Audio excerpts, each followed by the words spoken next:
How are we all doing? Hello, hello. How's everyone going? Just quickly, I forgot to update my streamer bot thingy. I'm just quickly fixing this up with the new emotes and stuff I added to Twitch.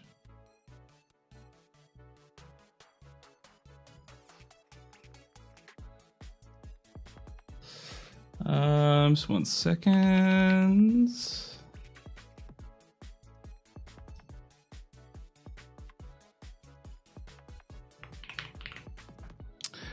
Mind if I ask what you do in your day job? Curious, because I work in AAA and see a lot of people who got laid off recently. My coworkers get into indie dev, 3D YouTube scene. I work as a motion designer full time. That's my day job, basically. Which is just like it's like a complex way to just say I'm an animator, more or less. So I do a lot of like 3D motion design. I've never really worked in the games industry.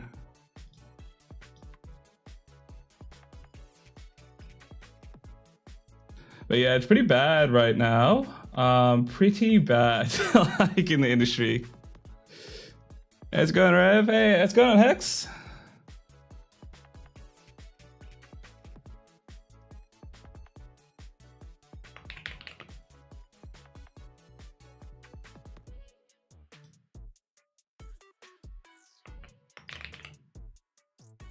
Sorry, I'm still like updating these goddamn emote thingies. I forgot all about the streamer bot thing. Oops. Like I'm trying to get out of the games industry here in Los Angeles. It's really bad right now. Yeah, it's pretty bad across the board for the creative field. Do you post your work anywhere besides YouTube, Insta, etc.? Yeah, I post primarily on Twitter.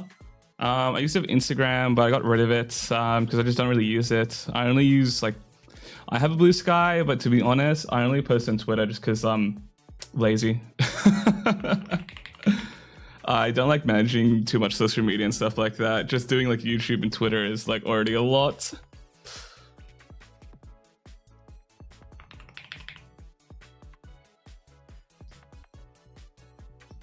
Oh, I just realized I'm accidentally covering up Twitch chat. Hey, thank you for the follow, Shin. Welcome on in, welcome. 90% of my co-workers got laid off, and I've been on and off at studios like Warner Brothers and Bethesda. Almost no one has a stable job right now. Yeah, it's pretty rough like that. It's like, it's the kind of the same in the motion design field. Mind you, I live in Australia, so there's not a lot of jobs out here, like in general. So it could be better elsewhere, but I think just across the board in the creative field, people are just getting fried. It's not even like just the AI thing. I think there's a lot of it's just like investors and like shareholders just like taking over. It feels like. Oh, good. I didn't miss anything. Yeah, we just started. I'm just quickly fixing up my bots quickly for like the stream announcements and stuff like that because it's got all the old wrong emotes, but we're almost done with this, really.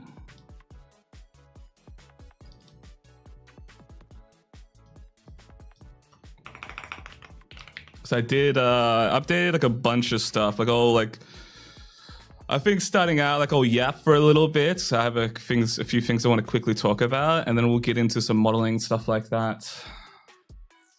Some fun stuff. Yep. All right, I think that's it. It's like I gotta make a note for myself to fix this later. Fix streamer bot emotes, lol. Hey, how's it going, Shocks? Okay, now I can probably see Twitch chat and stuff like that. Cool.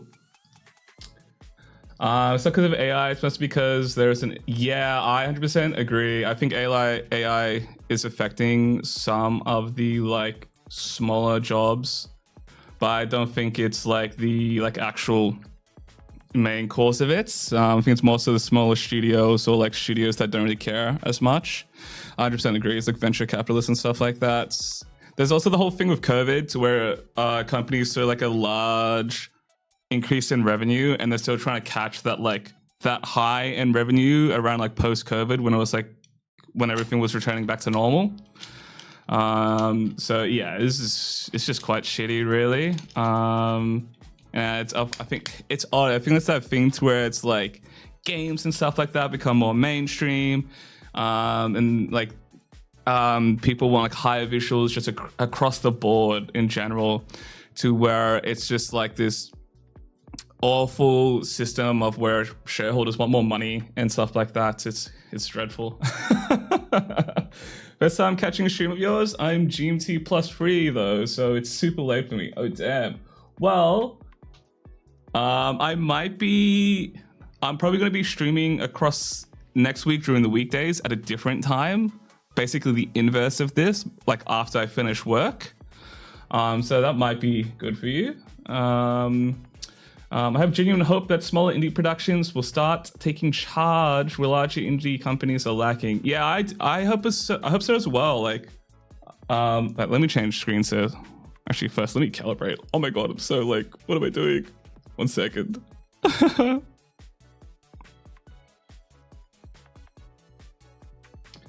right, let me switch.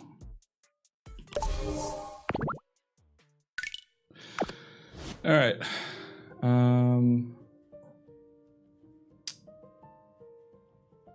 Why am I losing tracking? What is going on? Okay, I think we're fine now. Actually, let me turn my light on. Oh my god, sorry guys. That way the camera can see me better. Well, also it didn't help that the pandemic brought a combo of people not going to work and also getting STEM money. So they had, yeah, that's true. Agreed. It's hard as an indie. If you go indie, you basically have to be the guy who wears many hats at K-Animation. Yeah, it's tough. That's kind of why, like, I've been messing in Godot recently, but like, dude, just like doing stuff, I can't be bothered. It's like so much like stuff to do, to where I'm kind of just like, I'm just goofing about, really. I don't really want to make anything actually. I'm just having a goof. But it's like, you gotta wear a ton of hats as indie dev. It's not even just like the making stuff. It's like marketing, all the business side of things. It is so much work.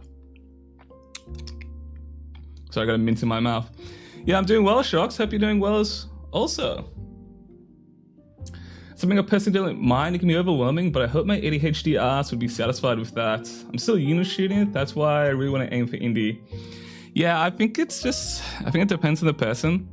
I've known some people personally who have opened up like motion design studios, and the majority of the work was just for them, just the back end stuff. It's like quite stressful, because I think like the act of making the game is a lot of work, but it's also, if like you're in charge of everything, it's like also the whole business side of things. Like you're having to do your own marketing, publishing side and stuff like that. It's a lot of like scary work.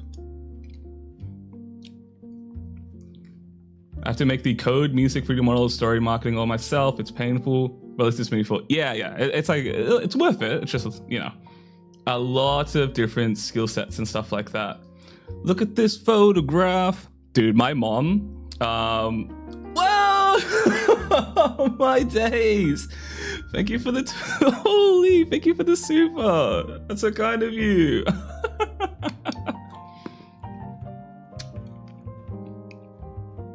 I just realized now that I probably shouldn't be chewing this mint on stream, because you guys can probably hear everything.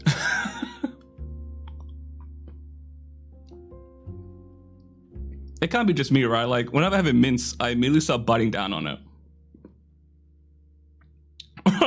My days, thank you for the super hex.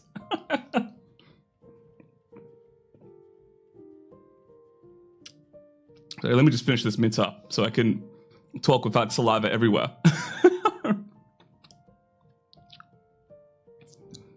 Okay, while doing everything yourself is hell, I do believe that having that skill set in the end will benefit you in the long run if you're just starting. Yeah, it's also like, not even just the thing of it benefiting you, it's also just like, do you vape? No, I'm just covering my mouth for some reason. I do believe having oh yeah, so it's like it's also just like it allows you to look at other stuff as well. Like you might not know what you're really interested in until like you fully explore. I think that's what was really good at when I was like studying in uni. I did a lot of random stuff to where I was studying to be a designer, and then I ended up as like an animator just purely out of coincidence. Like I took one class on it, on motion design, and now it's just like my full-time thing.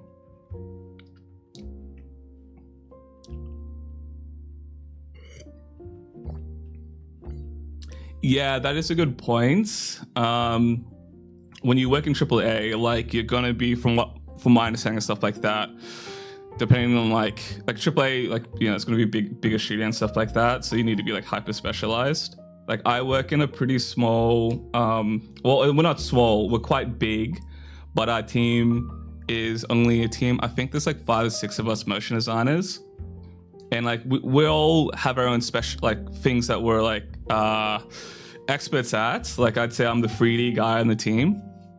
But like, yeah, even then there's still some things like we're sort of hyper specialized in as well.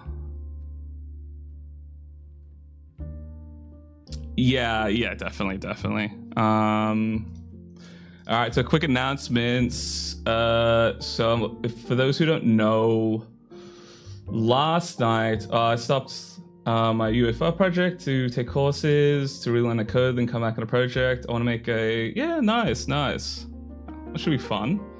But okay. So announcements. So basically, last night I did a few updates. I added new emotes to Twitch and stuff like that.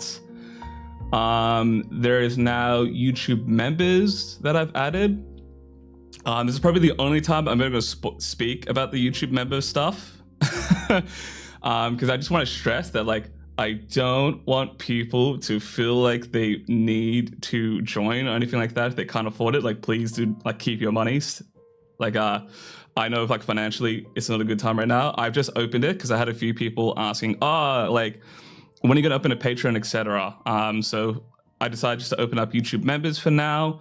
There isn't going to be really much exclusive content. I think later down the line, if there's like a lot of YouTube members and stuff like that, I might do like member only live streams where I critique people's work on request. But there's not going to be any exclusive videos or like any sort of like things where you get to watch the video early. So that's going to be normal for everybody, right? So like I just want to stress that if you're wanting to support the channel more, do feel free to do so via joining, but like don't feel like you need to. And I might open a Discord later to where I'm not sure if it'll be like public, but it might just be locked behind YouTube members just so it's easy for me to moderate, but I don't know. But yeah, that was the announcement on that. Just like, yeah, like I've been gonna do it for a while. I've just been like lazy about it. I don't like change. Yeah, me either. I can't. What are your thoughts on the Discord? I can't find one linked, but that would be awesome to get feedback, make friends, etc. Hey, thank you for the follow, Unife. Welcome on in. What are my thoughts on Discord? I've like thought about it for a long time. I don't think I'm really gonna open one, to be honest, because it's like, so like I live in Australia. No, you're chill. Like I haven't explained like my thoughts on just like Discord in general. So I live in Australia, right? So it's kind of hard for me to moderate the Discord because I know a majority of like my viewers are from like the US and stuff like that. So the time like it needs to be moderated, like I'm probably asleep or I'm at work. So it's a little bit hard and stuff like that. I think as I grow in an audience, I might look into it because I'll have like moderators and stuff like that. But for the meantime, I don't really want to open it because I feel like I'm going to have to definitely keep a check on that and make sure I'm moderating it and stuff like that. So it's a little bit difficult to where I might just make it a members thing, but I don't know. Can I add you an MSN? Dude, MSN was so good back in the day. The feeds were so good, man. Are you gay / furry? No, I'm straight. I'm not furry either. quirked up at 3 a.m. in Discord call. Yeah, like I do use Discord, don't get me wrong, but like I only use it to talk to my mates and play games with them, like my IRL mates. I don't like join like random Discords and stuff like that. So I'm just quite a shy person, I guess. Really dating yourself, mentioning MSN? Dude, like nah, I'm kind of an old head. Let's keep it a buck. MSN was so good though. I remember back like when I was a kid logging into MSN, like was it around when like I started high school? Or did I think it was around when I started high school? I can't remember. But I just remember like the themes and like the statuses, dude. Shit banged. Is there anything else I need to announce? Oh, dude, I'm remembering. You said that. Another thing to mention. Oh, I should probably take my glasses off so like my eyes can track better. Actually, then I can't see. What am I doing? I'm tweaking out. What was I gonna say? Oh my god, I completely lost my train of thought. Announcements. Oh, streaming schedule. Yes, I briefly mentioned before. Like, what's it called? I'm gonna try stream on the weekday, but it's gonna be at a very different time. So it's gonna be after I finish work. So it'll be like, not exactly 12 hours from now, but like 9 hours from now. So probably be a different time zone for a lot of you guys. There'll be relatively short streams because I'm probably tired after work. But we'll see how I go. I'm gonna experiment this week. I'm gonna try stream after work, and then next week I'm gonna stream before I start work, a couple hours before. So like next week the streams would start like 4 or 5 hours before, like right now. But I'm just gonna experiment and see like what is best for me as far as vibes and energy. Because like after work I'm probably tired, but then before work I can't be too loud because it's like 5 in the morning. I kind of miss Yahoo Messenger personally. Friends and I. Oh, actually, let me change to just chatting quickly on Twitch. Because we'll yap for the first like little bit before we get into art. Because I like yapping.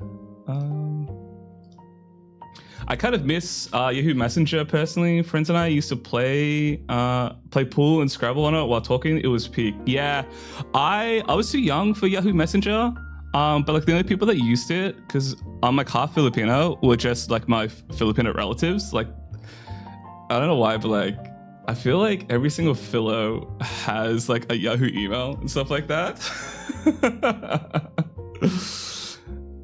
Is there a good place to share art for feedback from you /community besides Twitter? Thank you so much for answering these, by the way. I haven't tuned into a stream in genuinely years. Yeah, no worries. I think you can post it actually in the YouTube community tab. Like I would just post like screenshots and stuff like that. I'm pretty sure I have it opened up to where you can do that. If one of you guys could like check, like I will check on my end, but if you guys could double check, I'm pretty sure I have like a YouTube community thing open. Let me have a look. I would even check that. Is there links in Twitch? As far as like the YouTube community post stuff, like I'll just post in chat here. I think you can post stuff like here. Let me know if it's like, oh my god, saliva maxing. Let me know if you guys can like post stuff there. Otherwise I have to change some settings, but like there should be, or is it here? Hold on. But can the chatters post links right now? I don't think so. I think it's okay. You can post. Let me quickly check the community settings tab. Haven't been subscribed for a week or so, or I would be able to, but I think it works. I'm too new. Okay, let me have a check at that real quick. Yeah, I've got it set to minimum 1 week time in case like people goof about with it. I'm just double checking everything now.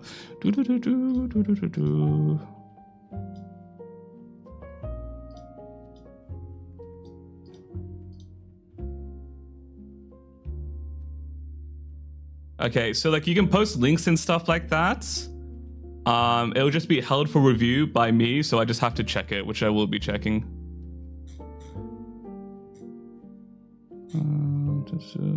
Yeah, that should be all good. But yeah, sorry, I've got it set up to where like you can't post it if you've only been subscribed for like a week, just to ensure there's no one like doing some goofy stuff.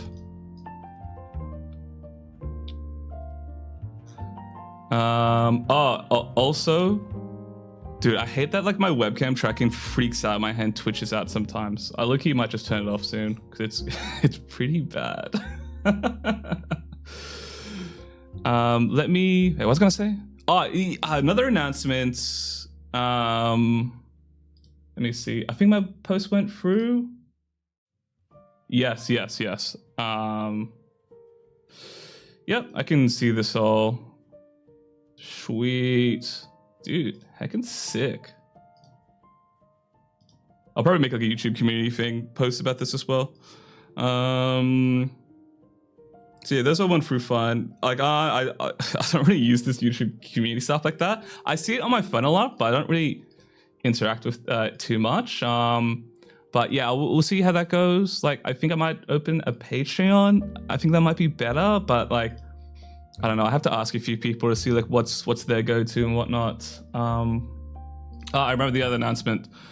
So I made a poll on my YouTube community thingy post. I will link it in chat.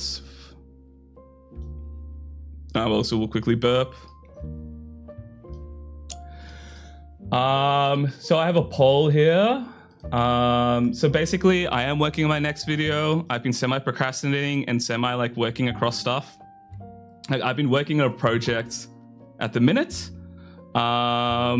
So like, yeah, I am working like on a project. It's like one of the bigger videos that Kevin tries, but the next video is probably going to be a kind of, it's not going to be like a one-to-one tutorial in the sense of like, do this, do that. It's like not going to be like a course thingy. It's just going to be an explanation in more detail of how I do something.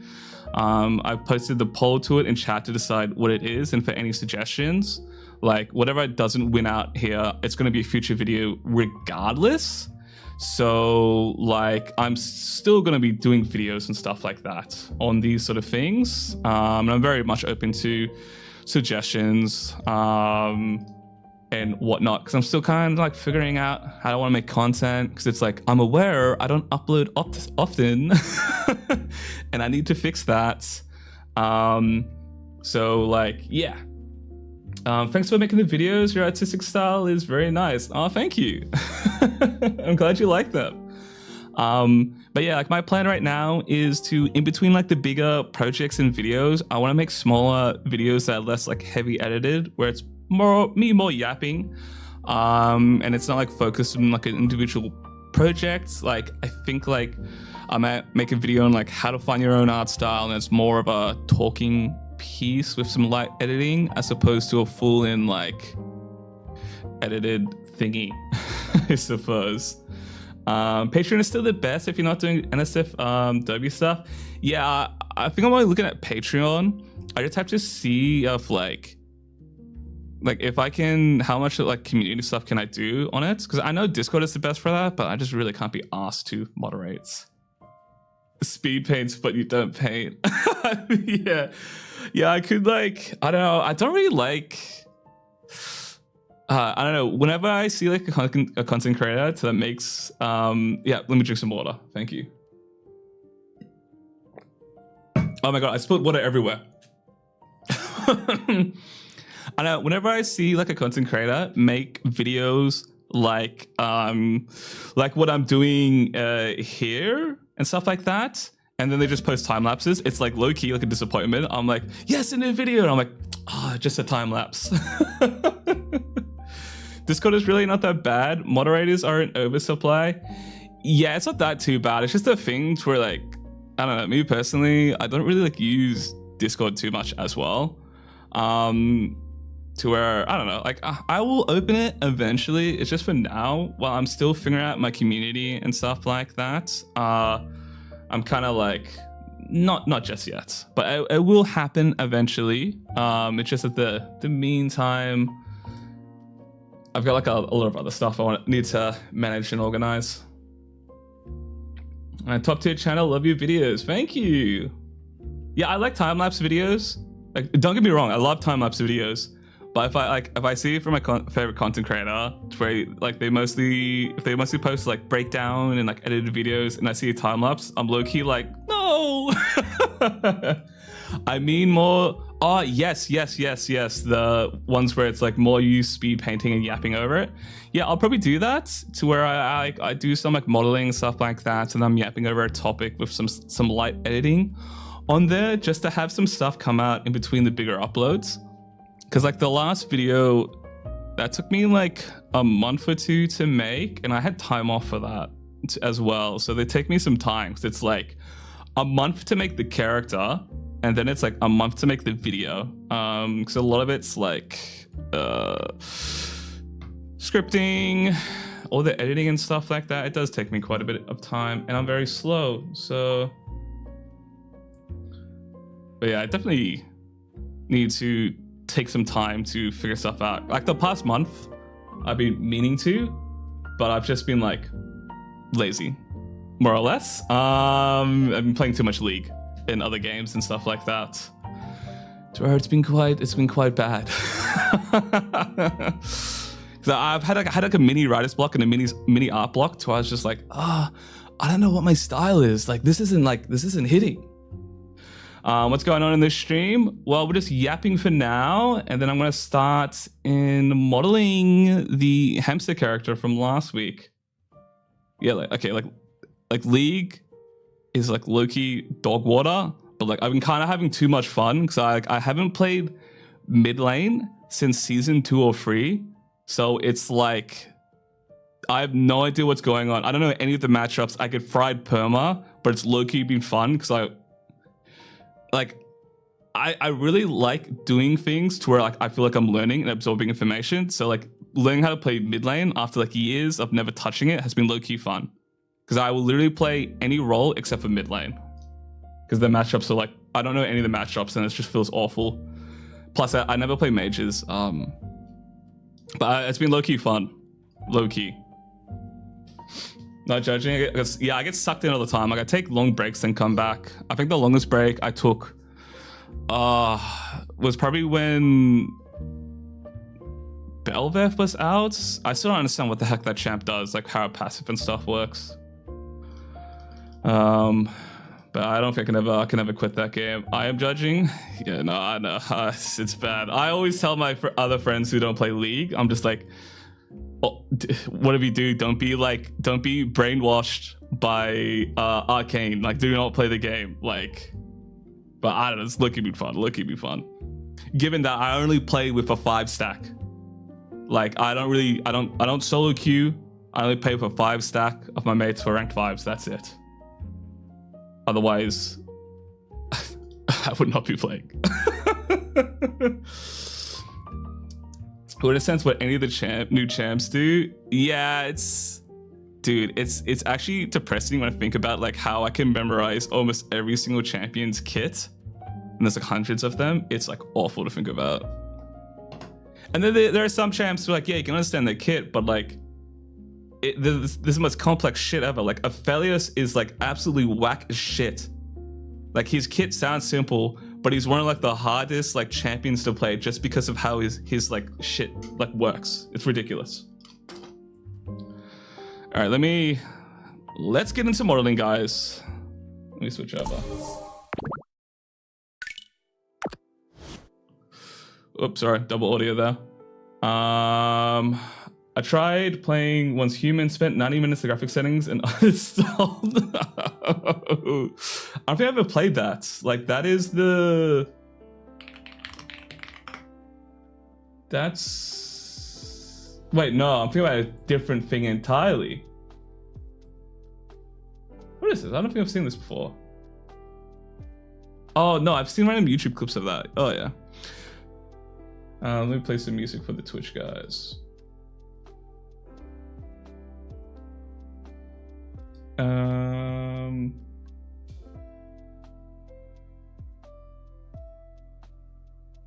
Okay. Oh, I lost tracking. So I was just like staring at my audio stuff. I was like, is there like music playing for everybody? But it's all set up.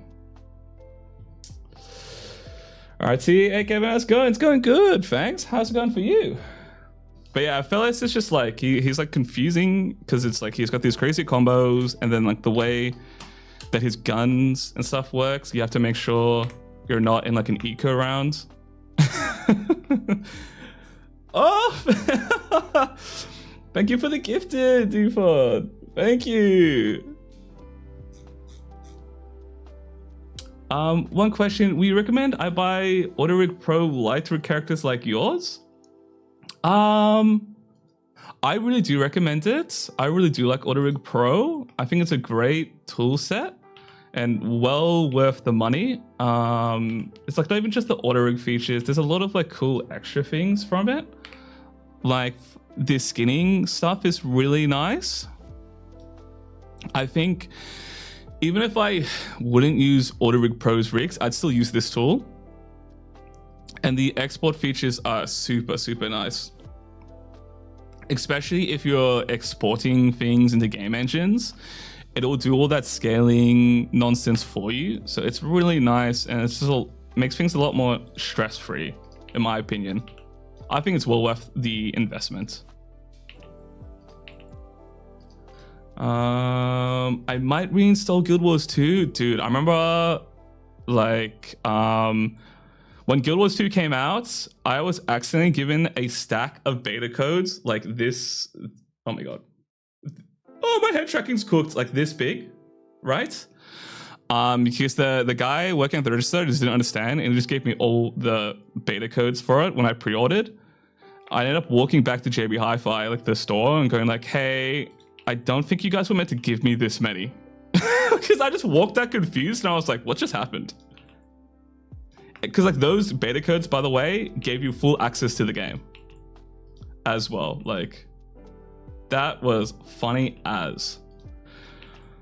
But like Guild Wars 2 is kind of misruled to play in Australia because no Oceanic servers. Good. Working on models for clients, so really busy for a few weeks. Oh damn. At least it's like, at least you're busy, so that's a good thing. I don't know how big your head is. Can you add a banana for scale? When we think of like an object, I can think of the stack was like the height of I'm like looking around my desk for objects. Like the tallest part of like a PS5 controller, it was like that big. It was like massive. It had like hundreds and hundreds of codes. Because like when Guild Wars 2 came out, if you pre-ordered it, you had a 2-week early access. So what they did is they gave you essentially a code that you could activate. But that code also allowed you just to activate the game entirely. So I had a couple of hundred games for free. But then like I walked out confused with the stack and was like, wait, doesn't this, like at first I was like, oh, this is funny as shit. And then I was like, wait, doesn't this mean like I have like hundreds of copies of like this game? I should probably go back. Otherwise this guy's gonna get fired.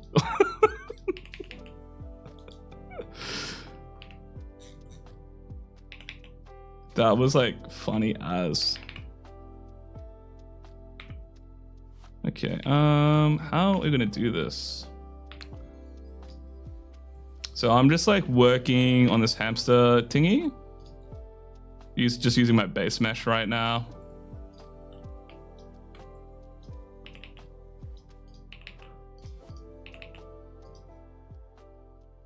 I don't really like that, actually.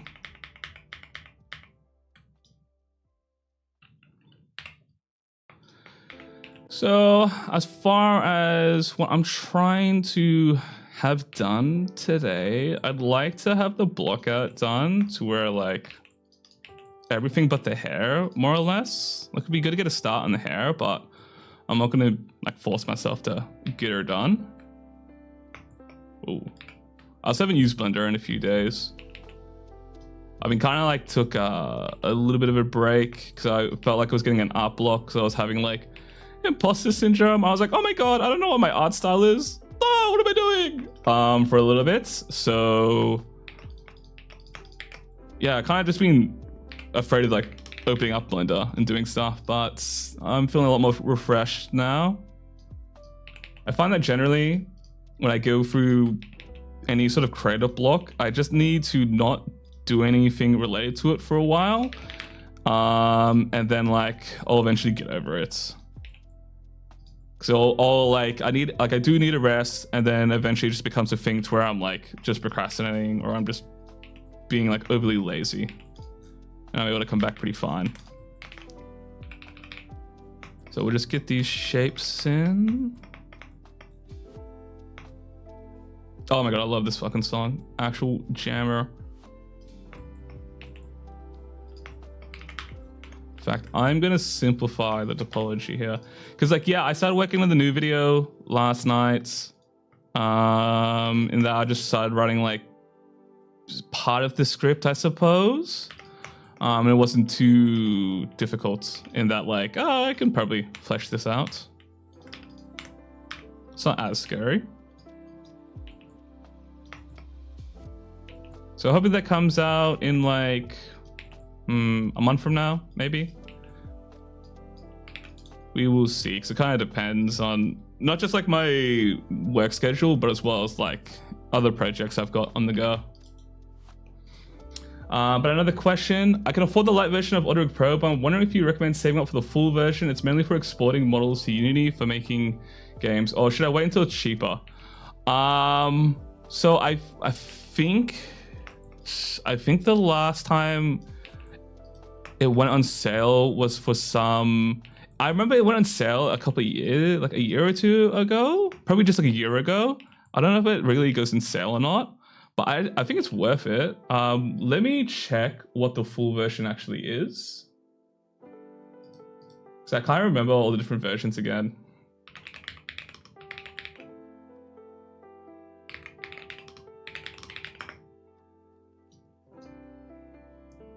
Give me a second here. Da-da.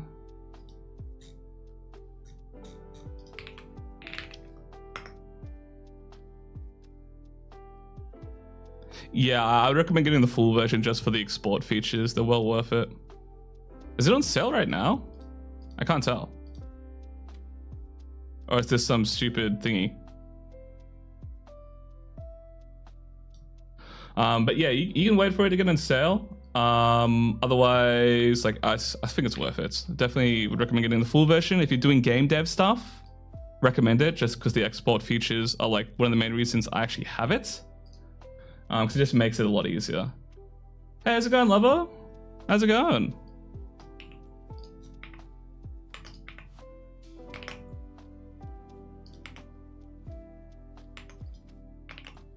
Okay. Nice model, thank you, thank you. We're just working on, we're going to be modeling this character out, but I'm just working on the base for now. And then I'll move on to fleshing that out.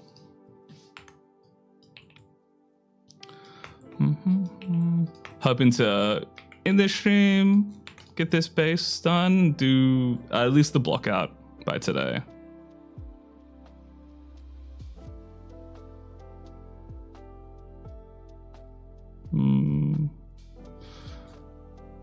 Okay, let's block in this face, shall we?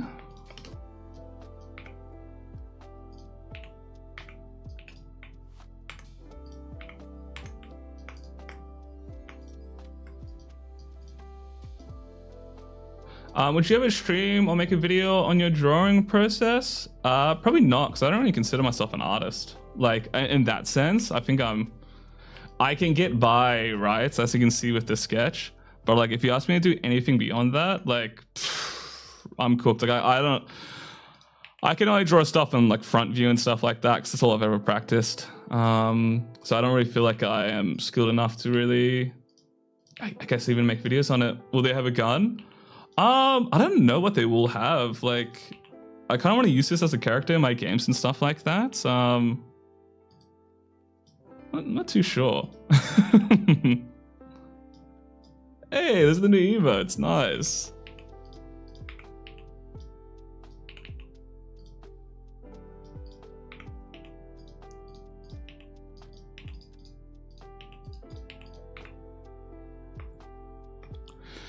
Okay, I'm just laying in the eyes here. The front view, and I'll just quickly tweak this out as well on the side.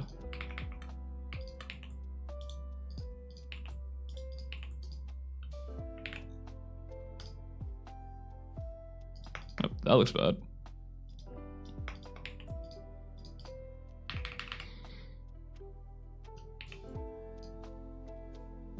Man, I think I might watch the new Avatar movie tonight. Like the animated one with my friends. I've been trying to like organize a watch party with everybody. So it looks so good, dude. I really want to watch it. Like when the leaks came out, I was like, I'm gonna like wait for sure because it looks so pristine. Well, drawing is a technical part. What made an artist is the creativity and how to perform. Yeah, that's true. But I don't know. I don't really like feel like making like how to draw videos and stuff like that. I feel like there's like better channels and stuff like that. There might be a video where I talk about some drawing fundamentals that I think are worthwhile to like learn about if you're a 3D artist. That is probably like as far as I'll go. But I probably won't do like my full breakdown on like how I draw stuff, because honestly it's the exact same way that I model things in like the logic that I have, like when I'm blocking out my meshes and things like that. Like it will make sense in the like a future video, I suppose, when I explain my process.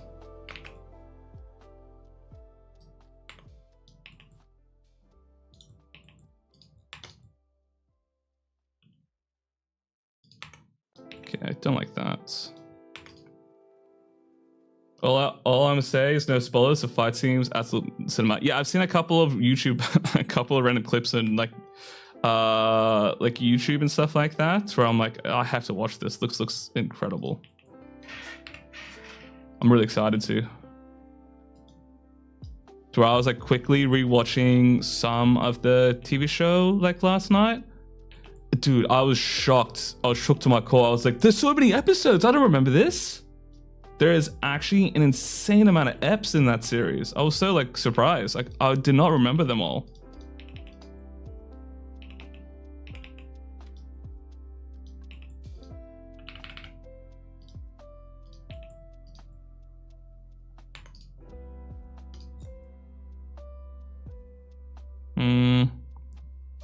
Okay, I think I'm just noodling. I'll just leave that for now. It's still not quite right, but I'll fix it later. Let's jump into these brows.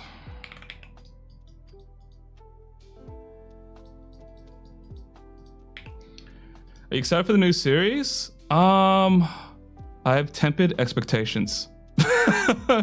I'm just like, I don't know. I didn't really like Legend of Korra. Like, I just feel like the vibe of the OG is just unmatched. Like, I don't know. I have...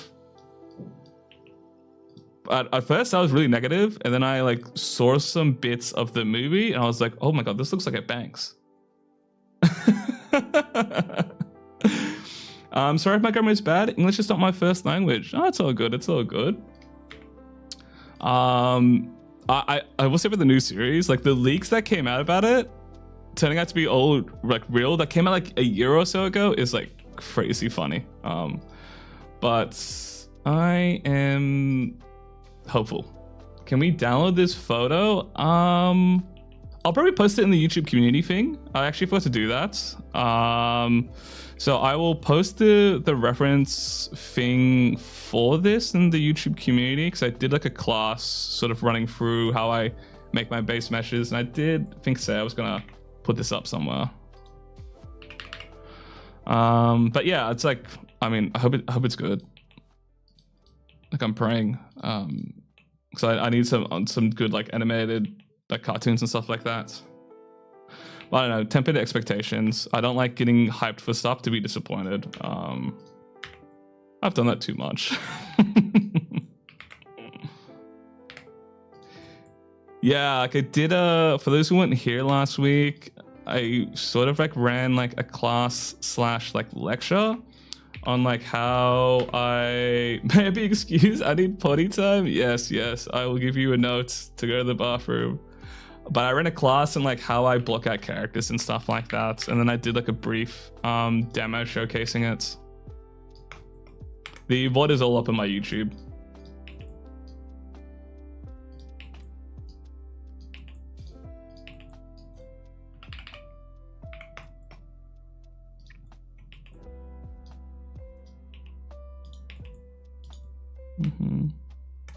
But it was fun. I think I'll like do those once a month because I do have to like prep and organize them, like think about the topics and whatnot, and it's a good practice for me for public speaking and stuff like that. Question your modeling. What's your philosophy on topology regarding tris, quads, and n-gons? So my philosophy is that triangles are fine as long as you have it with intention. So like if you just like have random triangles for no reason or no purpose, like yeah, it's pretty bad. But like it's not like they can't be used at all. It's just a matter of like literally just intention. So I use triangles quite a lot regularly, but I'm never like just slapping them in them out of like laziness. I'm pretty tactful in how I use them. For example, in this base mesh, right, I have triangles placed at the joints here, and the reason why I have it's like for a rigging thing. It just allows for better deformation when the fingers bend, right? So I will use triangles in areas like that. I will sometimes use triangles to terminate edge loops in order to bridge things together more nicely. And I try to do this in areas where I think these triangles aren't going to cause issues with deformation, or there's going to be a loss in detail. I'm very mindful of like where I place these triangles because they can also affect UVs, right? So here is like quite like a harsh, I guess, spot to put triangles and whatnot, but it's fine for the palm here because if you look at your hand right now, you'll probably notice there's a natural crease here anyway, so it doesn't matter too much for me. So I'm fine with triangles. Like I use them quite a lot across my models. I'm just very tactful in like where I place them and whatnot, you know. If I want to reduce an edge loop, I will terminate them with a triangle. If I want to increase the edge loop, but not across the entire area, I can use a triangle just to limit it. But also keep in mind that for my style, I'm never subdividing the model. Like if I subdivide this, like these triangles will cause issues because you'll get like a poles here from the triangles and stuff like that, which isn't good. But I don't really subdivide my models. I like to keep things relatively low poly. Do you ever set a practical poly count limit on yourself? Or it's just more so the aesthetic? I used to, and then I just couldn't be bothered ever reaching or like hitting that limit. So it's just more so the aesthetic that I'm trying to reach. I found early on when I was like trying to like, oh, it has to be optimal, etc., was kind of frustrating to where I was just like, I don't really like doing that. And then also I think for my style, it's like an in-between to where it's like I have some of this retro stuff, but I'm also trying to hit some of like the more high fidelity things. Like on my characters and stuff like that, I always model out the eyes, but like more older games and stuff would never do this. They would just paint it on. But I like modeling the eyes because it's like, you know, it's a little bit more fun for animation and stuff like that. So I think my style is kind of just this mix, because it's like just the mix of things I like a lot. Growing up, one of my favorite things were like handheld consoles. Like I loved my DS, I loved the PSP. So I'm kind of like putting those influences like into it, I suppose.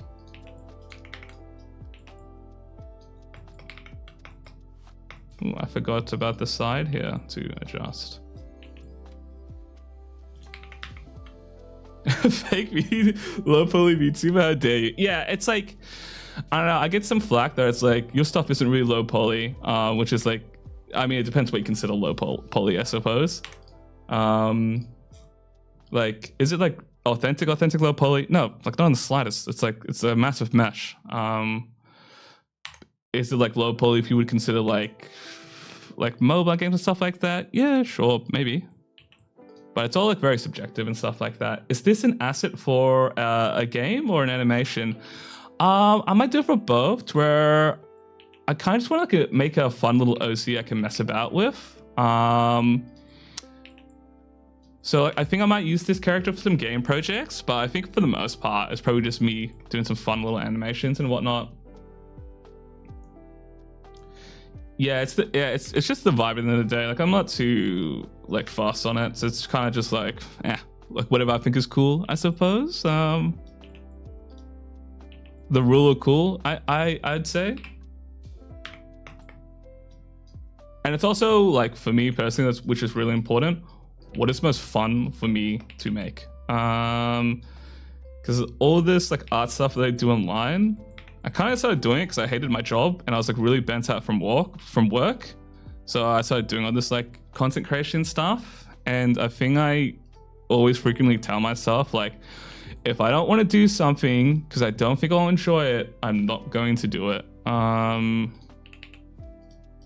So I've had like a couple potential opportunities I could have taken from like this YouTube stuff, but I've just decided not to because it's like, I can't be bothered and I just want to do this for fun, sort of. Like, I want to make sure that I never like lose passion over the art I make online, as well as the content I make as well. It's really important to me. So I already lost passion with my full-time job, so I'm just like, I need to have some shit I actually like. Life is short to be in places that you don't want to be. Exactly. It's something I've like come to realize as of late, because I think I'm quite a pushover, I suppose, and that I just let shit happen. But now I'm trying to take more direct control on things and make sure that like I'm not just going through the motions and stuff like that, but I'm actually enjoying myself, which I am. It's like a funny, this song's too much right now. It's like a funny balance in that I am trying to, like, what's it called? Force myself to get out there and try a lot of things, but also at the same time, like, make sure that I'm not forcing myself to do things I just don't want to do. I don't know. It's very, very much a balancing act. Oh, this song's too much. Actually, I want to listen to some punk. Ooh, banger.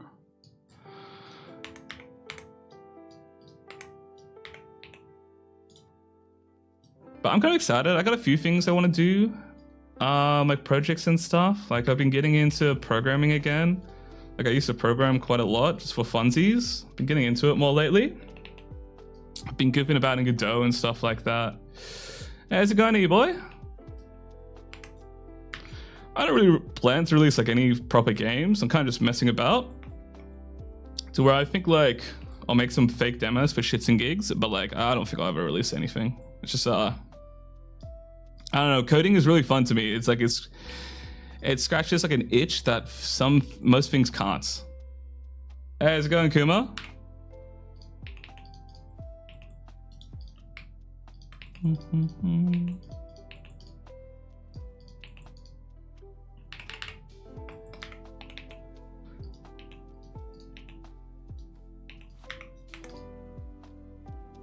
How we doing here? Gotta fix the shape a bit. You know how to code? Nice. I'm also practicing JavaScript, but I'm just a beginner. Yeah, when I was in high school, I used to want to study computer software engineering, and then I pivoted into design because I won like a silly award for it in high school. Low-key a mistake. Should have stuck to computer software engineering if I wanted money. But yeah, I still like practice code and stuff like that. Like, I even use it at my day job as a motion designer to build tools for the team occasionally. Been speaking to my friend who's a coding goat about making games. He told me not to use an engine. Well, that's probably from their perspective because, you know, they're a coding goat, so they can just do it themselves. Like, it also kind of, I think it just depends on like the kind of person that you are. I think for some people, like, they'll definitely prefer to do everything themselves, and other people just probably not. Like me personally, I'd much rather just prefer to use an engine. I don't want to have to be bothered with my own shitty systems that I've built. I just want to make games, not make an engine on top of things. To be honest, the best way to learn code for games specifically is trying to make existing games first. Yeah, definitely. Like I'm not gonna when I'm just goofing about in Godot, I'm not really making anything spectacular. I'm kind of just recreating my favorite games I played as a kid.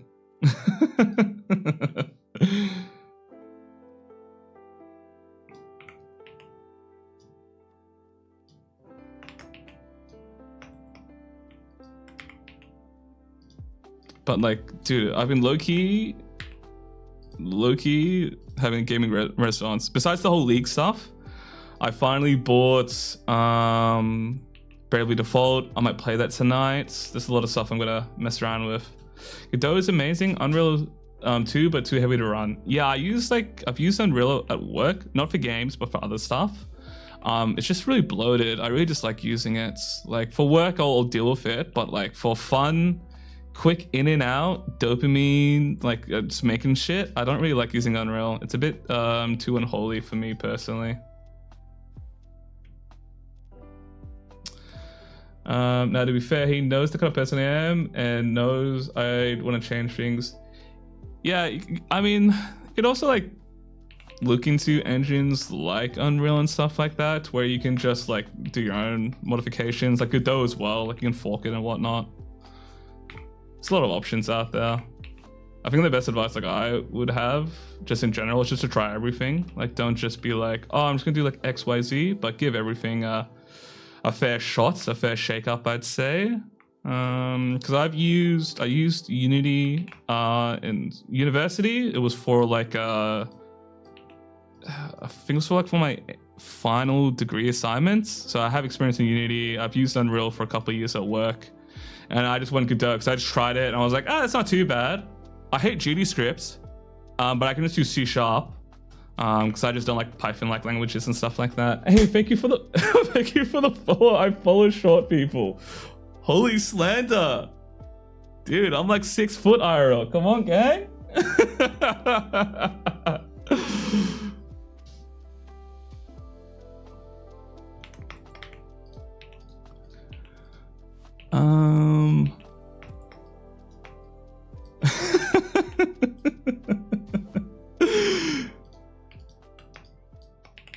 Oh, dude, that reminds me. I have to go to Coles and buy some cheese. I think I'm out of cheese. Dude, like I love cheese so much, guys. Like dude, I'm a big back just because I like cheese so much. Like I am a menace for cheese. I can't. I love like, dude, I love the simple kinds, you know? Like I love mozzarella because it's just a texture thing. It's a mouthfeel thing. I don't care. It's bland. It's just got a nice little crunch to it. Dude. Goat's cheese as well. Pop that on like a little sandwich with some eggplant dip. Whoa.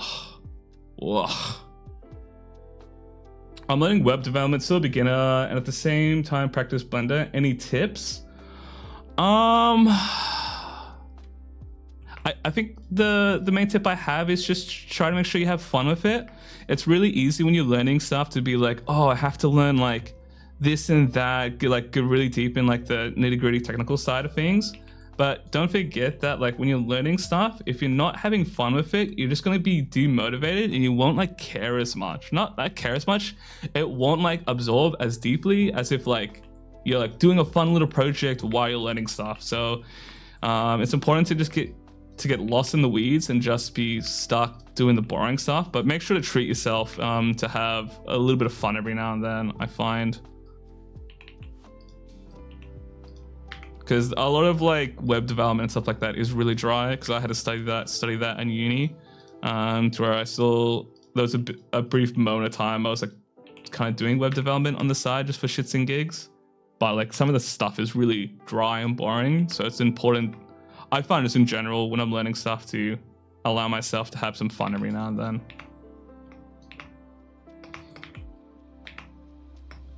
American cheese, we don't really have. That reminds me, I'm cooking for my team next week as a team building thing for them. Just I want to make them a nice little meal. I might make them like some Philly cheesesteaks, but like I think they use like American cheese to make cheese whiz and shit like that. And I don't really have American cheese in Australia. I have to like suss where I can get it. But no, I love cheese. It's so fucking good. Holy. Eat that from the block.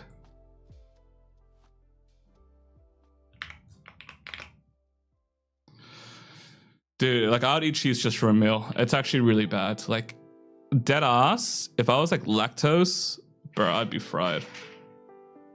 I'd be so fried, bro. Like it'd be GG's if I was lactose. Like I don't know what I'd do with myself. Like honest to God, dude. Like when I have my pasta, it's not that I'm having pasta with cheese. I'm having cheese with pasta. It's like pretty bad. I used to be really bad as a kid. I've gotten much better. I haven't had spray cheese since the incident of 2014. Dare we even ask what happened in 2014? I can't remember the last time I've had spray cheese, actually. I think the last time I had it was when I lived on a farm as a kid. Like fucking years ago.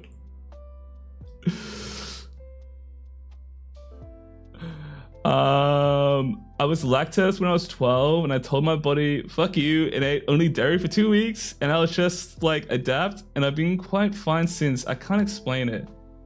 Yeah, I've heard similar stuff from friends with allergies. It's actually the same for me. So I'm allergic to most pets and stuff. Like the fur cooks me.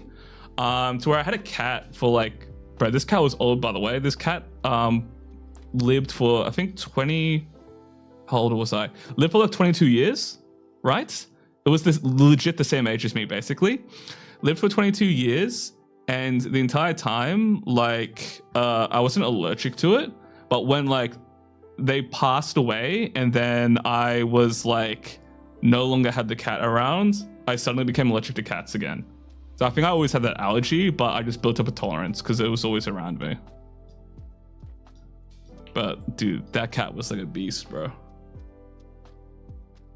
I think when we had to put her down, the vet had told us, like, that is the oldest cat we've like have in our records. Absolute tank. And it had like, dude, it had the worst name ever. Like, cause it was my older brother's cat. He had named it when he was a kid, so he named it Kitty. Like, what a name for a cat? Just naming it Kitty.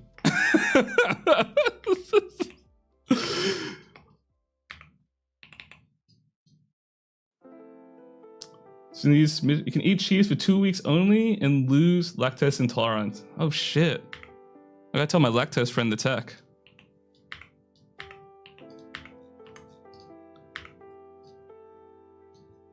Okay, I feel like I'm just noodling now at this point. Let's say we had to take baths and we're still finding cheese in weird places. God damn. And I love cheese so much, man. I think I'm more of a fan of more plain tasting cheese, if anything, I feel like. Like things that are more like light and mild, I'm a fan of. I don't like dislike blue cheese and stuff like that, but it's not something I can like permanently like one tap, you know? Okay.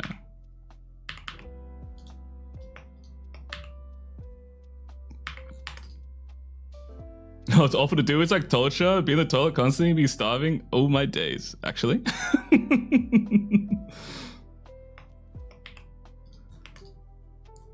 I mean, no pain, no game.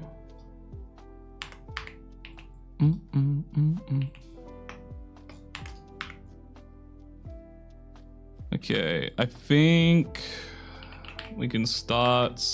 Ooh, let's. Okay, I think we're close to starting to model the globes in. So what I'll do quickly is I'm just gonna fix the side view because she is chopped right now. I've kind of just squished it around. This is gonna be a little bit annoying, but we'll get there. I have faith.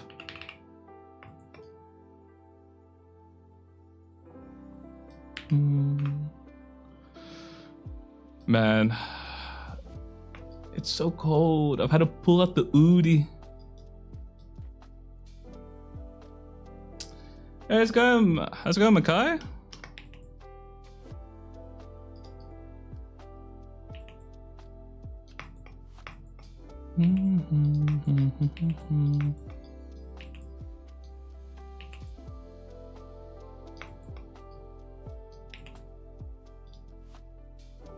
Listen, Shima, don't worry. I was mostly just yapping at the start anyway, so don't think you missed too much.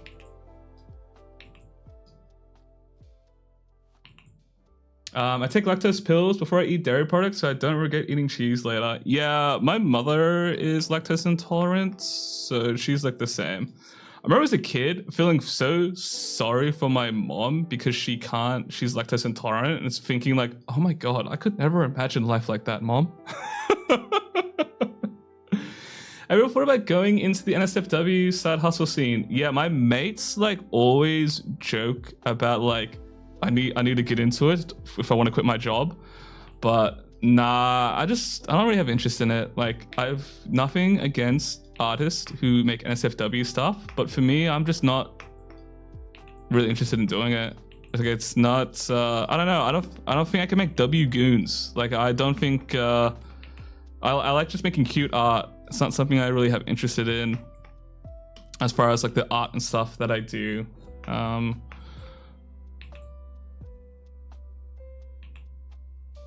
Make the bullies clap. Yeah, I don't really have like the. I don't think I have it in me to make low poly goons. To be fair, if you're looking to money max industry, artist side hustle, NSFW gets most money for the lowest time investment. Yeah, I know a lot of people do it. Definitely like makes money for sure. I just don't really have much interest in it. Like, I think I'd probably do it if I were to get laid off at work or something like that. I'd probably like look into it. But like right now, I'm kind of just doing this for fun more so. Hi, how long have you been doing low poly modeling? For a while now, I think 2 years I've been doing this stuff. Like, I think around like 2 years. I think the first video I made on this channel was like from 2 years ago, and that was like the second low poly model I've made. So around about 2 years now, but it's been very on and off. I think if I were lactose intolerant, I'd just suffer through it, man. I'm addicted. Yeah, I'd suffer through it for sure. Who's gonna make my low poly furry feet squishing bread animations? Dude, that is like the most diabolical sentence I've like ever read. Holy. Yeah, but that's probably not me. I don't know. Like, I just like making cute stuff. Really, it doesn't really feel like W goons. Kind of just like L goons. I don't know. Where did you learn low poly? I kind of like learnt it through just trial and error. I would like download old game models, study from them, and then just start making stuff on my own.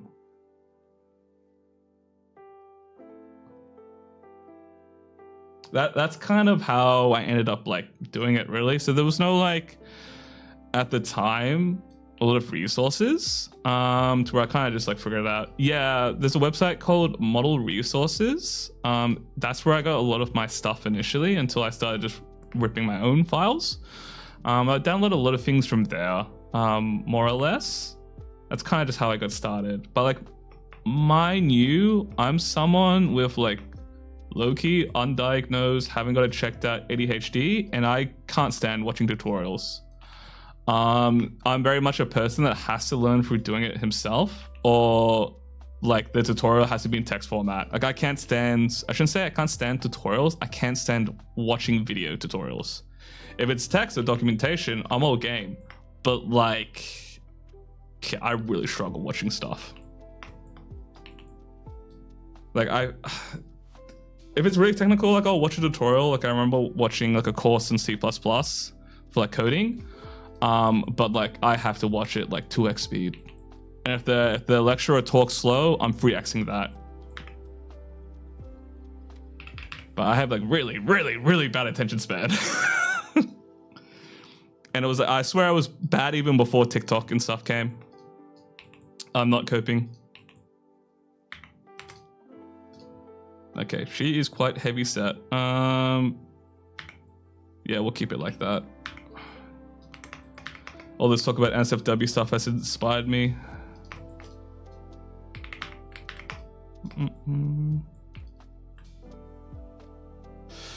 Also understandable. Also, where did you get the model again? This model in particular is a base mesh that I have. It's in the YouTube description of the live stream. If you're asking about model resources, I will post that in the chat. Just give me seconds. So this website I'm going to post in both chats. This is the site I use to do my initial studying. So it's just a lot of like models online ripped from games and stuff like that. That's how studying those is kind of how I really got into this style, to where I'd like look at them, reverse engineer, see how they've done this and that, and try and incorporate into my own work and whatnot. I do recommend checking that site out. It doesn't have like everything, but it has quite a lot of stuff. I'm mostly a visual person, but if you can explain something to me in detail, then I'm good. Yeah, that's fair. Heavyset women say no more. Do you ever re-topologize, or does your style allow you to get away with it? I don't normally re-topologize stuff because I'm kind of like topologizing stuff as I go. For example, I guess I do some re-topology. So this base mesh, I went through it in last week's stream.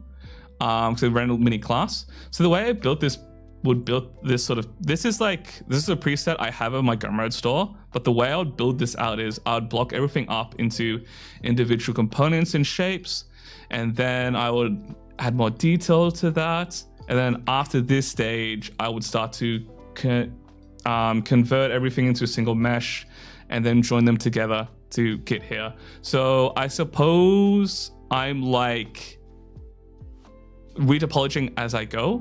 There are some times where I'm rigging stuff and things just aren't deforming correctly to where I will have to retopologize things like after the fact. But I typically am not doing, I guess, what you might think is the more regular retopology and stuff like that. I kind of just do it as I go because I don't really sculpt stuff because I don't really feel the need to. Like I can get away with not sculpting a lot of things. I think I'll only ever sculpt things if it's like really organic.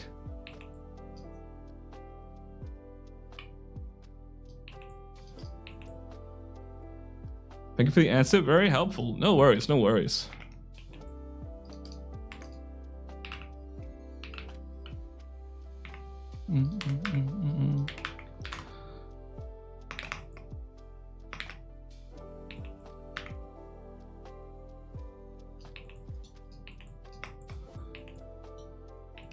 But yeah, I used to come. So when I first started doing this character stuff, I originally learned. Oh, sorry, let me read this.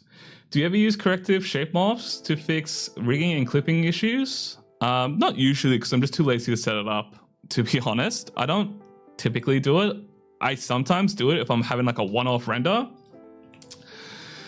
But if I'm building like a rig to where like I need to fix the shoulders or the armpits for when it's like reading a certain like axes and whatnot, I don't typically do it because I'm too lazy.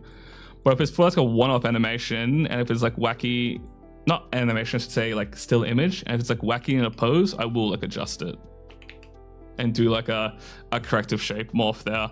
But like typically I'm too lazy.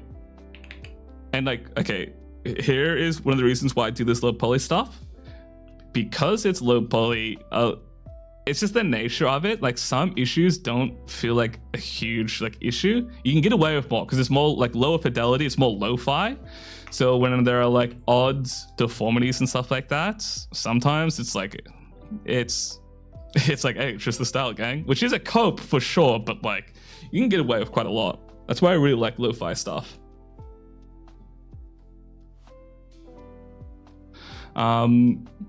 Oh yeah, as I was saying quickly before, so originally with the character stuff, I actually got into sculpting, like in ZBrush and stuff like that. I am pretty, well, not as well versed, but like I was pretty comfortable in ZBrush, learned how to like, you know, do proper sculpting and stuff like that.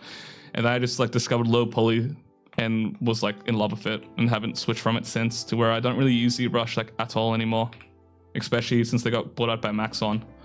The bastards. I really drew this head wrong, didn't I? Oh well.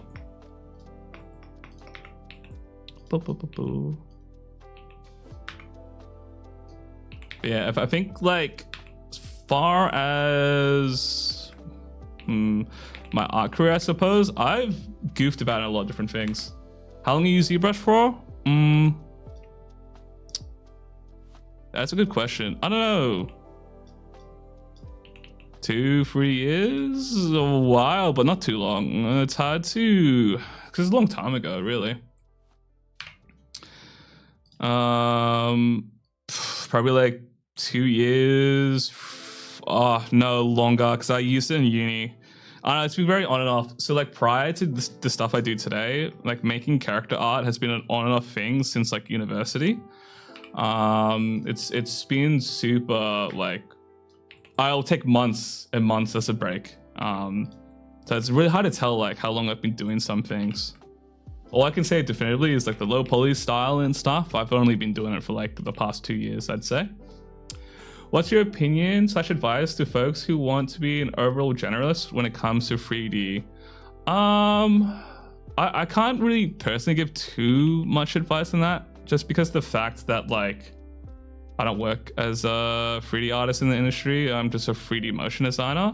But from what I do understand, yeah, as like TFK has said, it's quite hard to find work if you're a 3D generalist, because people mostly are looking at specialist. It's where like you'll probably, like unless you're established, you would probably like only get like a journalist job in like a smaller studio and stuff like that.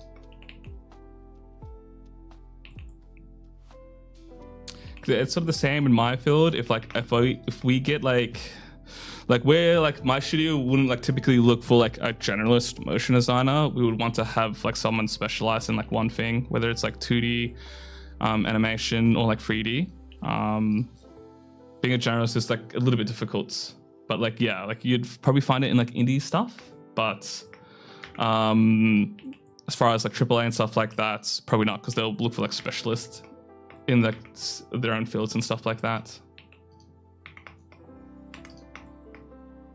It's also very challenging, I think, to get something as a journalist as well, because it's the problem, you're the jack of all trades, the master of none, which can be really benefit for smaller studios, but for like bigger studios, probably not, because they're not really up to that. They're kind of just looking for bodies.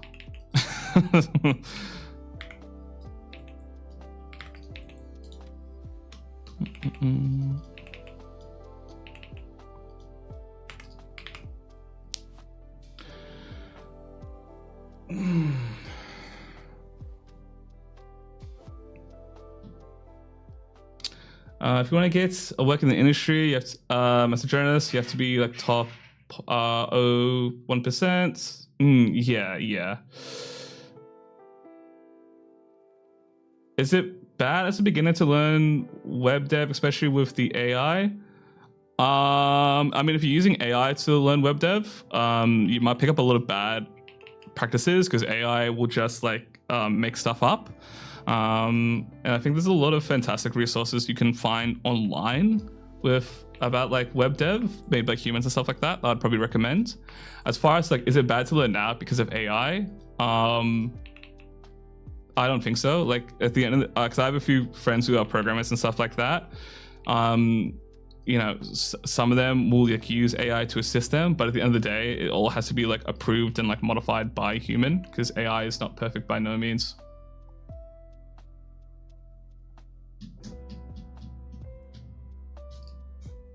So it's yeah, I mean, like I think this goes for everything. Like there's a lot of stuff out there nowadays where it's like people are scared of like AI is going to take my job and stuff like that, and like it's hard to say if, you know, that actually will happen. But I think it's important to ask yourself, regardless, like, do I actually want to do this? Because it's kind of a little bit defeatist just to not do something because it's like AI is going to take over and whatnot. At least like give it a try, and then from there you can really like determine if like you think it's worth it to pursue and stuff like that, as opposed to just not trying at all. Okay,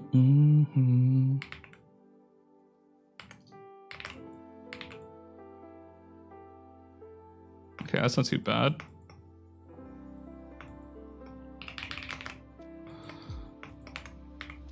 Dude, I remember for the longest time I didn't want to stream on YouTube because I was like, am I gonna get banned if I just model stuff? But I haven't been like triggered the bot in a while,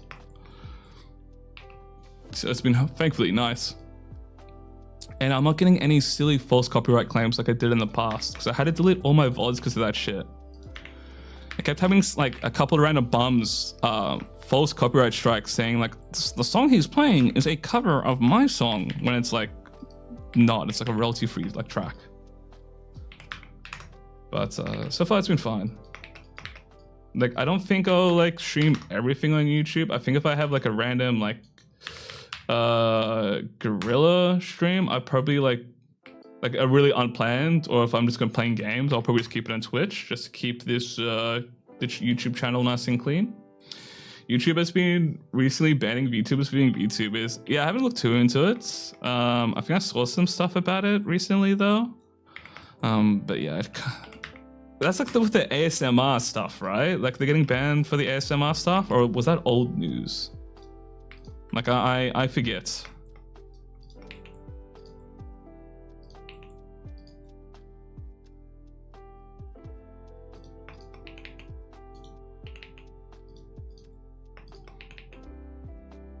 It's recent. So what's the recent stuff like about like people getting banned for ASMR, or just being a VTuber in general? So I'm not super tapped in. Tapped into this. Just being a VTuber? Okay. LOL? Of course.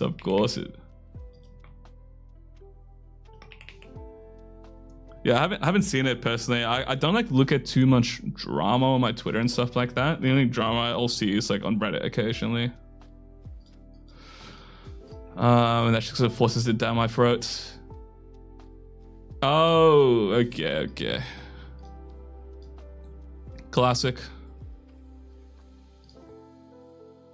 in YouTube words, thank you for using YouTube words. Thank you. Which is hard to get a job, web dev or 3D? I don't really know, to be honest. Like again, like I don't really work as a 3D artist. I work as like a motion designer, 3D motion designer. So it's really hard for me to say.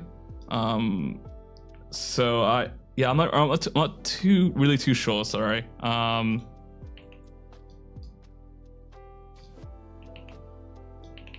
I think I really just like, cause I don't even like know what the job market is right now. And also keep in mind, I live in Australia. So like my job market might be very different to like your job market, in the sense like there could be more web dev jobs out there for where you live, or there could be more like 3D jobs. It's very like dependent on like where you live and stuff like that. And like, yeah, you can work like remote, like for overseas places and stuff like that, but it's generally much easier to get jobs locally.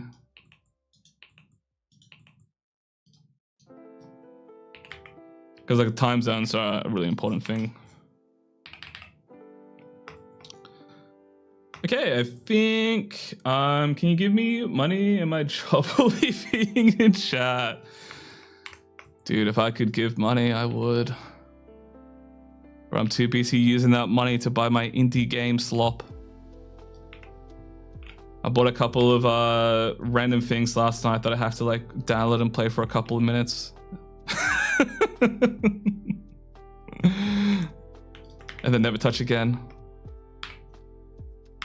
I'm making a character based in the Mega Man Legend style. Oh yeah, nice, nice.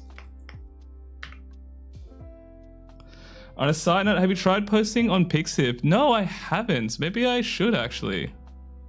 Oh dude, Big Walk. I'm trying to convince my mates to play Big Walk, but they're like, is this another friend slot? Because I had one friend who was mega grief to me because he keeps on convincing. There was a period where he kept on convincing people in like my friend group to play these friend swap games that were always like mid and stuff like that.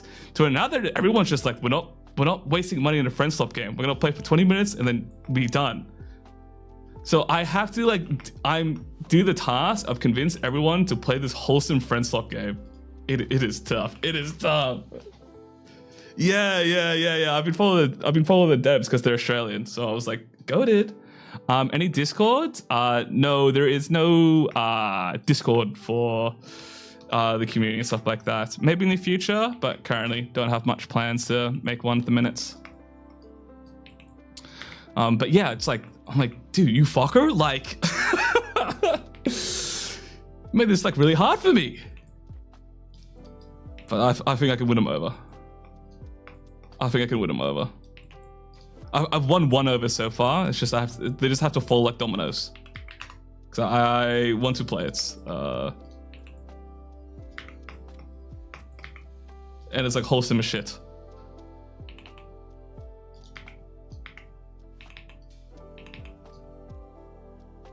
It's just right now, like a lot of us are like playing Grand Blue Relink at the minute. That's been low key fun. Yeah, dude. Trust me, Kuma. I'm working on it. I'm making the moves. I convinced one of my friends who like only plays TCG and like League to play Gears of War with me like tonight. I don't know how I pulled that. I kind of did it as a bit, mentioning Gears of War to him, but I somehow got him. So I'm working magic. I'm working magic, guys. I'm making the moves here.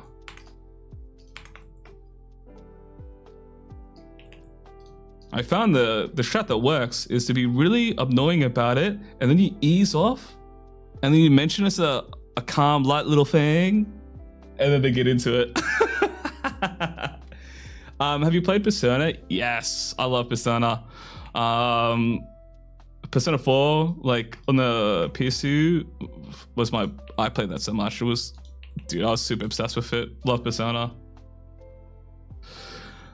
I'm late, sorry. Hey, not too late. We've only just started the first like hour and a half. Haven't got too much done. Just doing like the little base mash, but we're gonna soon start to block out the clothing of her in a second, actually. So look, perfect time.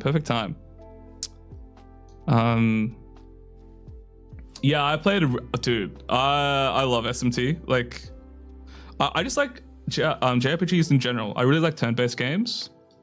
Like, yeah, I get it. Like, some are like really, really boring to where like you kind of, it's suffering if you don't play with like 2x speed and like the grinding's awful.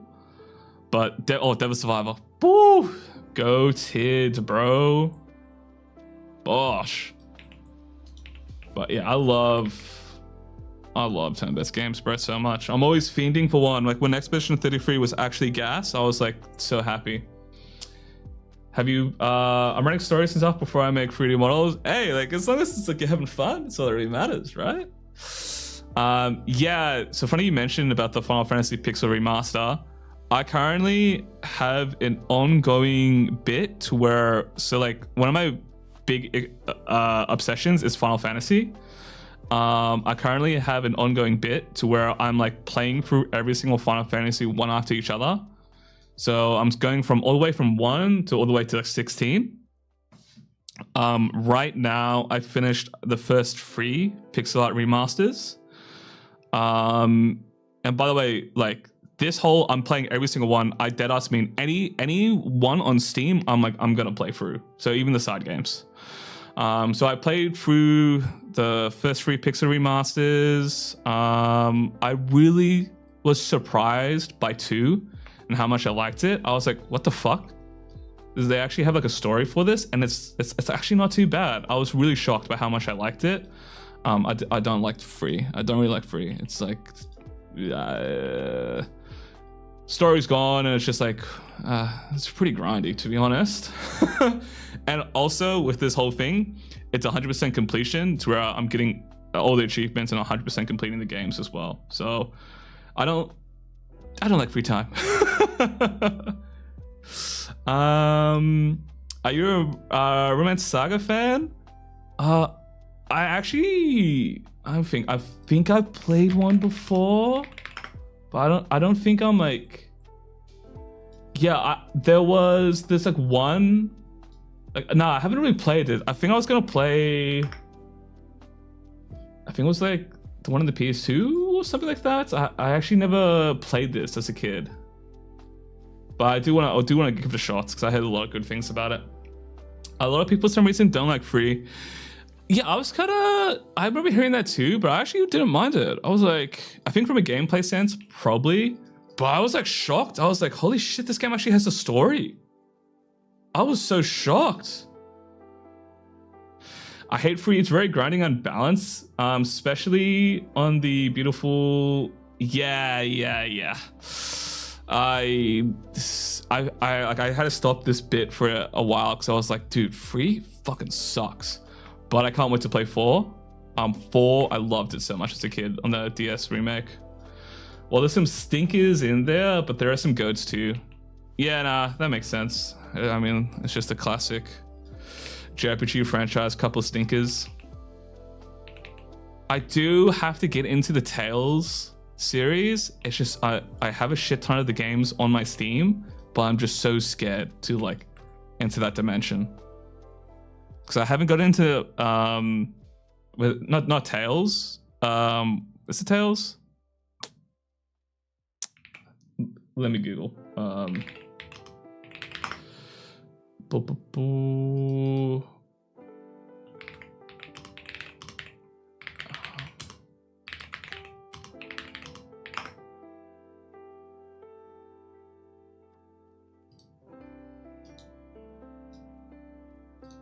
What's it called?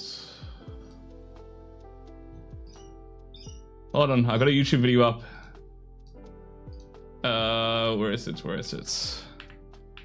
Trying to find the name of a game.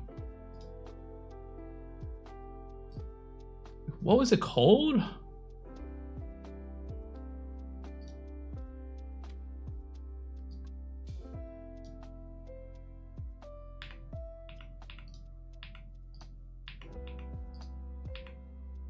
Oh, not Tales, Trails. Trails in the Sky. It's like such a big universe. I'm scared to jump into it.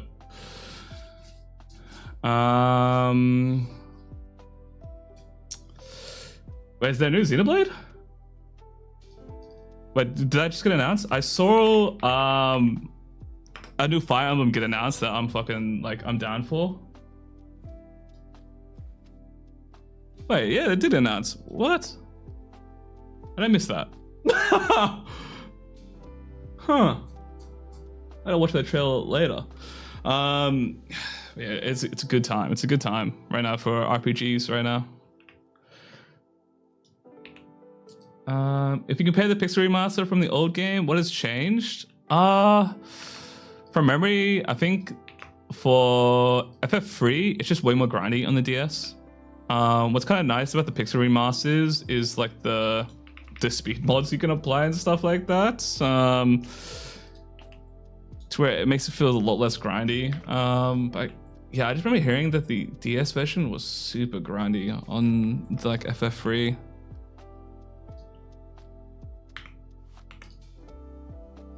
I love trains. Do you love trains? Yes, I love trains. Pokemon fans eating well. Wind/Wave, since most modern Pokemon games suck due to the poor graphics. They're a multi-billion-dollar franchise, so now they're finally putting effort into them. Yeah, it's definitely. I'd also super suggest yeah, I know Wild Arms. No, Wild Arms, yeah. Yeah, I'm excited for the new Fire Emblem. I didn't with Fire Emblem. I didn't really like the last one that came out on the Switch. I like not even like I just didn't play it, to be honest. Nothing wrong with the gameplay. I don't think the story I was like a big fan of. But man, Fire Emblem is goated, bro. So it's actually so fun. I haven't played Wild Arms in a while, but I do remember playing it and enjoying it. What do you think of Sony removing the physical disc? Dude, it's so... I mean, I figured that was always going to happen eventually, but I was like a ticking time bomb. I always was like, it's going to happen, but like the question is, when is it going to happen? And like, will there be a public outcry that is actually heard? I personally think they're never gonna go back. They're just gonna push through this and just ignore everybody, because at the end of the day, people like... opinions don't really matter. It's the shareholders that matter. So like, yeah, if it's fucking bullshit, of course. Like the whole like, you will not own your games and you will like it is like terrible. Like I'm not gonna buy like a Sony console going forward, of course, because it's like, I personally do buy a lot of games digitally, of course, like everybody does. But there are some games I just like to own physically to collect, and like these servers like will go down, and you'll lose access to everything. Like, I don't. Yeah, it's just insane to me. It's insane to me. I really hope there's like some sort of like legislation and stuff that comes out about this, to where it's like you have to keep the service up if you've like bought the game, etc. Like there wouldn't be an issue if like, for me personally, if like I would know that these games are forever available for me to download once I purchase them digitally. But yeah, quite depressing. Oh, I didn't know that the creator of Monster's making a new game. I'm gonna Switch 2, but I don't want to buy it. Yeah, I don't want to buy Switch 2 as well, just to play like 2 games. It's the same for me. I would just get it for like 1 or 2 games, and it's like $700 in Australia. Like my mate was talking about looking at getting one, potentially, and we looked at the price, and it's like $700. Boom! But that's a lot of money, man. Bloody hell. I'm good, bro. To buy like a Switch 2 to where like the games ever go on sale, I don't know.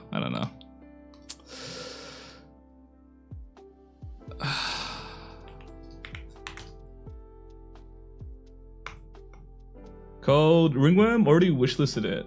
Okay, I'll have to write that down.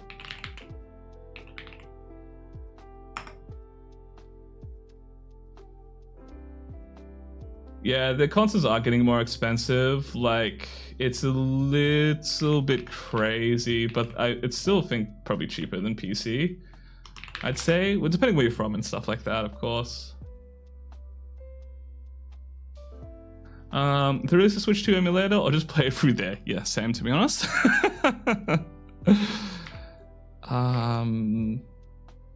Okay, let's have a review of a mesh, because I think I'm getting to the point where I'm just like noodling and doodling, to where I can probably move on to the next phase. Just this neck is annoying me right now.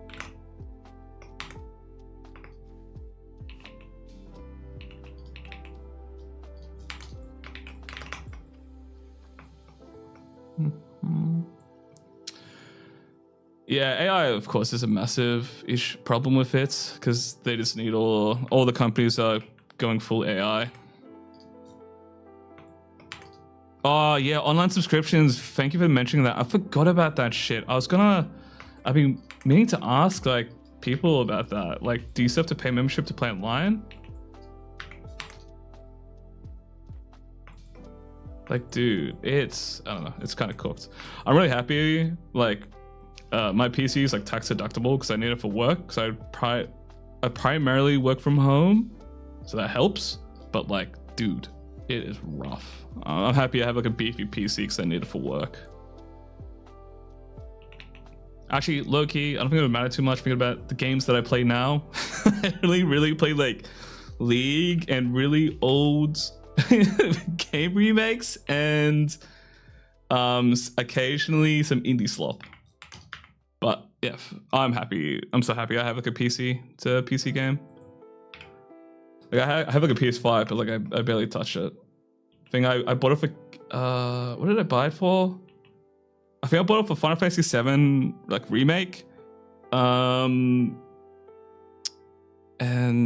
Final Fantasy 16 and Spider-Man, and that's all I played on it. And now it's just collecting dust.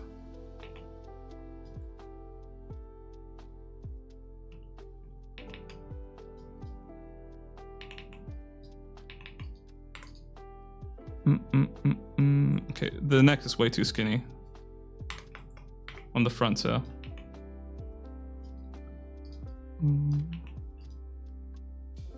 It's been playing, I feel like Fallout Boy. Not Fallout Boy. Is it not Fallout Boy? Oh my god, I'm fried. I was like, it's been playing Fallout Boy for a while, but this is not Fallout Boy. Whoops, slander.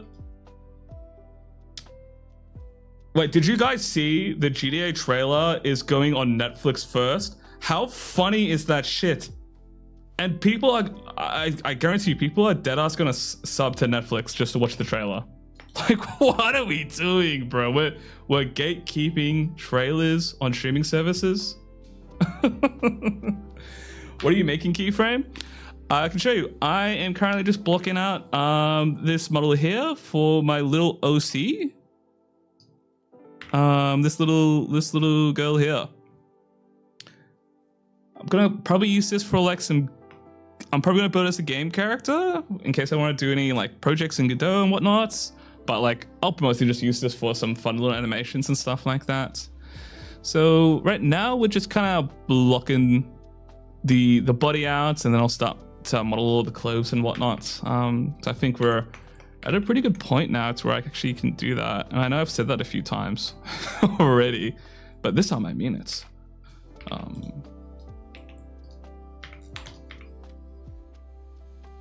Through a wall. Yeah, I mean, like, I really been wanting to do like a new OC character so I can like do some silly little things with them. I've just been very lazy. Oh, not being lazy. I've had stuff to do. I've been doing some stuff. I had to take a little break recently though, because like I work too much, so I gotta take little sleep snoozes every now and then. Wake maker ballin'. I made a character in the Mega Man Legend style, but I didn't like how it looks, so I'm sketching her again, lol. Damn. Good luck. But I'm kind of thankful for my friends because they know I overwork myself quite a lot. So whenever I'm like kind of frying myself, they make sure to yell at me and let me know to chill out and stuff like that. Because it's I don't know, sometimes I'll overwork myself to the bone and I don't really realize it. But there's just so much stuff I want to do always. But yeah, I think we are finally ready to start strapping her up with some clothes. Oh my god, this is the scary part. So I'm just gonna save this as a V3.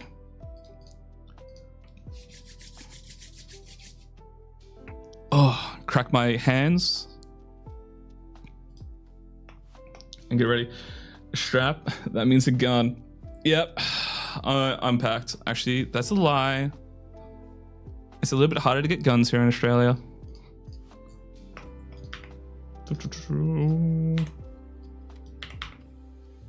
I'm only strapped with passion and love. Okay, yeah, beautiful beauty. You beauty. Bloody oath. Alright, I'm going to delete this stuff because I don't need this anymore. Excuse me. Buddy.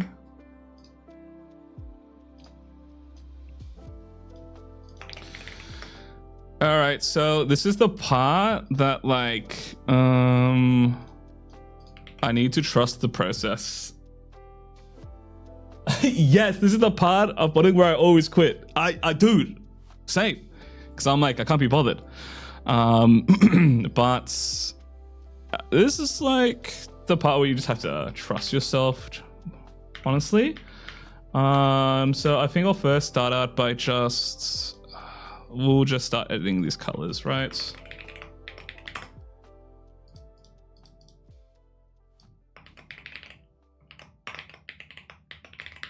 Have you worked a lot of 2D artists for reference sheets before modeling?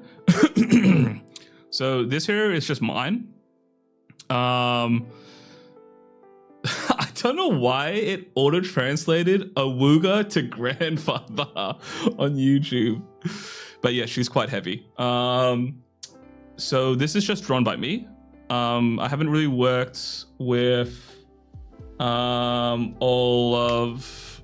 Sorry, my train of thought just hit like a halt. Like, what the fuck? I haven't worked with a lot of 2D artists for reference sheets. I think I've only ever done it once. But I didn't really work with them. I just had the reference sheet. That's the VTuber gave me. So for the Dewey EXE model, that was like, I used the reference sheet from like her Illustrator. So that's I think the only time I've done that. Otherwise, like generally, I just do everything myself. Because I'm a very shy person. Oh my. UV mapping is generally hell, well, especially if you try to make stuff snap to the pixel grid.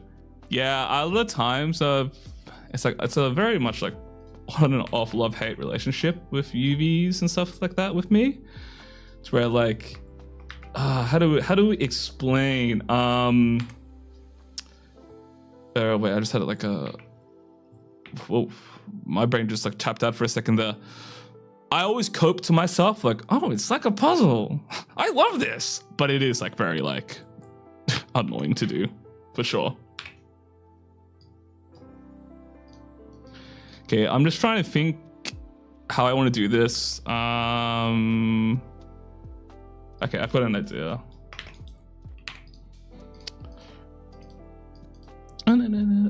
Okay.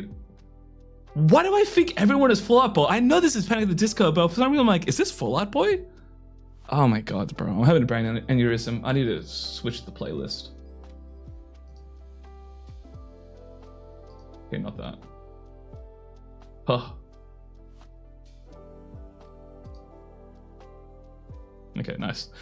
For your actual work in 3D motion graphics, do you actually use Blender or I use Cinema 4D. I don't use Blender for anything at work because it's like, it's just not production ready in my opinion for this kind of stuff we do at work.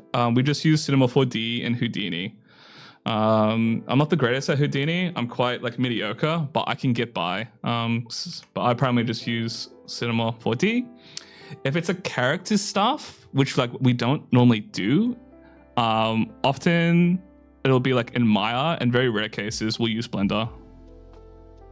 Just because the character tools in Cinema 4D are like horrendous. Man, I used Cinema 4D back when Octane render was bussin', and the 3D, yeah. I still use Octane. Like Cinema 4D has Redshift as like the native since Maxim bought them out, right? But the issue I have with Redshift and Cinema 4D, it's like really bloody buggy. Like it's quite slow and freaks out, and it's just quite frustrating. Whereas Octane just feels like so much better as far as just in Cinema 4D. I've heard that like Redshift is like really nice in Houdini and is somehow better than in Cinema, which is insane to me. But like I believe it. It's bloody Maxon. But yeah, I actually really like Octane. It is a bit buggy sometimes, and sometimes it doesn't, you don't get like the greatest of, like some things just look so much better in Redshift, but Octane is like for the kind of stuff we do, like very nice because it's quite quick.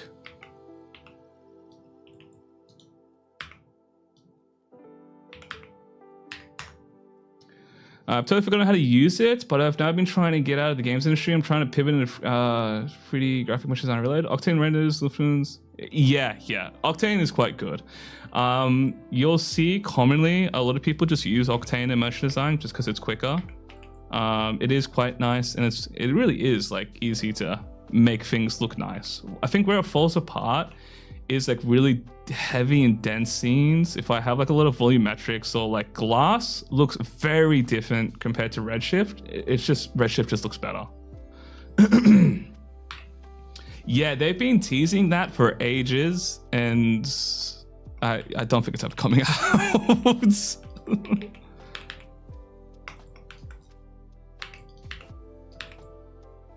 My God. Oh, she. I like literally never yap about motion design on the stream. I'm actually so gleeful talking about it.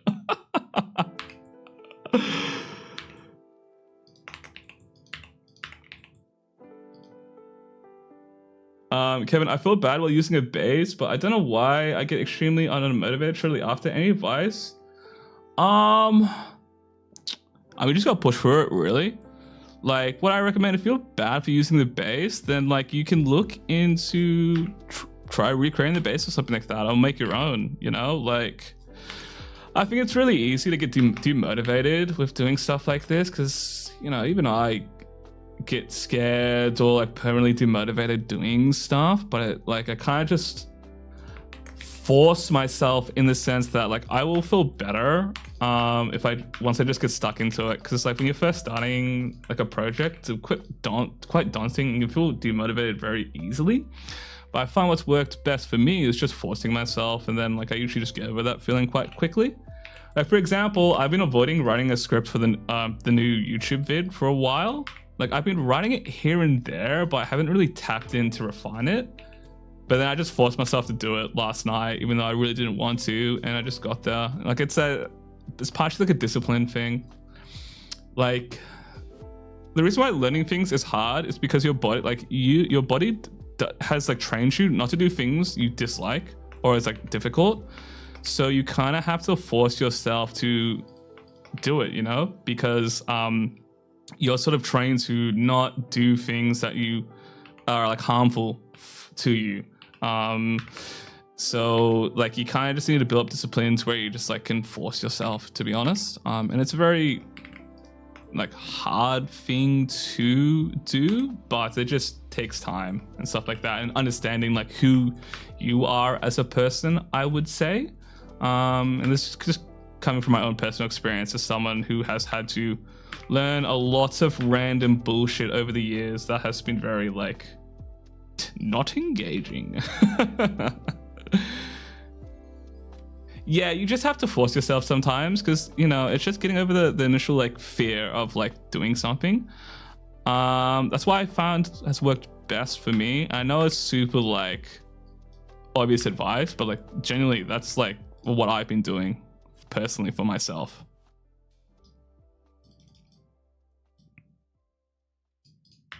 Okay, let's actually make this red, because I don't know, I'm very much a kind of vibes person, I've discovered over time, to where like I really need to like feel motivated to do stuff, but I have quite bad discipline, so that waiting for that motivation isn't gonna do anything, you know. It's funny because I have no idea how Otoy has a huge skyscraper building here in downtown LA next to the big functions. There is zero way to even afford. Yeah, like, dude, I'm so surprised that like every single year on Black Friday they do an insane sale on like Octane. I'm surprised they're still doing it in this economy. Yeah, I've heard about that. Like, they're 100% getting funded by like shit from the military. I don't know where I heard about it, but I just remember my coworker telling me about that for years. It's 100% for sure. There's like no way they'd still be up, like based on their business model and stuff like that. Because dude, the Black Friday sales that they do is insane. Like at work, we get our Octane licenses every single time during that sale.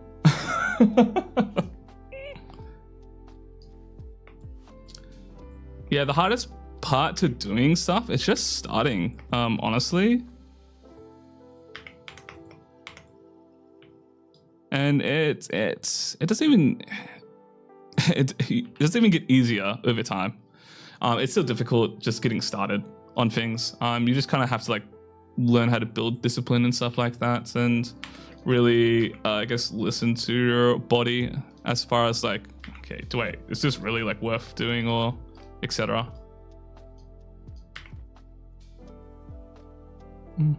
Okay, let's do this.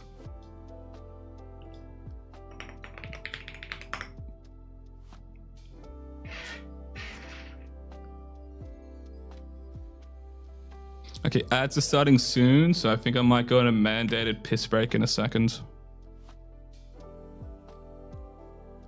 Actually, why did I change that to red when there is going to be black here as well? Oh well. Normally, if I just pick my goal so easily, yes, that is a really good thing to mention. So you would be surprised, right, of like how easy it is to get into things. So a lot of times when I'm like, oh, I don't want to do so-and-so, it seems like so much work, like, oh, I just can't be bothered. You'd be surprised of like how easily you'll get lost in the sauce if you just tell yourself like, okay, I really don't want to do this, but like, I'm going to force myself at least 10 minutes to jump in, etc. And then you'll just like go to town with it. You'd be surprised. I probably mentioned this before, but I have a problem with procrastination and perfectionism. So now I'm just trying to break that curse. Yeah, I'm the same. A large part of it for me has just been like, how to say, just telling myself to get over it and just be like, who cares? Nobody's going to notice but you. And I had this issue at work to where like sometimes I'm like, oh, it has to be perfect, etc. But like no one is going to notice an issue on the stuff I'm making besides myself or like other motion designers. The client's not going to tell. So a lot of times it's just like knowing when like, is this actually worth it? Have you been burnt out? Yes.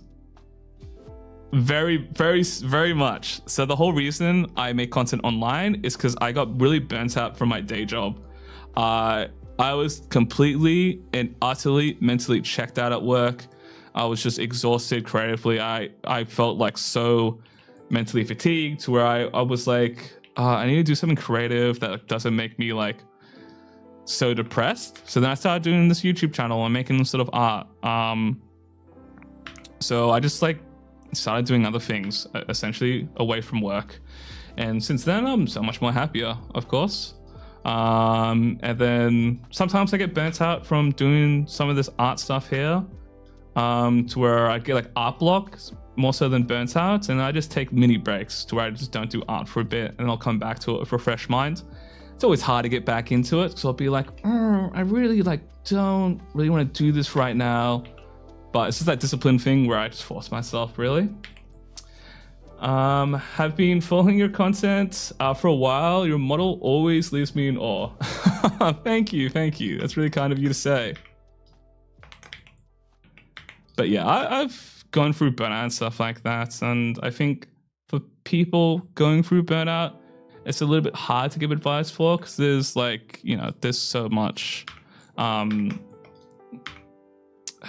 to say, there's quite a lot of ways to navigate it, and I think it really depends on the person, really, to be honest, which sounds like a cop-out answer, but yeah, it's a very like subjective thing, I suppose.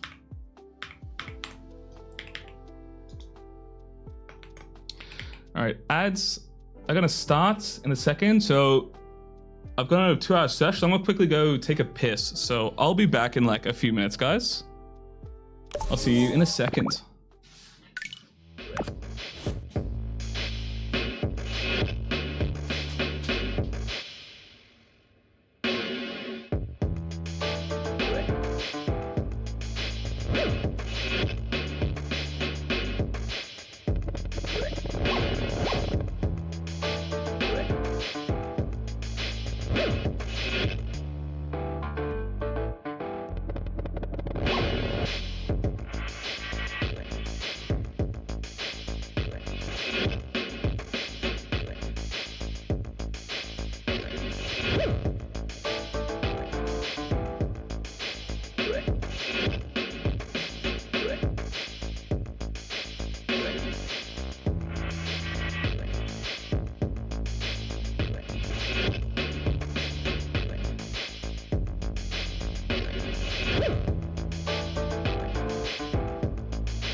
Oh, perfect timing. Come back when the ads are done. Lovely.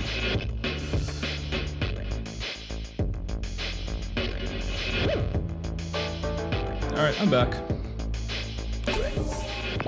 Loki, I'm a bit warm. I might have to take off the Udi soon. But I know as soon as I take it off, I'll be cold. Because I don't have a heater in this room. Oh yeah, just out of curiosity, I've been meaning to like check in and see like where most of my audience is from, but I assume like you guys are all from like primarily from like the US and stuff, right? Like on the stream. What are your tips for rigging models for video games? Yeah, I'm boring. Sorry. No. I'm just checking because I'm trying to figure out the best time zone to stream in. Because I think majority of my audience is from the US. To where that's why probably my 2 morning streams. Are you from the Philippines? Hey, what's up? Filipino pride. I'm Filipino, by the way. Like I'm half, so like I can't speak Tagalog, so I'm a bit of a lapa. But like, yeah. From Mexico, from Colombia. Nice. Yeah. Why are ads playing again? What?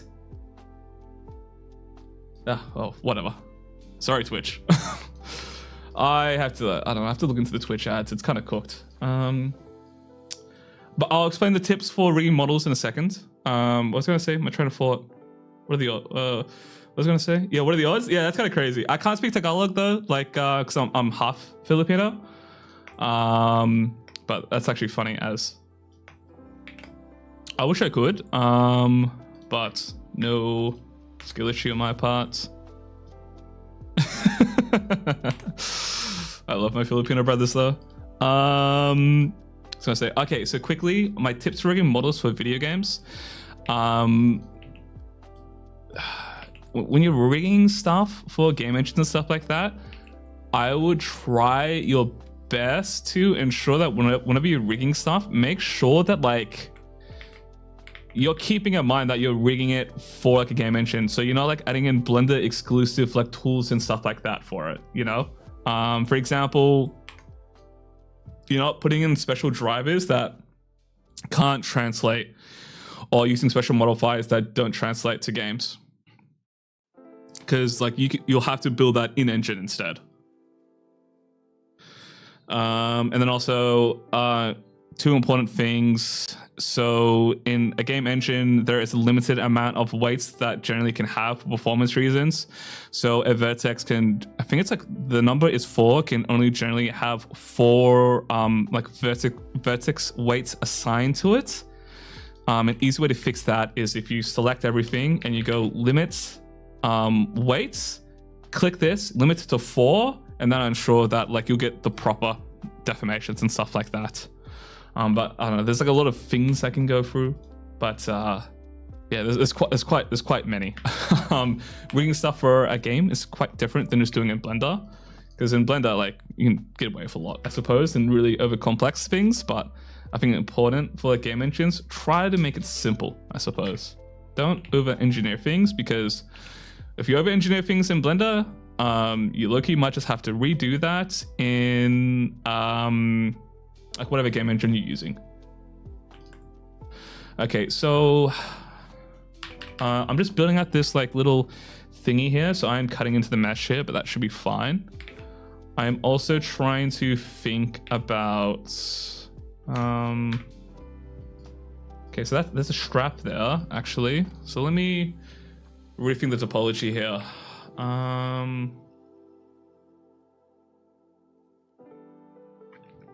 There's a way to have a complicated rig in Blender and use copy transform modifiers to have a game version of it. Yeah, I can't remember too much. Every time I've looked into like doing stuff for games, I've just been like, oh, this is so much. To where I'm just like, thank God for AutoRig Pro, because that just does everything for me. Have you released the base mesh ref image? No, I haven't, but I promise I will do it after the stream, because I have forgotten. To where, let me put that in my to-do list. Base mesh ref image. I might redraw a part of it because the side of the face is wrong. It is a little bit too small. I don't know why I made it so tiny, but I will fix that. What's I thinking here? Okay, so the strap. Okay, I don't really care about the strap. It'll just probably be separate mesh, Loki. Actually, let me think about this. No, let's not make it a separate mesh. All right, we're gonna cut into here, and then I'm going to do some hidden secret tech here. Cursor to, I need to see my 3D cursor. Where you at? Boom. Yep, that's fine. But also, can you apply most of this to higher poly anime models? Yeah, you can apply most of this anything really. The only difference is I'm just not really going like, for like my stuff, I just don't go beyond a certain threshold, but you can apply this to like, it's all like fundamental stuff, like the things that I generally talk about.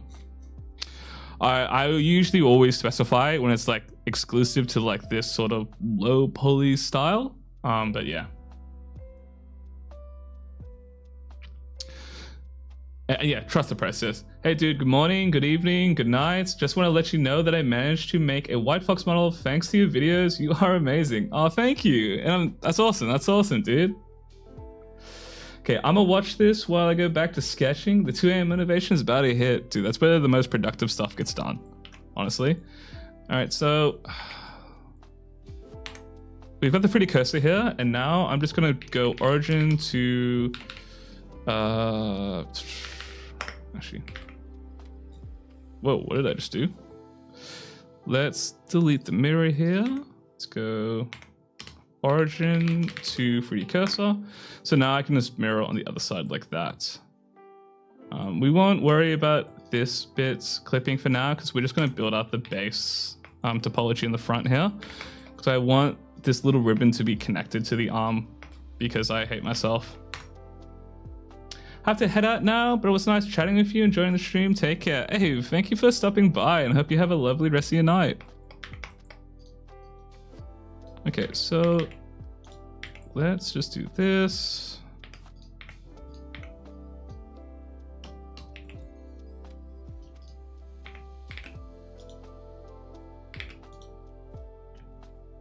We'll cut down the center here.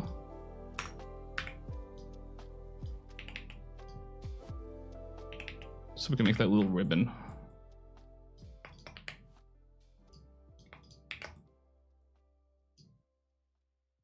Right, so just like so.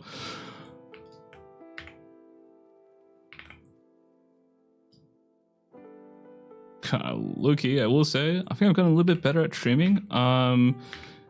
Guys, it's like really hard to, well, hard for me at least, to talk and model stuff. But I think I've gotten better at it.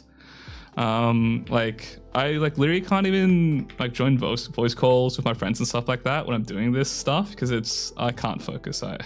It's really hard for me, but I think I'm getting better at it.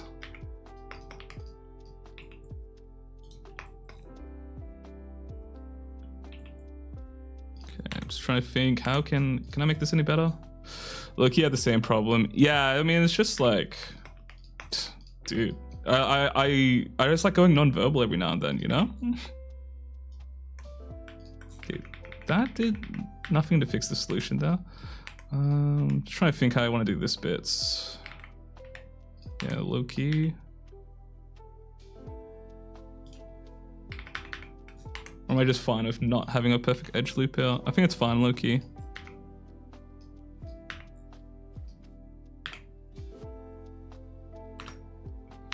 I'm so glad I finally caught a stream, man. Nice. Glad you're here.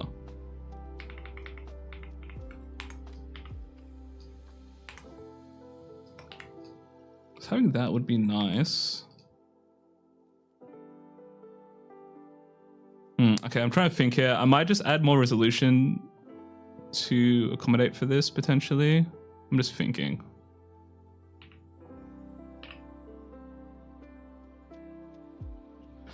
Okay, let's delete this for now. Don't do that.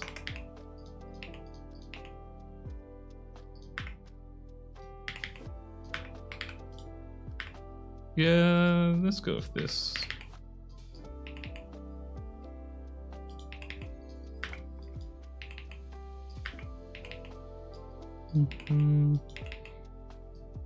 I made sure I also to bring snacks for the stream as well, so my stomach doesn't pop off. So sorry for the crunching.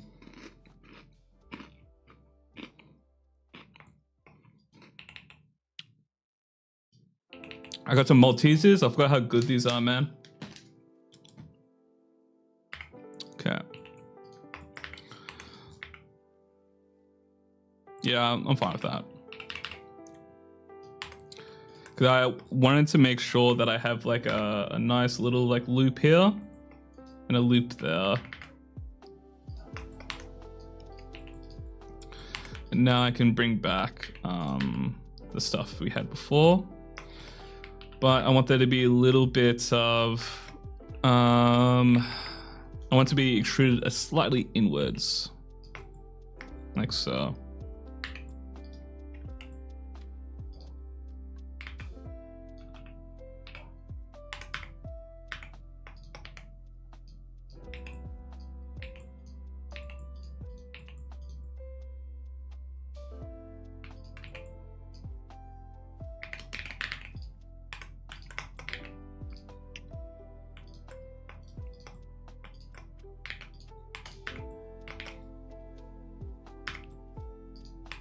Yep, that's looking pretty good.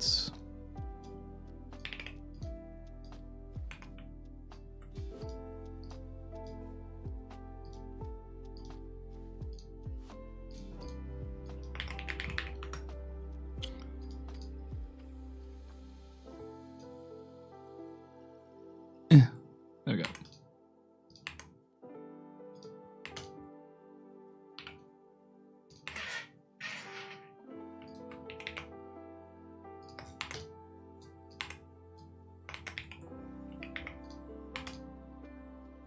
Yep, nice. Now I can just do a little few tweaks to get the shape, like the thickness of this correct.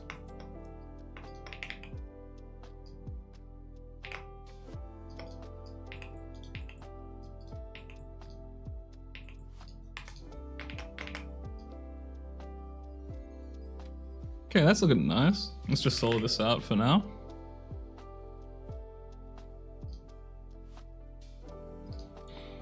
One thing I keep on forgetting that I have to fix in my template, I have these materials set up for backcalling, but I need to get rid of that.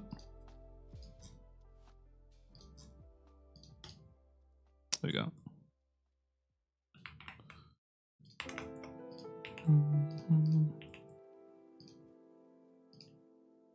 Looking clean. Thank you. I'm pretty happy with this so far. I was kind of. Oh my god. I was kind of concerned to stream because I was like, I'm kind of going through an art block. I don't know if I've got the dog in me to make anything proper today. So I was like, surely I'll finish the base mess, like finish the block out. But then low key, I was like, I probably won't. But no, I'm making some good progress. Slow, but I'm making it.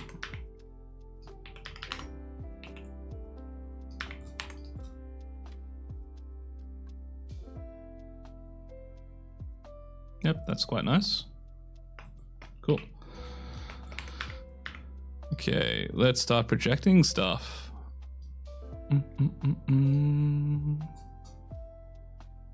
Actually, I'm gonna take my hoodie off. Give me a second, guys. It's too warm.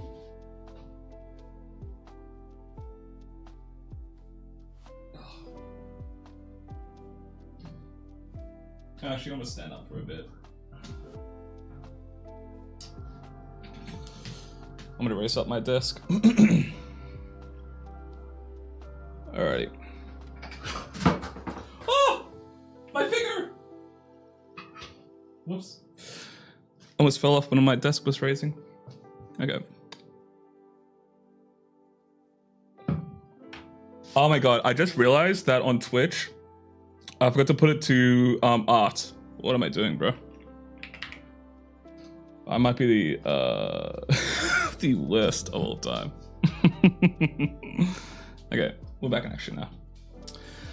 I low-key want to go with the art style of those retro-looking games with the clean textures. Bomb Rush Funk, for example, and the Godot engine and Blender.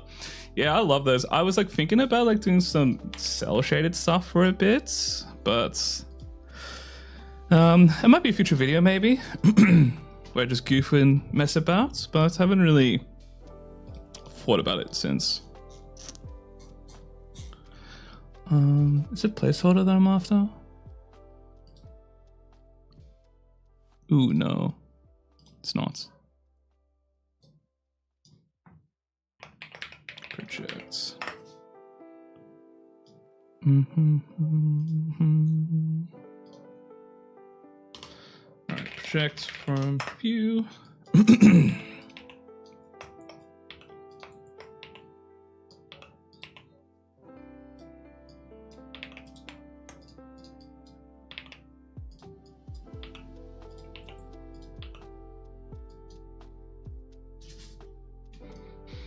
But for this model, by the way, guys, like I'm gonna try and make sure I do not touch it at all off stream. I know I've said there's a ton on in the past and like other stuff, but like this time for realsies, I'm gonna try and make sure I just do this all on stream. So I think it would be nice to have on my channel of the entire like a full VOD of like a full character, so I can just point people to, oh, I did it in like XYZ. You can check out that. Maybe a good resource to have for people. So I'll try my best not to do this any off stream.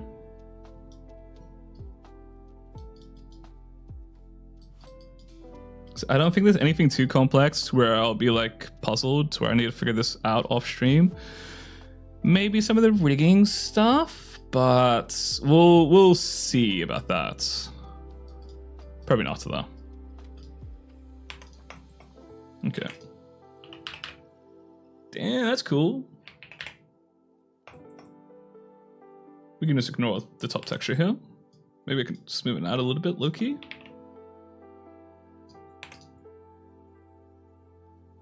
Okay, nice. Hit save and stretch our back. Excuse me. All right, let's move on to the body now. So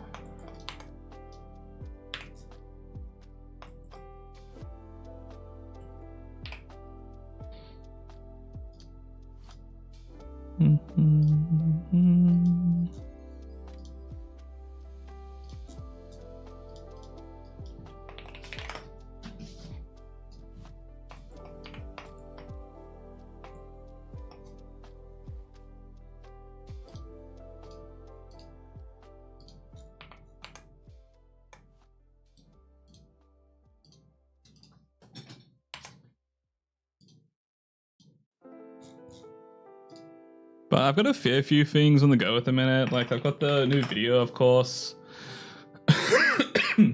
Oh my god, excuse me, sorry. I've got the new video, of course, and then also I have like the new VTuber model for myself that I want to work across. Because I'm like this little guy here, he's quite old, and I'd like to update him to the new chef design that I made, but he might be tinkering with that a little bit. So I want to make sure that I'm actually completely satisfied with whatever I do end up with, because I don't really want to spend the time making another update and stuff like that.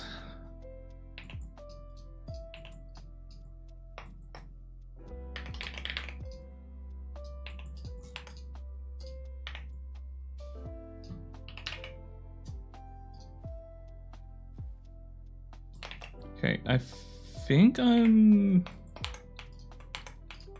happy with the topology here to where I'm good to start to lock it in and apply the modifiers. Yeah, let's do it.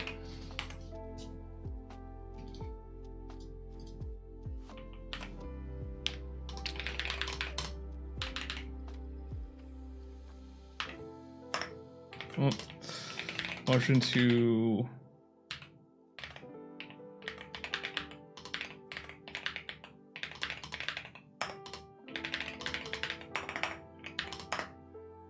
okay.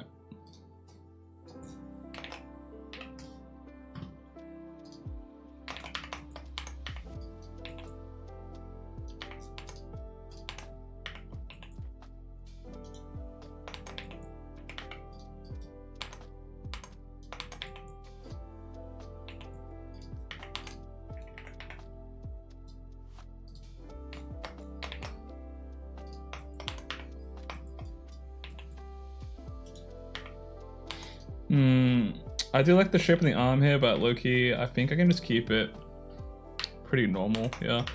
What I'll do is I'll just split this mesh up in case I need to reference this at any stage.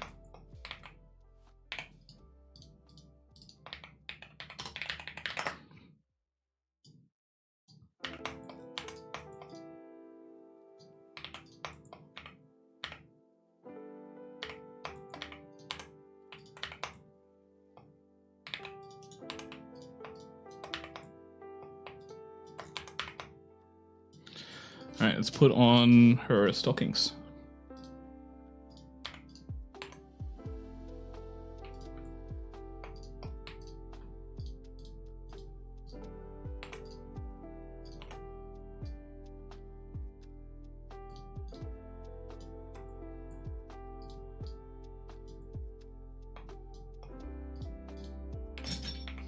Okay.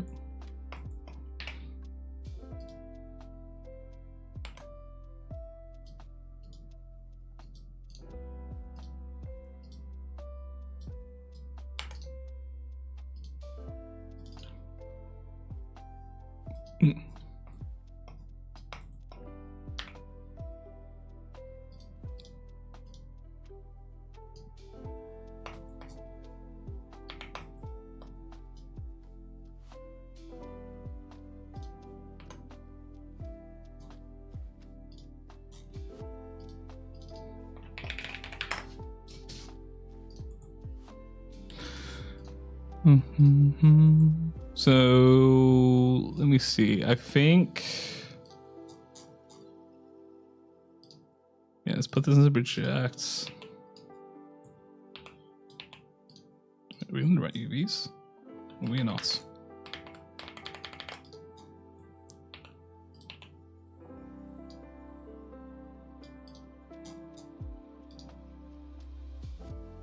Huh? Why is this not working?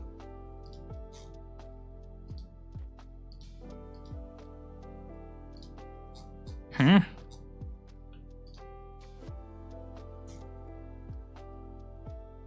Oh, that's why.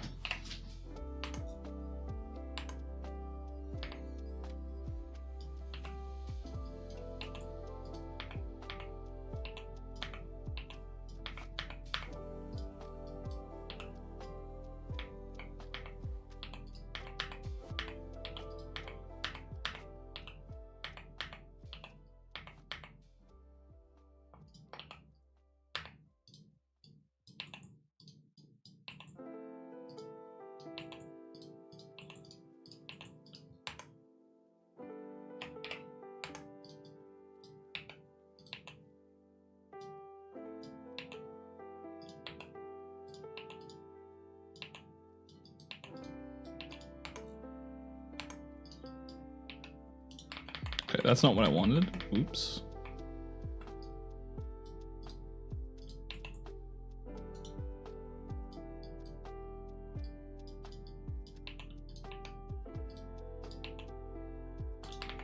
Okay, now I'm just gonna have to leave it like that. And I'll fix this later, because I'm just like putting in some temporary materials and stuff like that for now.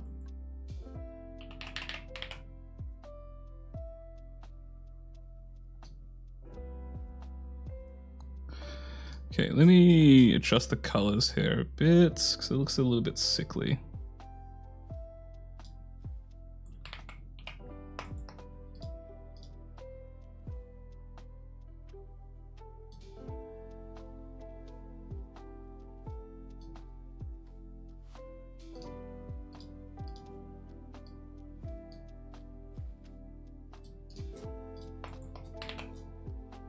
Okay. Back to the rest. But also, I need to sit down, so I'm gonna move my desk. Hold on.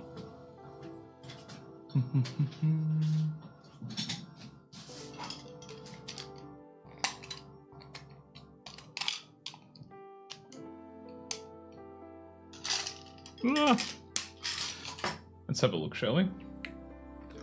So the next thing I want to work on, let's see. I've got the arms in an okay place. I'll quickly just texture up the hands. Real quickly, actually. Yeah, let's just do this.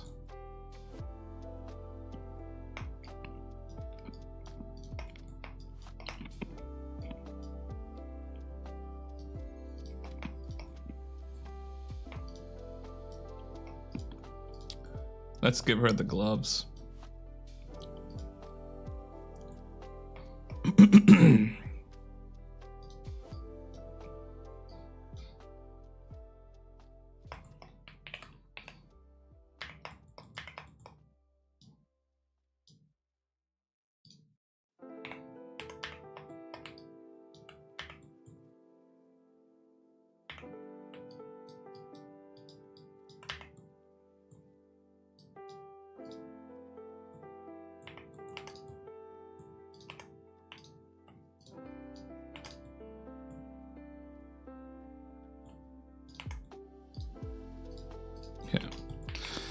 Nice.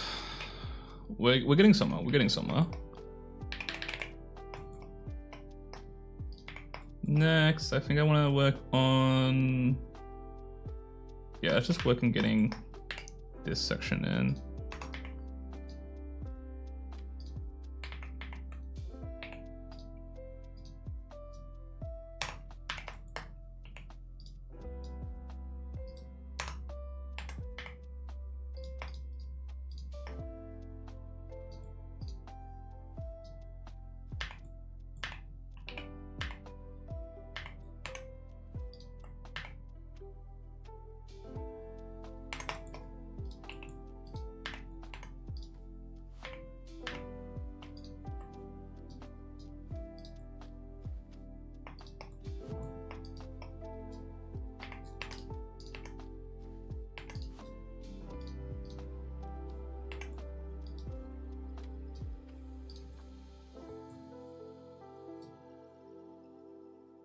Thanks for doing magic on stream. No worries. It's always fun jumping on, hanging out for a little bit. It also gives me a good excuse to try to be productive, I suppose.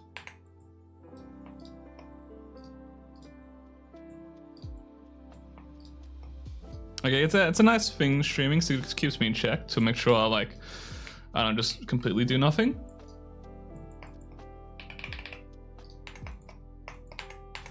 Okay, let's get this clothing in before I get too west.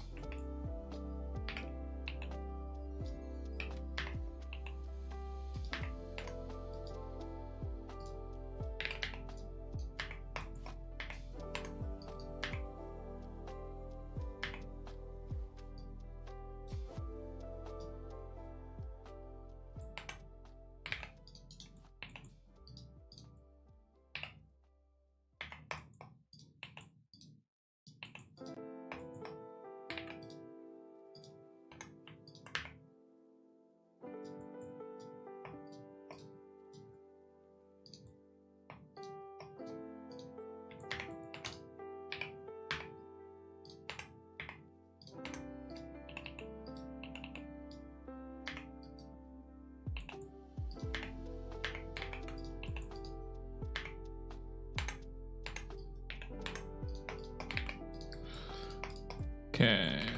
Sorry if I go mute for periods. I'm like low-key locking in right now. Maybe something like this.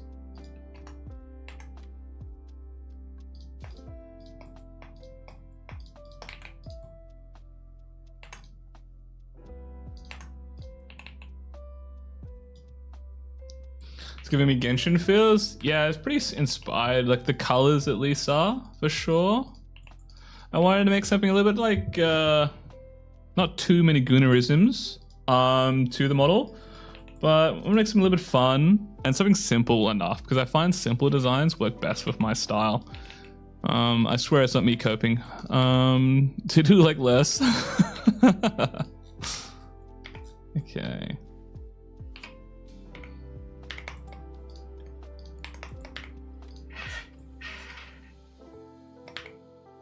Oh, that's why it's looking off, because I'm like, this looks too lewd. What's going on here? Because I got the tums exposed. Whoops. Okay, that's looking more like it. Okay, let me have a think about how I'm gonna tackle this.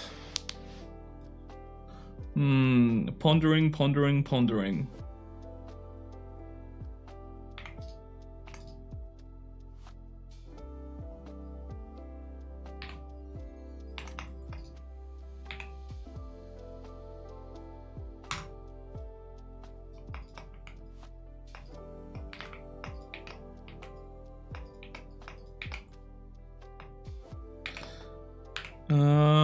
Yeah, that works.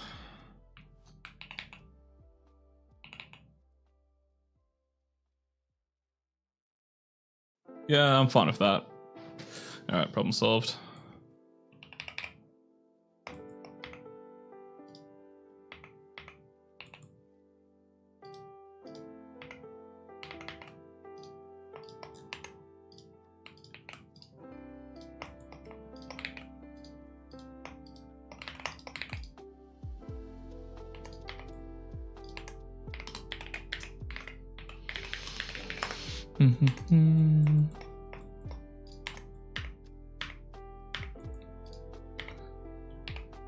All right, let's let the dogs out, I think. So how am I gonna do this bit? Okay, this is where I needed to troubleshoot a lot, because like I want to actually, I'm aware I could just paint in these like creases and stuff, but I actually want to model it in. So I want there to be like a crease down like that. That's going to be very easy, but it's just trying to find a way for me to connect this. So actually, I think I can annotate to help me lay this in. So let's have a think, right? For now, I'm gonna save, and then I'm just gonna slide this stuff in to see if that may help me get the base out here.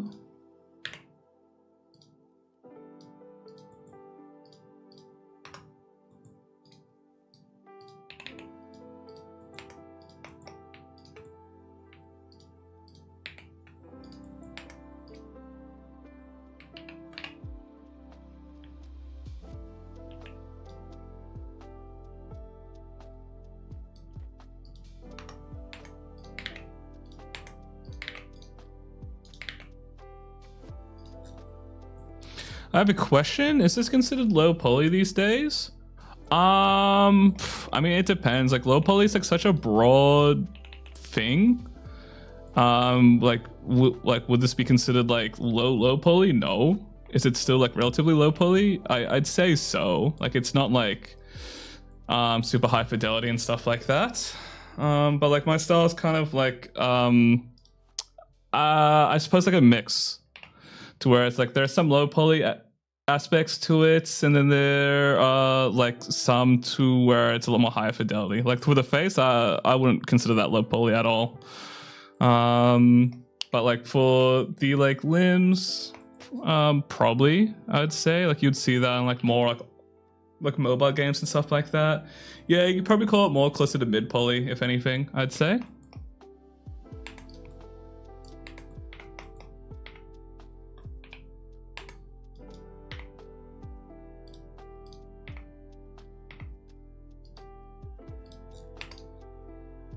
Ooh, we're getting somewhere.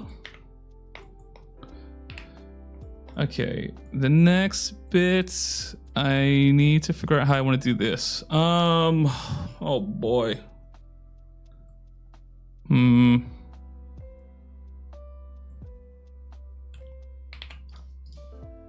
So I need to figure out how I make this connect. So I didn't draw a side reference because I'm lazy.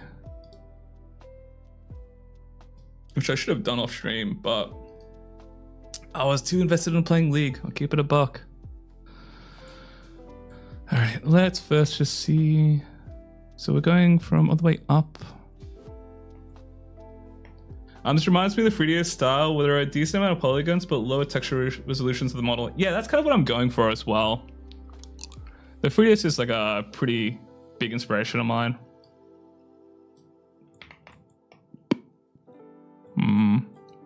Let me see here.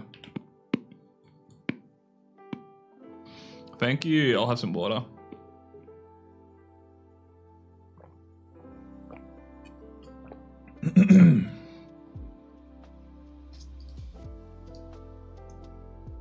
Okay.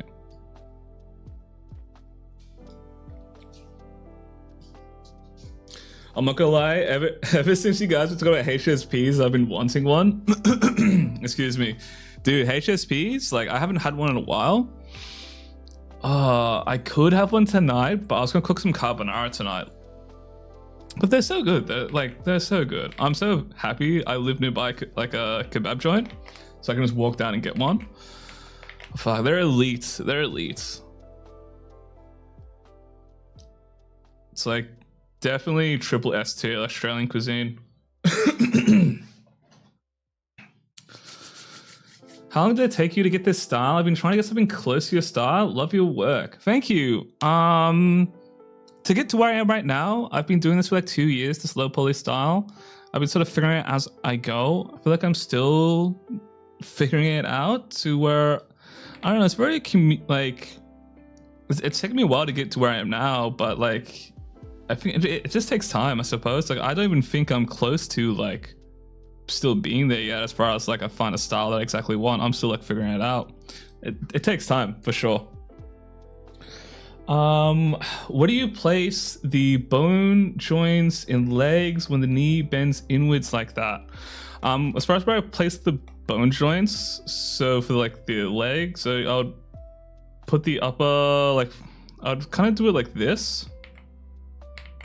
I don't know why I can't undo annotations. Okay, that's weird. I like to have it like probably like around here. And place the ankle here, around about. So usually with like the knees and the elbow, it's a good practice to not have it directly in the center here, but slightly push forward just for better deformation. And you do the same across the elbow. So instead of it having dead smack in the center here, you would have it more so here. Just because it makes like, you have better deformations that way. I gotta go cook food and do some other stuff, so I'm gonna head out for the night. Hey, no worries. Thank you for stopping by, Rev. I hope you have a fantastic rest of your night. We just played League for Taban Viego, and of course we go against an Elo boosted Viego. Look-y Viego's so fun though. Like, if I'd played jungle, I'd one-trick him. Are the knife cuts better for deformation? These cuts I'm making here, it's more for the UVs. Because like I work with very limited low-risk textures, I like making cuts into islands where I want harsh seams just because it's easier to unwrap and texture things that way. So these are more so just purely for the textures. Speaking of which, what I was doing? Oh geez, the chest in this is going to be so hard to make actually. but we can do it with enough perseverance. Anything's possible. What about the fingers? Sometimes bends weird. So I use so that is where I do use. I can show you an example. I will show you an example, Lemon, of an old rig of mine. I think that might help you. Give me a second here. And I've lost my tracking. Let me try find it. So this is an old model of mine, one of my more recent ones. So first, let me quickly answer Bracco's thing about the fingers. Sometimes bends weird. So I still have the fingers all placed in the center. Like the bone is placed in the center, but I will cut in these triangles to make deformation a little bit more smoothly. You can see how those triangles alleviate some of the deformation so the edges don't collapse in itself. Doing it things like this way is quite nice for like more low poly stuff, as you can see. But onto, so the way I have the bones positions. So I can show you how I've got them positioned exactly. Let me see, bones only. So these are how I have the bones position. I have like twist bones here, but you can just ignore that. Just pretend it's like a straight line. So you can see here, I have it slightly pushed away from the front and it's kind of angled like this. So I have the ankle in the center and as well as the hips here centered as well. You just want to push the joints a little bit forward just because when the leg like bends, it'll crease better if you have it slightly pushed forward as opposed into the middle. And it's the same here on the elbow, to where I think the bone is placed here and then it goes like all the way into here. So this is the center and I have it slightly pushed backwards just to ensure you get a nice little crease when it like bends. But for like the wrists and stuff like that, it's pretty much in the center of like the mesh. I only really position it slightly differently just for the joints. For the fingers, I don't bother. I keep it all dead smack on in the center, as you can see. And I only sort of do it this way. Like you can do the same sort of thing you do across these to the fingers as well. I don't bother just because of the way my topology is designed. It allows for it to be fine regardless.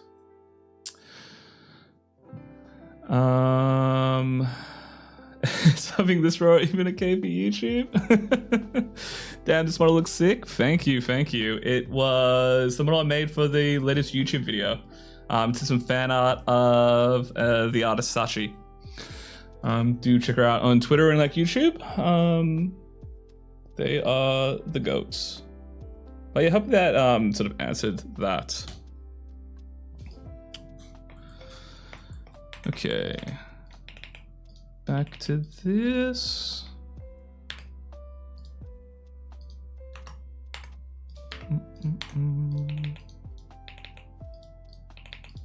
Okay, Loki, this isn't too scary. I'm getting there.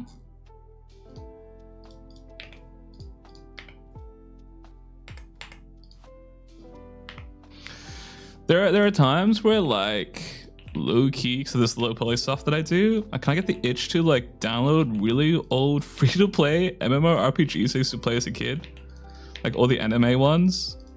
Like I have an absolute craving to, I think it was called Dragon's Nest. Like I do have a craving to download that, but it seems like an absolute task to find a copy of it and stuff like that. I just really missed that. It's like old stuff. I don't know. So nostalgic for me. Yeah, it's such a deep cut. Did you see that they made the spiritual successor to that game is like, it's Dragon Sword that came out recently. It was originally intended to be a gacha, but I think it bombed when it was like released or in beta, so they converted it into a single player game. I bought it. It's quite fun. It's just very odd in the sense like, it's basically exactly the same as Genshin as far as like the stuff you do. But it's a single player game, so I don't have to pull out my credit card to roll, excuse me, on characters. I don't know. It's very interesting. I quite like the combats. It's been fun. As far as I know, there was some corporate issues from bringing it to other countries. Yeah, that makes sense as well. But I really hope it does well, because like it'll be. I feel like I always say that like it'd be nice just to have a single player gacha game. Like, how cool would it be just to have like all these cool characters to play, but like I don't have to pull out some debt just to get some like PNGs and waifus. I hope it does like sell well. I think they're getting their money back by having absurdly highly priced microtransactions. I think it's like I could be capping. I think it's like $30 for a skin pack or something, which is like League is just as bad, but I really hate how normalized some of the League skins are. Like there's like an Ari skin, I think it's like 500 AUD or something like that, that came out to celebrate one of the players. 500 like AUD for like a skin. It's like absurd, bro. You get other stuff with it as well, but it's just like, dude, it's still like $500. Is it only bent in that one axis where you move the joint closer to the outside of the... Yeah, I only do it in those spots. Otherwise, like everywhere else is pretty much normal for the most part. $100 plus skin is wild. Yeah, it's insane, dude. League is just as bad, but the loot boxes in League sometimes... Yeah, the loot... Dude, I remember when they tried nerfing that in League. So they were like, like they made it harder to get like chests and I think keys as well, or something like that. So it was like basically impossible, and they had to like push it back because everyone complained about it, like rightfully so. Like, dude, brother, that is a deep cut. Wildstar, that is a deep cut, bro. I haven't heard about that game in fucking ages. That's the sci-fi MMO, right? Dude, wasn't like people really cut about that game like flopping in and shut down. Oh, bro, what a cut that is. That is deep, bro. Holy, like... Yeah, I hate battle passes in games. I'm too, like, I got too much shit on to ever want to do a battle pass. Like, I get really triggered by battle passes whenever someone says, oh, but it's great value. It's like, dude, like, oh, you get all your like your currency back. I'm like, buddy, of course it's gonna be like that because it's like a fictional currency determined by like the developers. Like, it doesn't mean anything to them. They don't lose anything from that. Like, I hate that I'm forced to play a game to unlock stuff that I paid for. Like, that really doesn't sit well with me. Child points at a battle pass. No. Don't get it twisted. Don't get it twisted. Don't get it twisted. Don't get it twisted.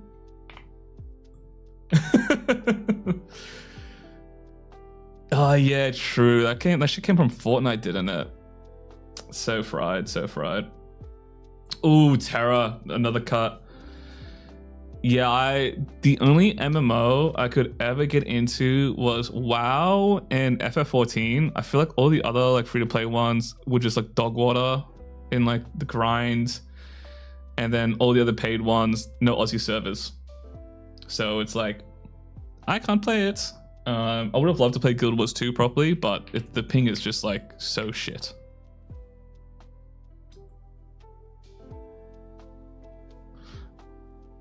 Used to play lots of Terra. Oh, I didn't even think about that. The game would be completely like down. I did play a bit of Terra. But I never like got into it. Like the only MMO, like the first MMO I got properly into was FF14 during the Heavensward expansion. That's like the first one I truly experienced. And I've been playing ever since then. And then like WoW, on and off. I play it with some of my mates who only play WoW. We like we'll get it like we don't regularly play WoW, but there will sometimes be like it's that time. It's that time to level up and never play. I keep bouncing off and on and off FF14 hard, even though I really want to get into it. Yeah, I feel like FF14, like I kept on bouncing on and off for the longest time until like I Had my mates finally play it. That's where I started getting the most into it. So, and also like joining an FC. I used to play that game like a single player game. I feel like it's one of those things where it's really fun, of course, once you play with people, which like, you know, sounds obvious, but you'd be surprised of how much like I just played that game solo and treated it like a single player FF game. I've tried getting into 14, but as a Colombian, I had bad ping. And I enjoyed playing healer only, so I couldn't. Yeah, dude. So like, I live in Australia. They used to not have any Oceanic servers. So initially, I had to bum around in the US servers. So horrible ping, literally unplayable. And then I eventually realized, oh, I should just play in the JP servers. We're closer. But I can't understand anybody is all. But then eventually got Osh servers. But like low-key, they're kind of dead. The Oceanic servers like aren't bopping at all. It's a little bit rough. A lot of people have just swapped back to JP and stuff like that, to where some of the stuff is like just not. A lot of the IP stuff is gone, which I used to really like, so it was really funny back in the day. But I don't know. This could also just be me having like nostalgia bias and stuff like that as well. Yeah, but it's tragic being Australian. Like I have a friend, he legit wants to move to the US just because he's like, dude, but like all the games I can play because of like the servers, because we don't really get them. It's very rare because it's too expensive to do it here. The only times we get random test servers are the only benefits of Australia is sometimes we get beta tested because we're a small country, so they'll use us as like a small testing ground for some games. But mostly it's like suffering.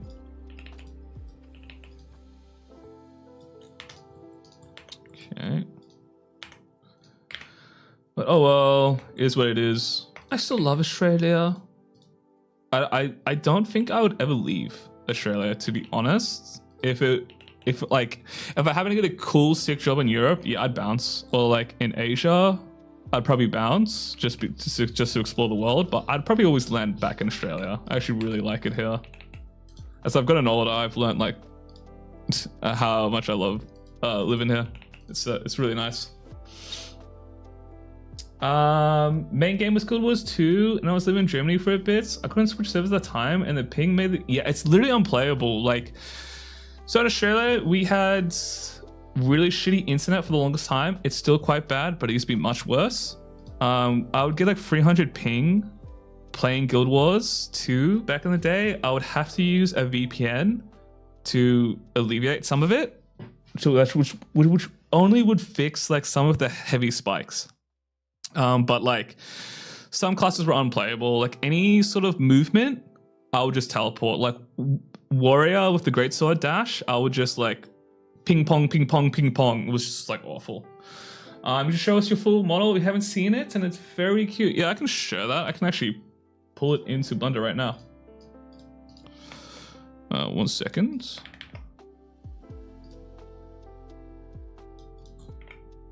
So yeah, this is the full model. This is me. I am updating this entire like character though. So he's gonna be outdated. The new design, I think I showed it on the last stream. It's gonna be a little chef. Well, not a little chef, but it's just gonna be me as a chef with a brand new design and everything. But I am low-key thinking about reworking the design I made last time on stream. Thank you, big boy. I know exactly what you're talking about. Yeah, dude, it's like rough. I've tried really hard to get into Guild Wars 2 every now and then, but the ping is rough, and like the story is rough. Like the initial story, because FF14 has ruined me to where I'm like that kind of guy to where I don't skip cutscenes. Like I watch it. How did you have that mouth hold up there? I can pull him out and show you. I can talk about the little fella for a moment. Okay. So for the mouth, right? Let's go. The way the mouth works on this little fella is essentially I just use blend shapes. So if I go into the wireframe mode, and then if I just go into here and go override, select on content, right? Go to here, boom, boom, boom. Geo. Where is it at? Where's it at? Head. So you'll notice that in this, you probably can't see because I'm covering it, but I have a bunch of like shape keys applied. If I just delete a driver on one of these, the way I sort of do the faces, I just have these blend shapes with the different textures applied, snap on and off. That's how I do the face. So if I go in wireframe mode, it might be hard to see with the bitrate, but I have all these faces with inside of the head here that snap into place whenever I'm talking. So that's how I do the mouth. Titan would hit me every time, every single attack. I really thought it was intentional, unavoidable damage. Yeah, I remember getting absolutely fried as well on Titan back when I was playing the American servers. It was like unplayable. It took me so long to get out of it. When I played 14 as well, the game was like so clunky. That was like Heavensward, and Aussie internet was dog shit back then. I don't think we had NBN yet, which is like a not new, but like newer upgraded like internet service and whatnot. And it's still horrible. Okay.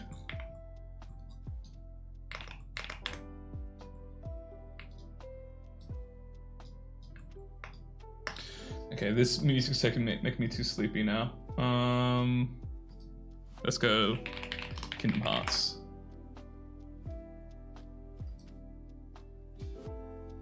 Yeah, that's gonna kill me as well. Final Fantasy OST, because we're talking about FF. Fuck it. Actually, let's do 14.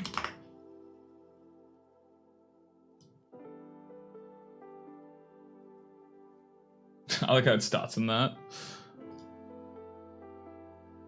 Okay.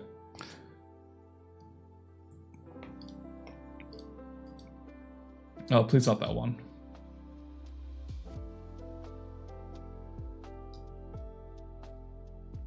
Okay.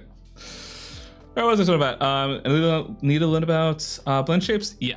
It's because it's not UV.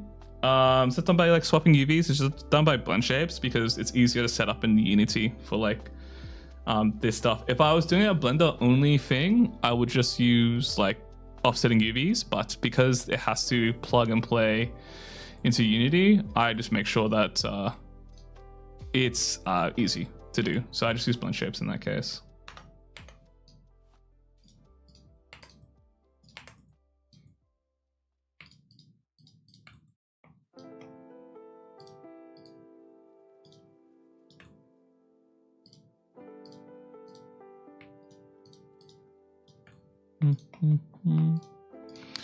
But yeah, I don't know. FF14 is I really do recommend it if like you like JRPGs. I wouldn't be afraid the whole like MMO parts. Nowadays you can largely just solo queue it. They're keeping adding stuff to where like you can play like a single player game, which I don't recommend doing it that way, but you can if you wish to.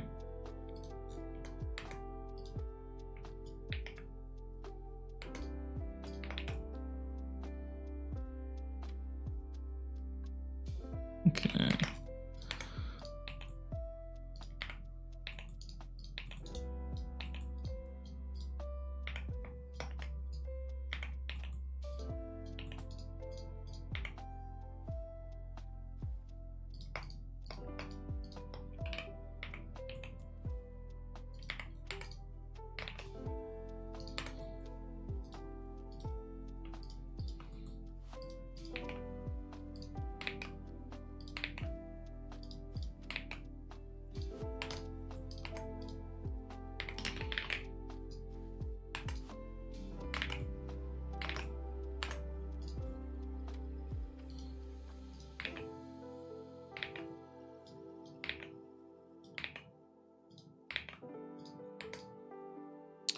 I'm making my own CC.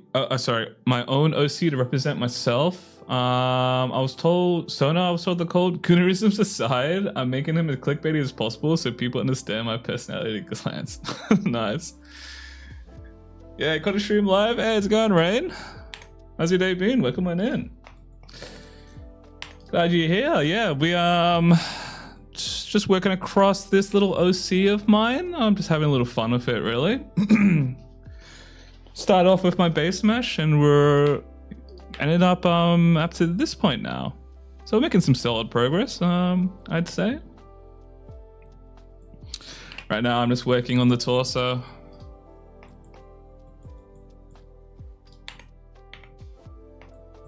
Been busy with work and packing. I need to set some time tomorrow for some Blender stuff. Oh, damn. Are you packing for like a big move or something like that?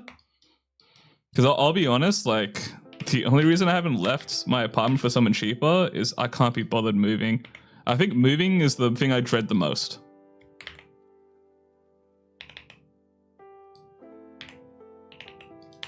It's like moving and finding a place to like to apply and like rent. It scares me. I am terrified when I move out of this apartment. Move my stuff out of my room so oh, nice. A little bit of remodeling. Oh, an expansion as well. That's sick. Like, I don't mind when I'm just like moving stuff out of a room. If I'm moving a whole like place, that's where I like stressed out about. But like if I'm just like taking everything out of my place, it's kind of nice because it's like what I do like to do is with spring cleaning is just like cleaning everything else and just rearranging stuff and getting it all nice and organized. It's kind of nice doing that.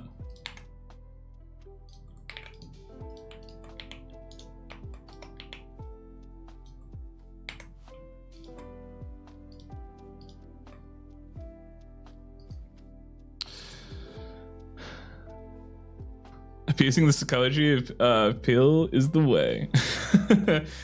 My room has a lot of stuff in it though. Well, like, yeah, I don't envy you, but on the bright side, like,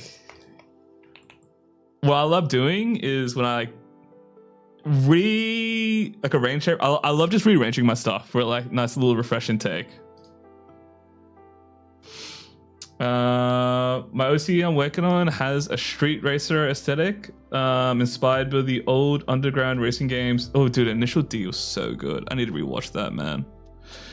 My laptop is so crappy. Can't run Blender 3.6 without deleting everything. Oh, damn, my days. As it reminded me, my friend was having tech issues, so she called me up because like she had to send a file to somebody, but she was having issues like sending it, and then we just found out it's just because her laptop is so old and shitty. Oh, dude, the music from Initial D is so good as well, man. Like, I think I had the new Initial D series. I forgot what it's called, like Ghost, MF Ghost, I think. I watched like just the first season. I was okay, but like dude, I'm not really a car guy, but I actually really liked the anime. It was so sick, bro. So much aura farming, man.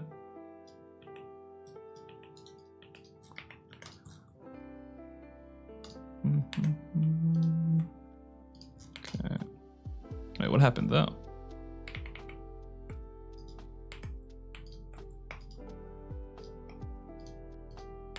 Oh.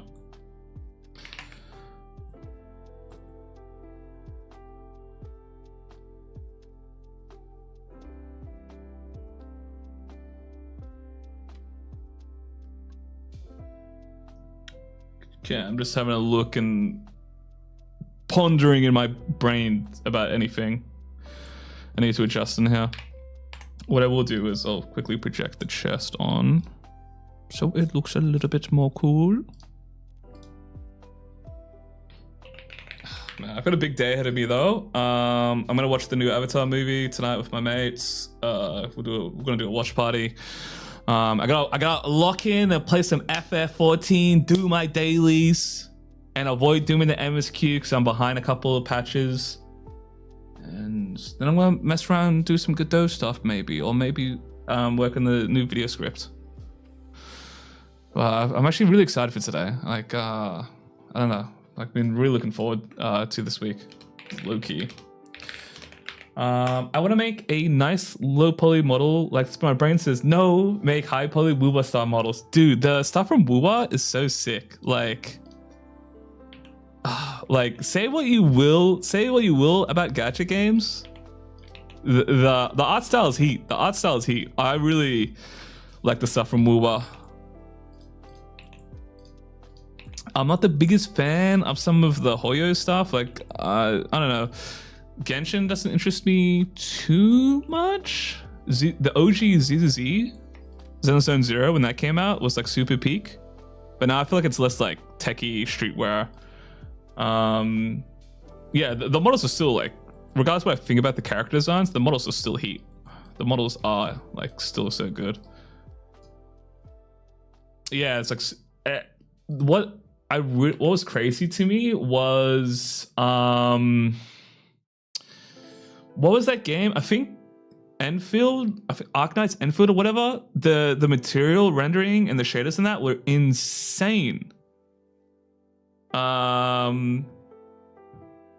was it called? It was like Enfield something, I think. There's also the gacha Girls Frontline 2. Some of the stuff in there is like crazy. Goonerisms aside, like some of the stuff in there is crazy. Yeah, I really, oh my god, voice crack. Old man, by the way. I really like the animations as well.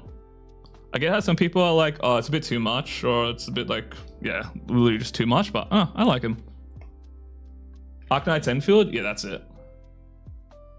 Yo, son, you got any guide to help make the body? It's so annoying. So in the previous stream I made, I kind of ran a mini like lecture on my sort of thought process when I'm modeling the body and stuff like that. Could potentially check out that, but I don't have any direct guides that I can think of from the top of my head. Sorry. But I did like run a stream last week. It's there should be a playlist on my YouTube channel called Home Ec. And that will contain any live streams where I like run impromptu lectures. I mean like a front, like a drawing. There is someone called, I think, Line Sensei. Check him out on YouTube. He has a pretty good video on how to draw like the female body, and he sort of goes through, here's how you draw the front, here's how you draw the side. So check out, I think his name is Line Sensei on YouTube. I think he's also Australian, so W's. I played it a lot and snapped photo references more than playing the game. Yeah, it's funny. I did that for games quite a lot as well. Like, I forgot what I was playing. There was a game I was playing recently. Well, I was doing just taking screenshots. I was barely playing the game. Thanks, Kangaroo Man. No worries, I got you, bro.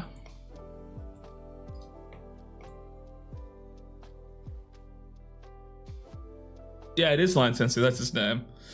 I liked his tutorials. I think he's Australian, or I could be gaslighting myself into hyping up my own nation. Because I'm not much of an artist, so I need all the help I can get. Well, 2D artist. I'm kind of okay at 3D. Boom, boom, boom, boom, boom, boom. Okay.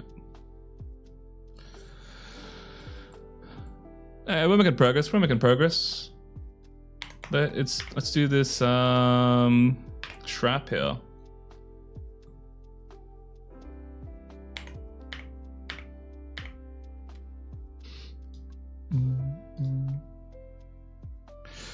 I was like, oh, look at this door screenshot. Yeah, no, I know what you mean. I know what you mean. I do that as well. Because I am a motion designer. I can't like watch normal.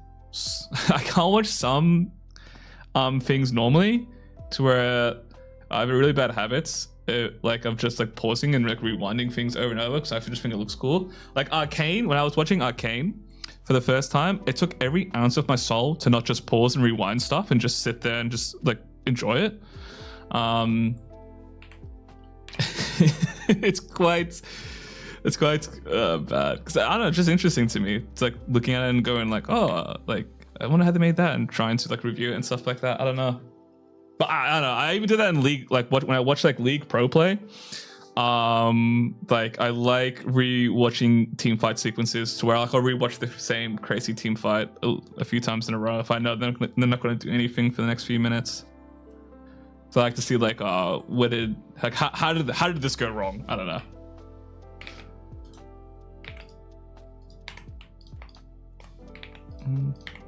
Okay.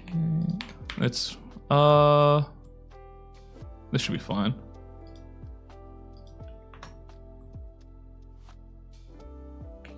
Good 2D, horrendous 3D. Oh damn! I feel like it's pretty. I feel like. Oh no, I was about to say it's pretty rare, but nah, I feel it's like it's.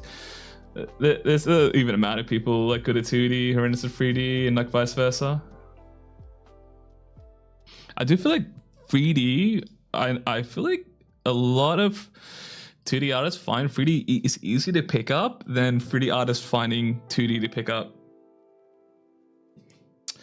I had about 100 picks for Arcane LOL. Hit the screenshot on my phone every time. Yeah, I used to have a gigantic reference board of just stuff from Arcane back when I used to do sculpting stuff. That was like a heavy inspiration. I wouldn't like do it in the Arcane style, but just it's just really good like anatomy reference for like the facial planes and stuff like that.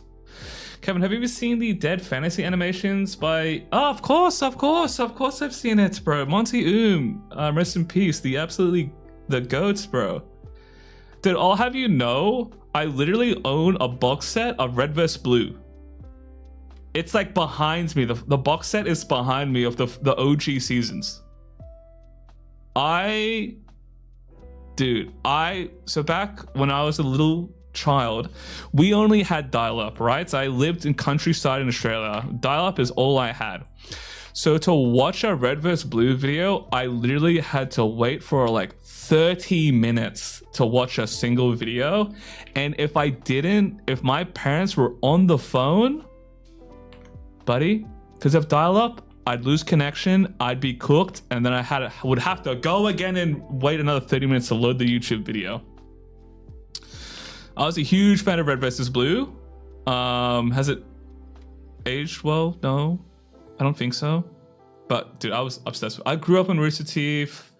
I loved Rooster Teeth. I loved Achievement Hunters. I loved Screw Attack. Like OG Screw Attack. Like,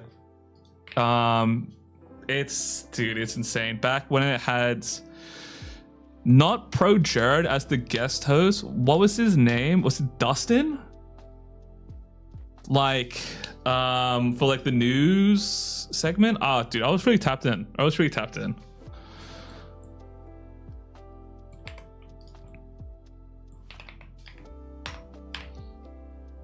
Oh, I remember the creatures as well. I liked watching the creatures. Man, yeah, I really. Damn, it just brought me a nostalgia trip, gang. Holy. Damn. I'm happy that Ray still streams and stuff like that, still makes content. Cause he was like one of my favorites for sure. Him and like Gavin. Like, oh, so funny, man.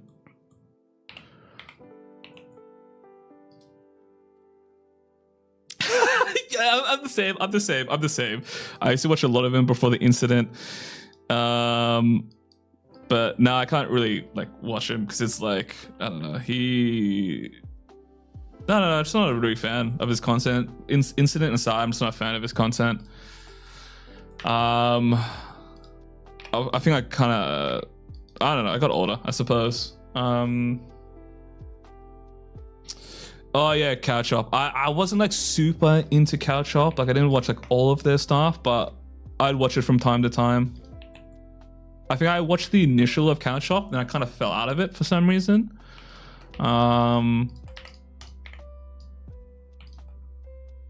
I think I kind of just preferred more like. Actually, no, I can't even remember why I just stopped watching them this much. I think I was just busy with like school and stuff at the time. Yeah, I remember like he did like dude, he was like crazy, like what he did back in the day.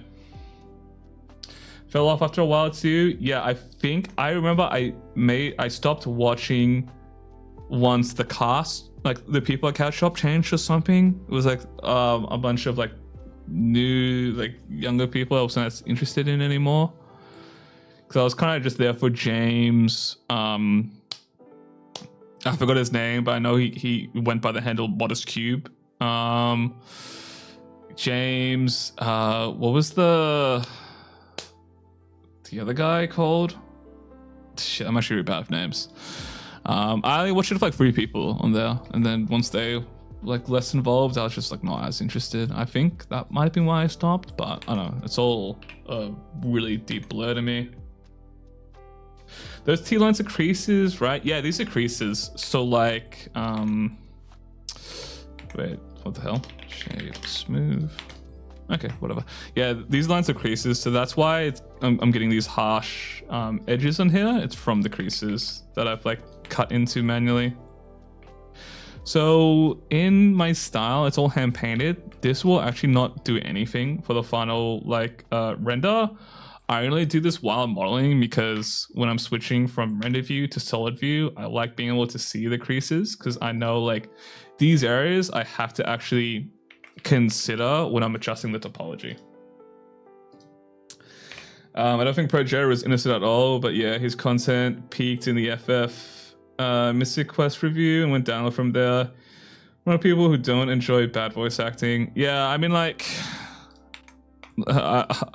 looking back on it, some of his videos were like pretty bad, but I think it was just a different like age of like content back then, really. Like, I used to be a big fan of, if you guys remember, like the Nostalgia Critic and stuff like that. Like all of those stuff. Like I used to watch like Spoonie on that. I can't remember all the names, but I used to like watch all those like angry reviewers and stuff like that. But if you like rewatch them, the videos are actually kind of quite bad. It's like some of it's like really hard to watch too. I was like, damn, I was really into this stuff. But I think it's that thing to really like, there's no other content back then, and then also it was like, who the hell is covering this stuff? You know, these like really niche random videos and stuff like that. Now, like one of my favorite content to watch of like old niche like games and stuff like that, it's like Mandalore Gaming. Like I love his stuff. It's like 100% like, I'm gonna grab some snacks and just sit in bed and watch this on my phone. Like I love his videos. So comfy. I really like watching videos of like random old niche games that like I know I'm never gonna play because they look terrible, but I like just like watching videos on them. Hey, thank you for the follow. Come on in. I believe good content is good forever. Old JonTron is Pog, new JonTron is lame, but I can go back and see his Darkest Dungeon videos and Pog to it. Yeah, I haven't watched any JonTron in like a long time. I think for me personally, my opinion is like my taste just changed over style. Not over style, over time. My chase, oh my god, English is my first language, by the way. My style changed over time. To where there are some things to where I'm just like, I liked this a lot as a kid when I was younger, but now it just doesn't hit as hard. That's like for me personally, you know. That's the way I see it. I feel like I changed my taste quite a lot as well. Keep in mind, my preferences over things and lots changed quite a bit.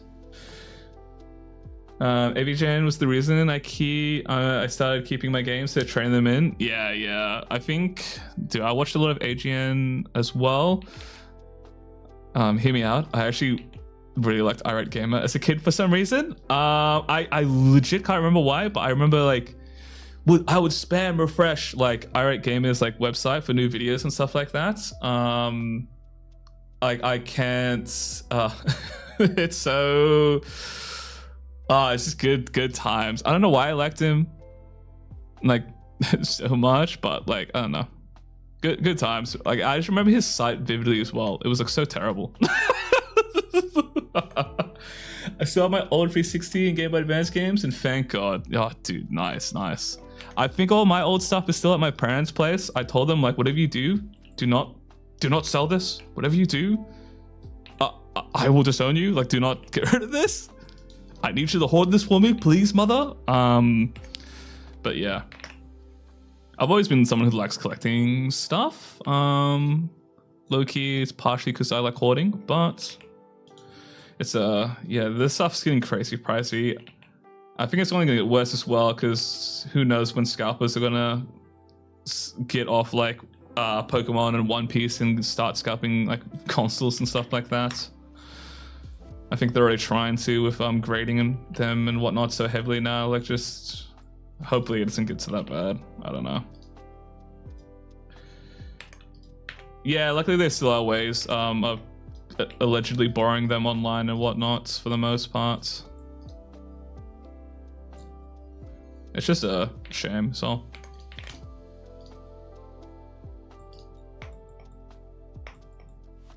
Okay. We're doing pretty good here so far. I traded in my 360 games, but I still have my PS3 games, some GameCube games, most of my 3DS games, and all my PS4 and PS5 and Switch games. Yeah, I think I have most of everything. The stuff I don't have is at my parents' place. But I don't really buy much like games physically anymore, just because I'm a PC gamer. So I used to always buy everything physical, but then like they just stopped making like physical copies for PC games, to be honest, which was kind of a shame. Or they just wouldn't put any effort into it. So it's just like I don't really want to buy this. Like I think the last physical game I might have is, it could either be Doom, like the first Doom that came out, or Loki, Final Fantasy XIV Stormblood. Like I bought like the collector's edition for that.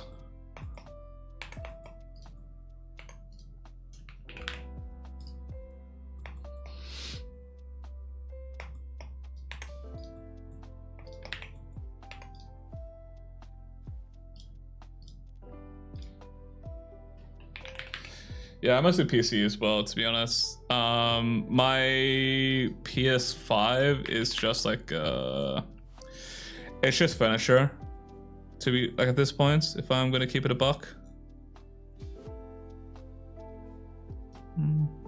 Oh, what am I doing?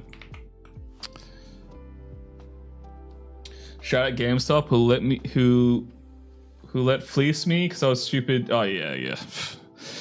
Those places, like, shout out EB Games for us in Australia for doing that shit as well. Parents got rid of the 360 and replaced it with an Xbox One. 3DS games went to the back room, so I just modded it and added all the games I wanted to play but couldn't. Yeah, I'm thankful, like, especially for the 3DS, you can just mod it and not everything's lost, because I think I think for the DS or something, I know the Nintendo eShop's like completely broken or something like that. I think we mentioned about it last time on stream. I think the 3DS still works, but I can't remember exactly. I have really bad, awful memory. Will this stream be still available afterwards? Yes. This VOD will be up on my YouTube. It'll just be in the live stream tab, so this ain't going anywhere, so don't worry about that.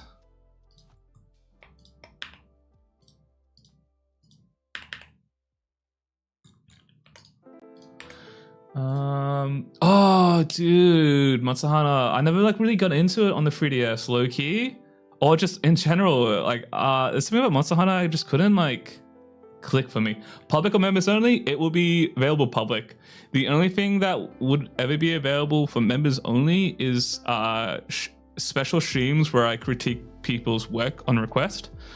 But I don't even know if I'm gonna do that, to be honest. So don't worry, I won't be getting anything to members at all.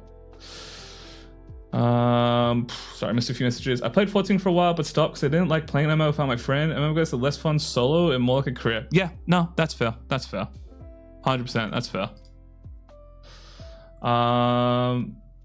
Yeah, I can see how some modders like have cooked up some stuff to make DS games playable online again. But yeah, I never could get into Monster Hunter. The combat just wasn't it for me, to be honest. Like, there's nothing. I'm not saying it's like bad. It's just it just didn't click with me. It's like really unfortunate because all my mates like are super into it, but I couldn't. Didn't have the hunt in me, I suppose. I got an EMU console that plays GBA and PS1. I've been enjoying playing Mega Man Legends and some other stuff. Yeah, I saw like a cool I saw like this cool console to where it was like a low-key like a 3DS emulator. Everyone was like trending on Twitter for a little bit. I was like, damn, I gotta pull it out.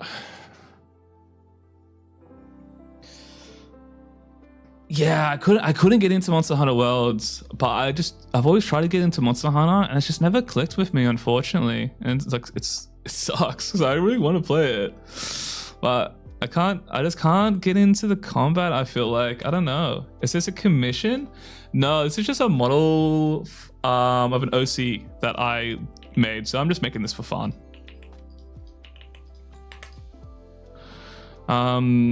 I do remember though, I was really into Phantasy Star on the PSP, which is like not the same as Monster Hunter, but I was really into that. I actually liked God Eater. There's just something about Monster Hunter's like combat. I just couldn't. This just doesn't like spark like the neurons I need in my brain to go like, ooh, this is cinema. Yeah. Old Monster Hunter is what FromSoft ripped up one-to-one to make Demon Souls. Everything is there, limited healing. Other commissions? No, there's no commissions currently. I'm a little bit too busy with things as now. I love Phantasy Star. Yeah, dude, the OG Phantasy Star, so good. I couldn't get into the MMO. It was like low-key too weep for me. I couldn't get into it, but like the old Phantasy Star, like I didn't have a Dreamcast growing up, but I heard a lot of people say it's good. I only played it on the PSP. I really liked it. I would get the Thor, but it would be just sitting. Yeah, that's why I haven't gotten it. Because I'm like, am I actually gonna play this, or rather just like waste my money on buying a Steam Deck?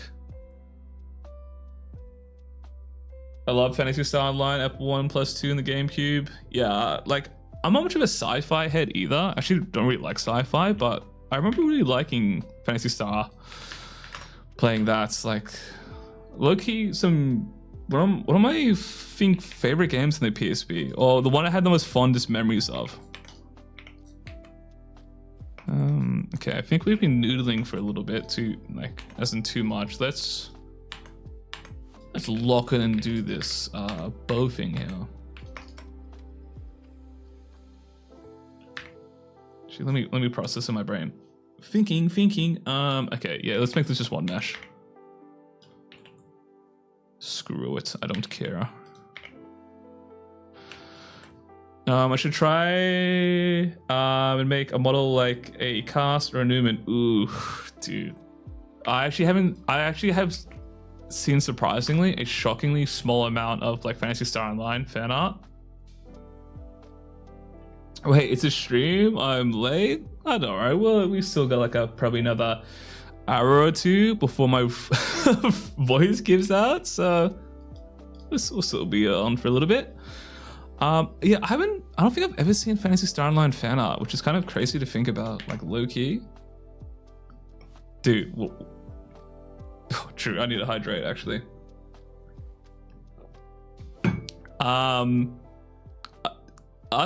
You mentioning Cast, that just reminded me of Sims Castaway on the DS. And just like the Sims franchise for as well, with like handheld consoles. Holy slopper, that was so good.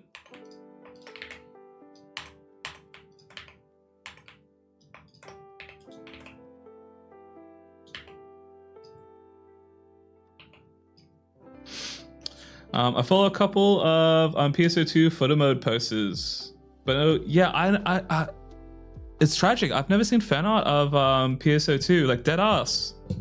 I've never seen it.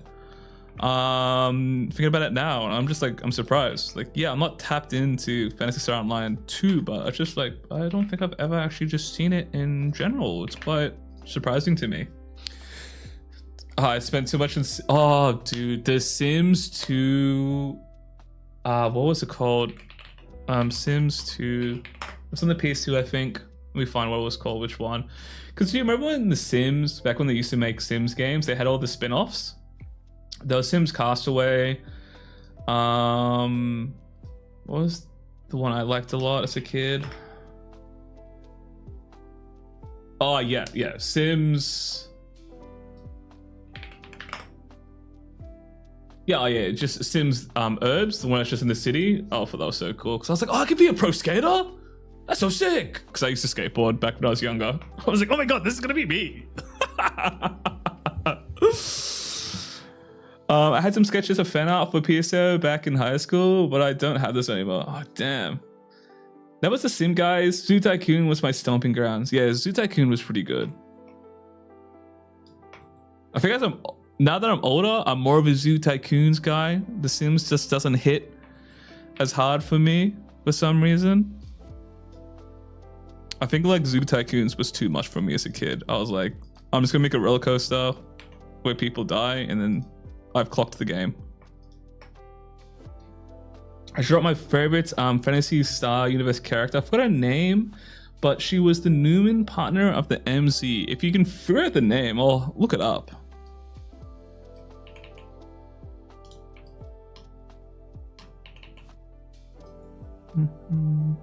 Dude, I'm actually so happy I streamed today because it's like, I don't know, I've been on a nostalgia binge as of late, where I'm just like looking up old games and stuff like that, reminiscing, as well as talking to my mates about like old stories. So just talking about these games has like put quite a smile on my face.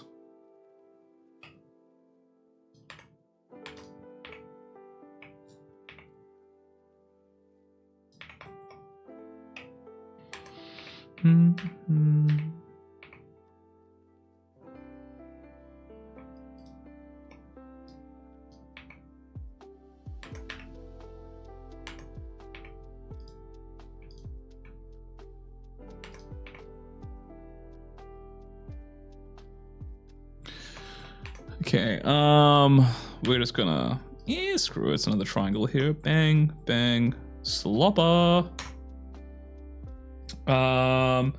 Karen Era, let me search her up.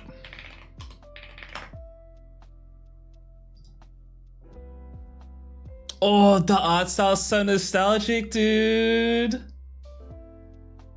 Oh, I really miss like old Japanese like JRPG character designs. Ah, man.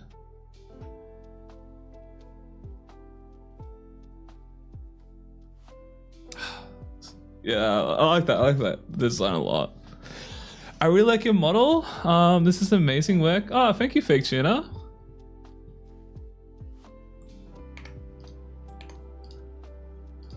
But yeah, I really miss like that classic OG, just like old JRPG like character designs and stuff like that. Now everything is like, look, I ain't hating on it, but everything's low key like Guna pilled with like booba. Like, I don't know. There's just something nostalgic about this. Also Vivian as well. Yeah, I think I kind of like miss the old like sci-fi stuff from like Japanese games and stuff like that, low-key. Just as a general thing. Switching my consumption habits from just binging YouTube to emulating old games on my PC and making my 3DS again got me feeling some kind of way. Yeah, it's like I might play Bravely Default tonight. I actually haven't ever played Bravely Default's like the OG. So I might play that tonight. I'm pretty excited. Either tonight or tomorrow. Will you continue with live streams, or will you also make some tutorial videos? Your style is really nice. Oh, thank you. I'm still making content. The videos take quite some time to make, so I'll probably get a video out every 1 to 2 months. I'm kind of just live streaming on the side just for a little bit of fun, really, on top of things. So I'm still making videos. I won't go on another like 2-year hiatus like I did before. That was just for health issues. But yeah, I'm still making content. They just take me some time to make, really, because it's like I have to edit the video, but then also like I have to make the thing for it. So the next video, based off how the poll is going in the YouTube community tab, I made a little poll on there. I think the next video is probably going to be about how to make a base mesh. So that should hopefully come out in the next month and a bit. And then the video after that is, or potentially before, depending on where I get to with things, is going to be a video on how I have made a VTuber model for somebody that hasn't been revealed yet, and I'm still somewhat working on it. But I will talk more about that once things are good to go on that front. Oh wait, VN was Fantasy Star Portable, not Universe. They just shared the same characters, so I mixed them up. Oh, right. I might remember them if they're from Fantasy Star Portable, because I think that's the one I played. Yeah, that Fantasy Star Portable is the one I played. I like how your style works with jumping of a low poly beginning. Yeah, it's pretty nice, like working this way. Kind of what makes the most sense for like my brain, I suppose. Understandable. Thanks for the content. No worries. And thanks for like stopping by and stuff like that. Like, I can't stress like enough, guys, as well. Like, you know, I know, like, just like having your presence and stuff here and just typing in the chat, and if you're not typing, like, means a lot to me. I do really appreciate you guys stopping by and stuff like that, taking some time out of your busy day to, even if you're not typing in, just stopping by and lurking. I do really appreciate it. So just wanted to make sure that gets said.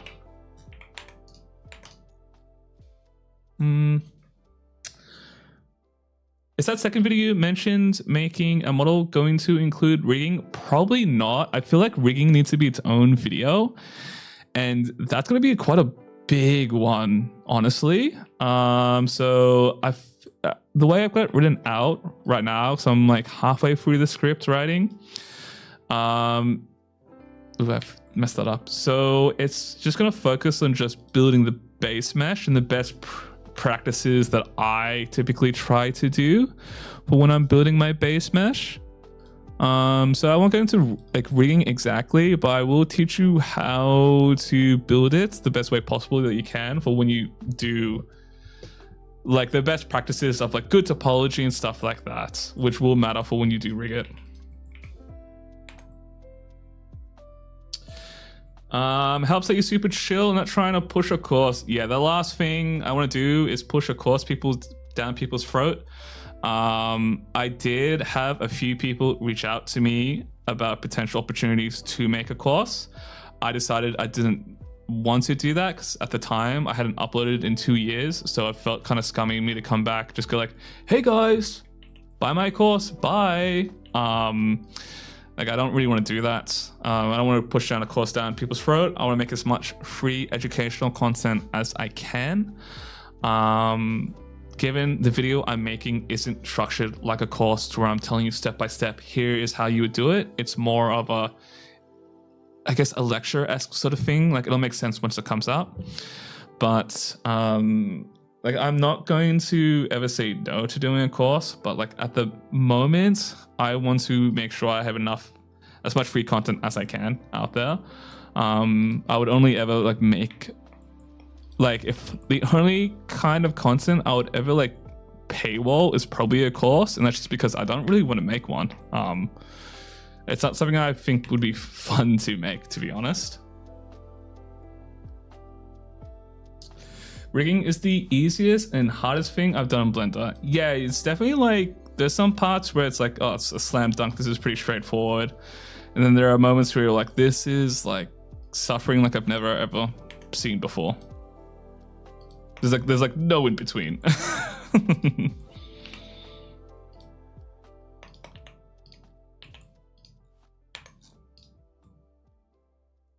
Am I adding unnecessary detail here? Yes, I think I am, but I kind of want to.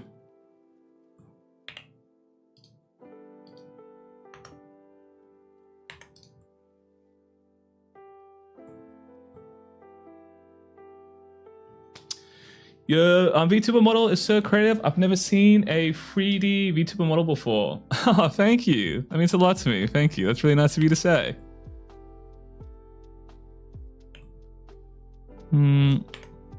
Okay, looky, I'm like trying to put too much detail into this.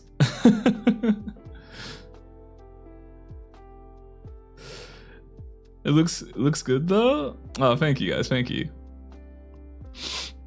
I will be remaking this though. Like I'm not a fan of the design. To where it's like my name is Keyframe Chef, but like I haven't there's not a single chef thing here. So the new one will be like a chef character. It'll be similar, but I'm a chef. Oh my god, my IEMs are like falling out. Okay. How do I want to do this bit? I feel like I'm adding too much detail, but I'm kind of having fun. I'm having fun, I don't care. Let's just add it.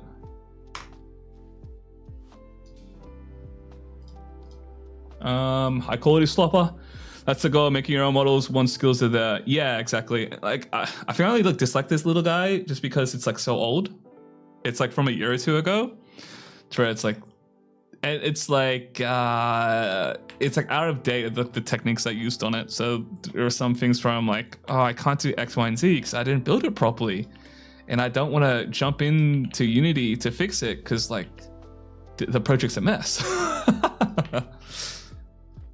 Looks low poly, but secretly high poly is the way to go these days, I hear. Call that Garden of Banban. Yeah. I mean, it's kind of crazy how trendy low poly has gotten in the past like year. It's like gotten quite popular. So it's like sick. Like I love it. It makes sense just with the way gaming is nowadays. It's like having its own little renaissance. Ooh, buzzword.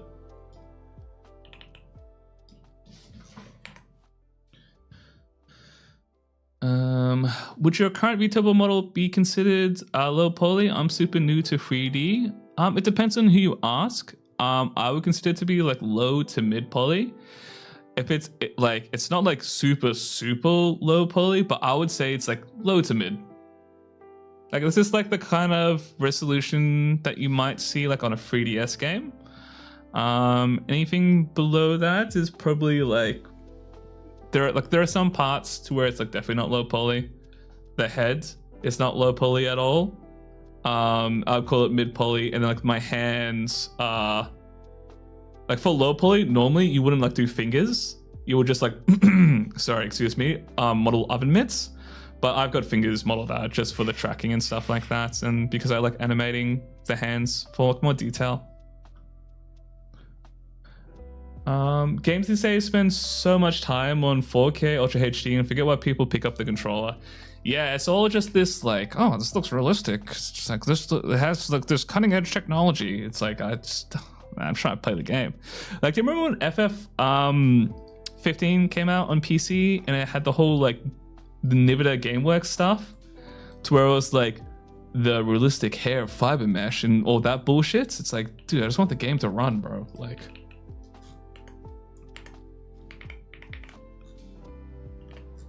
It's a little strange that they don't make use of the benefits of the style. It can run a potato and just blast whatever they want.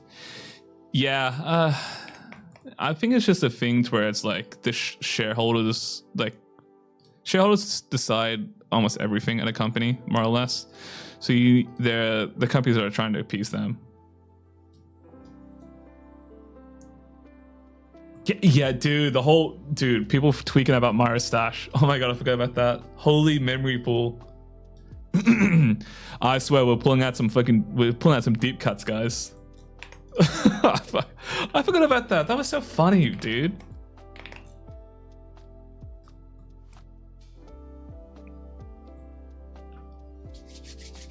Hmm.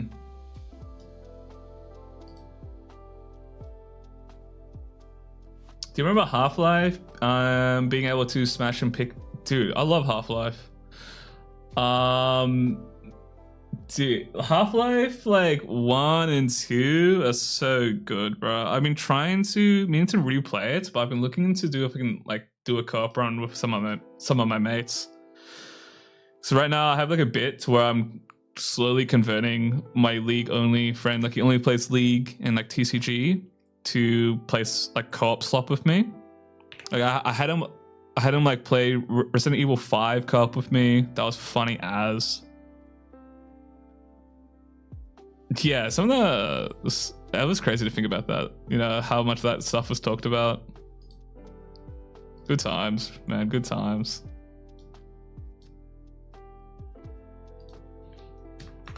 All right, I feel like adding unnecessary detail again, so I'm gonna do that.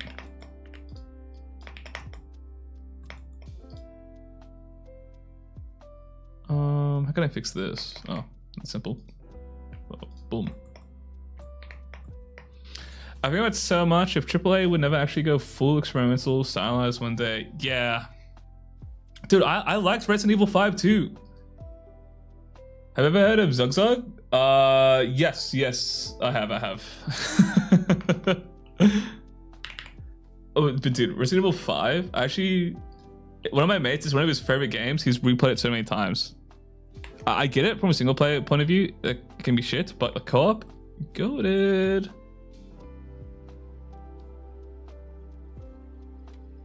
Yeah, that's fair. I think like a lot of criticisms behind it are like kind of fair, but like as a random game to play as co-op with like my friends and stuff like that, I actually really enjoyed it.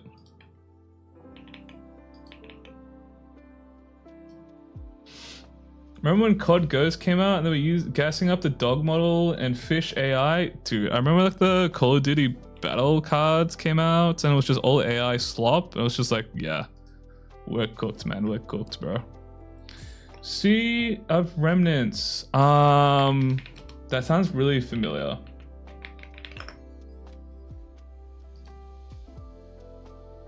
That was a gacha?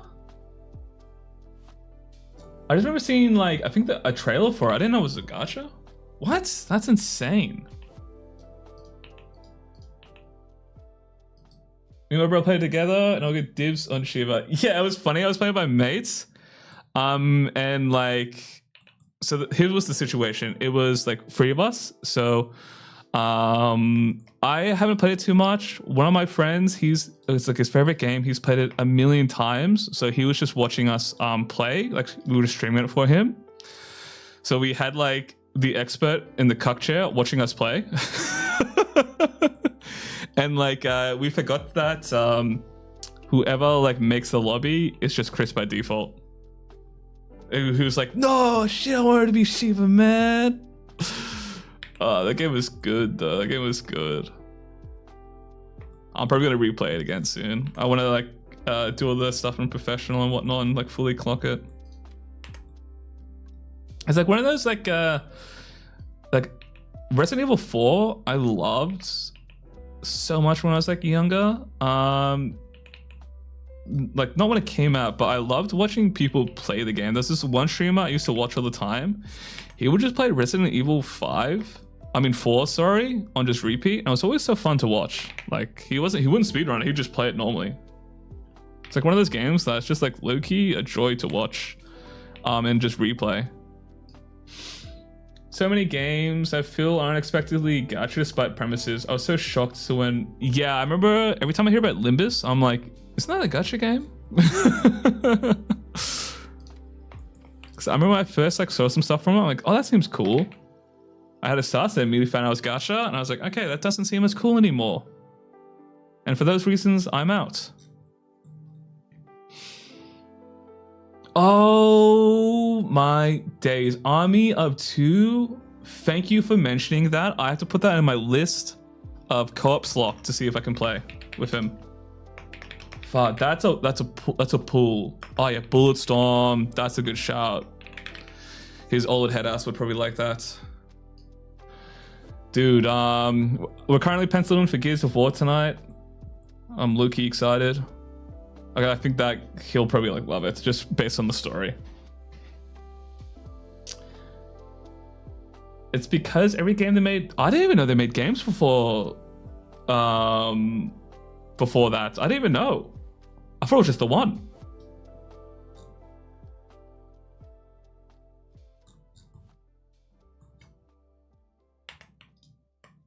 I'm sure it's what I know.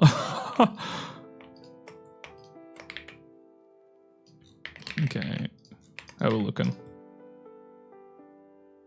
Sheeshes, dude.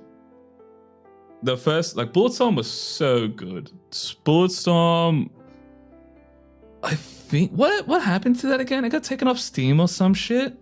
Isn't it like really hard to play now? Like on PC, I think it's on Microsoft Store, or like it doesn't work properly.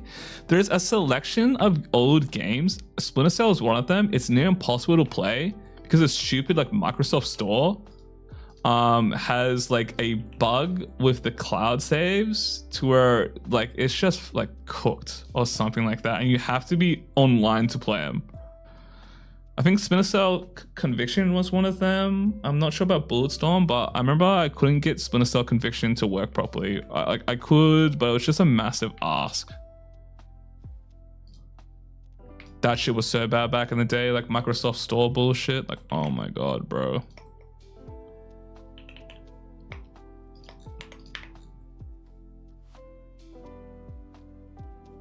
Okay, I like that. Now, do I want to do it on here as well?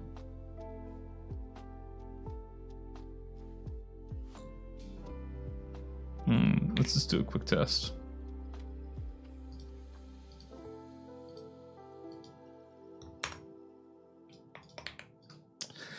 I literally had no idea Steam games could just get removed like that until recently. It makes sense in retrospect, but there's a couple I never bought, lol. Yeah, I think the way it works is they just remove it from the store, but it should be still in your library unless it's like outright, like straight up banned in your country, or it's like considered harmful with like viruses and stuff like that. Because I think I still have Bulletstorm in my Steam, and I have like old copies of games that like I got taken from the store because they removed them once they added remasters and stuff like that. One thing that bugs me with certain games is when they have an annoying bug that the devs wouldn't be able to fix. Yeah, and then like there's no community patch, so you're just kind of cooked.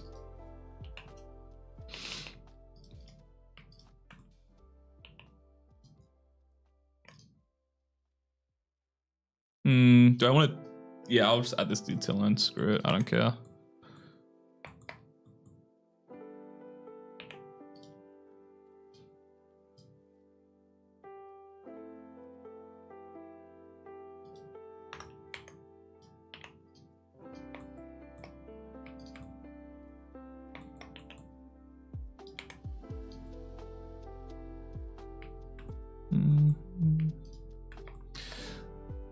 Looks much nicer. Yeah, I think this looks better.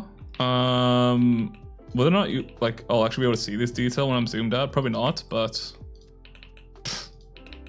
I'm kind of just making this for fun, so it's chill. It's chill.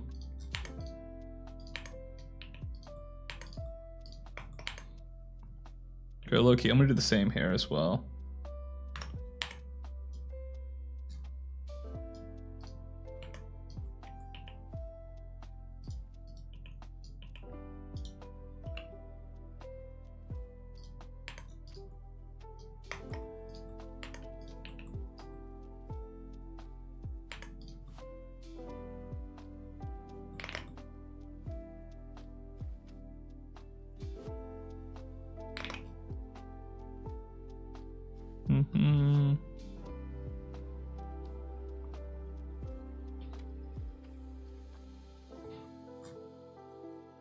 Okay, that's turning out nice.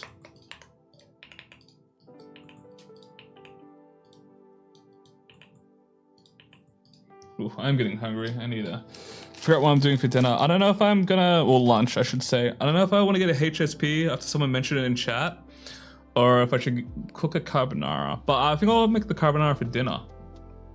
But the HSP might make me full. I don't know. I'm really indecisive, guys.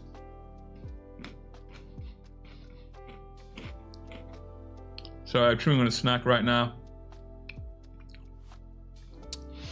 When I paint minis, I add the most tiny detail that no one ever see, but I know it's there and it gives me comfort to have added the extra detail.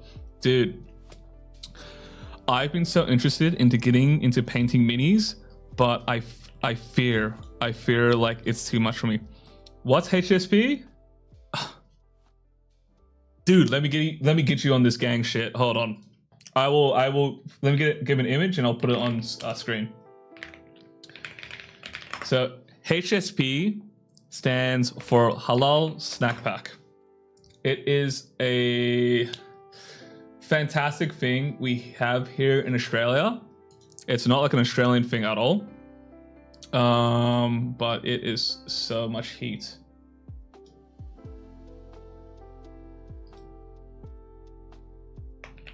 Let me pull it up. Hold on.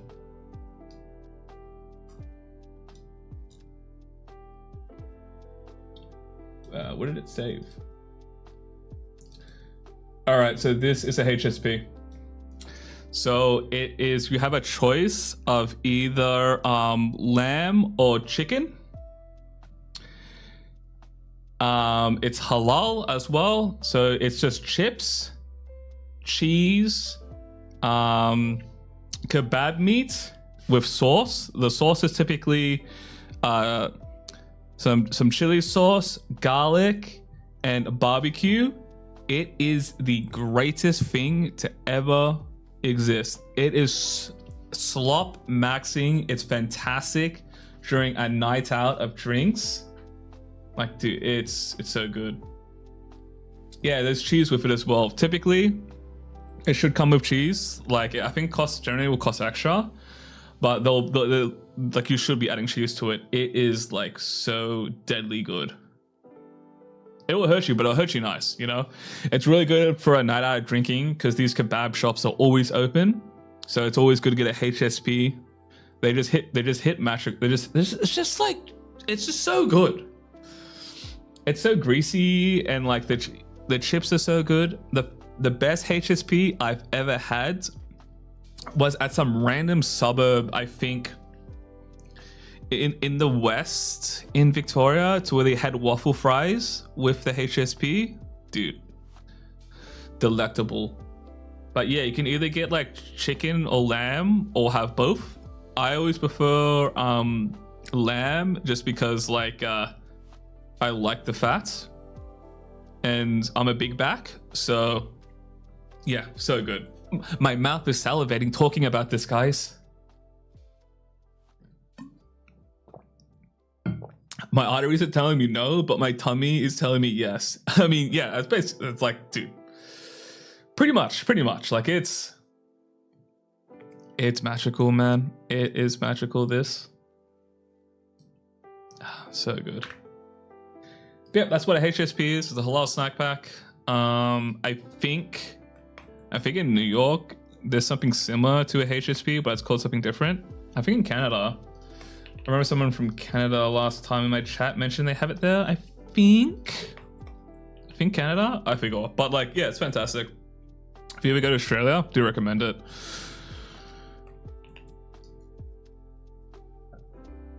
We have some pretty good Greek foods and just like Greek, Middle Eastern food here, just because the meat quality is quite nice. So like the kebabs and stuff here are always like top quality. So we just have pretty good meat quality. But yeah, HSP, like, bangs. In California, we have something similar. Oh, dude, I love carne asada. So good, so good. Stuff like that is more hard to find in Australia at restaurants, unless it's like a specialized place. But like, usually at home, I'll just make a lot of like random American stuff that like it's harder to get here. Like a Philly cheesesteak, you're not gonna find that like anywhere here that like does it right, to be honest. But I've never been to America, but like I feel like a lot of these places, it's just like feels mediocre, some of these places. I'll make sure this is better, like in the States. Like this can't be it. This can't be it.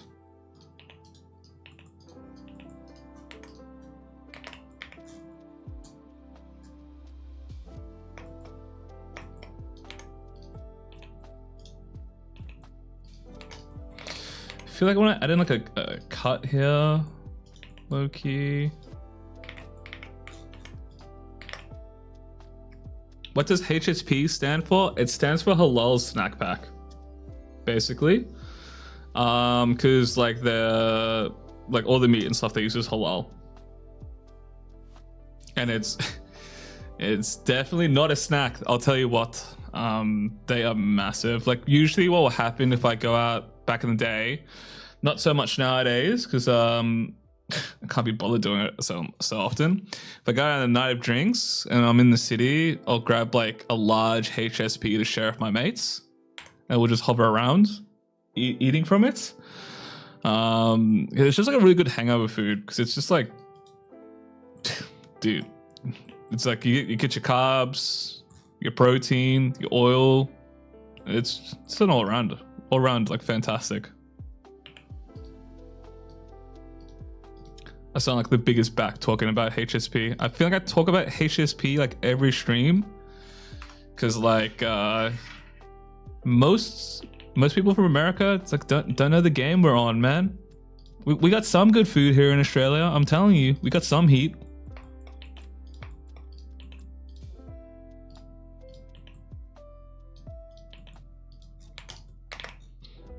Yeah, I like that more. Got some crazy triangles here. I'm gonna have to think about this whole sequence a little bit more because it's a little bit wild. Yeah, I got the FF14 background music playing right now.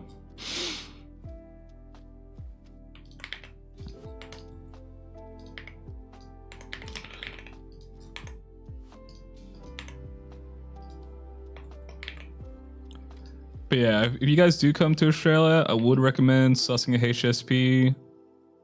Going to trying out fish and chips here, I guess, and like some meat pies. Otherwise, like it's nothing much that really comes to mind. That's like you at least get it at restaurants. Like if you come here, you probably have to experience an Australian barbecue at least once in your life. Tried searching, but can't buy here in the US. Shit, that's a shame. Because you can't really make it at home because it's like the way they prepare like the meats, it's like, yeah, it's a little bit difficult to do at home. Is 14 your favorite? For me, it's 12. I think my favorite FF has probably got to be 10. I think partially nostalgia reasons for sure, but also like with 10, just the atmosphere is like, just the world building is so unique. I really liked 10. Really like 10 like a lot, and like it still holds up. 10 still holds up perfectly fine. I liked the combat in is it 12? Let me double check my numbers here. I like the combat in 12, but like I couldn't get around the story. Those kind of stories are like I'm not the biggest fan of, like ones where it's like nation focus with like armies and stuff like that. I couldn't get into it, but I actually quite liked the gameplay. But yeah, I think 10, followed maybe by 7, because 7's like OG nostalgia. That was like I think the first Final Fantasy I ever got introduced to. Yeah, I don't know where I put 14 though. Like 14 holds a special heart in my place, but like I think nostalgia triumphs. At least until 14 becomes nostalgic to me. 10's everyone's faves, and it's probably why second fave, but 12 was my first FF, so nostalgic to me. Yeah, I feel like nostalgia has such a huge like impact for like my FF selection. If I'm not thinking about nostalgia, I might put 14. Just because like some of the moments that hit in 14, slam. But there's also like a period of 14 where I just can't the song that's playing right now is from the Stormblood expansion, and I hated the story in Stormblood. I thought it was dog water. But then there's some expansions I think is peak. Like Shadowbringers is my favorites. Like my favorite like dark fantasy story of all time, Loki. Actually, no, that's exaggeration. I thought it was really good. I really liked it.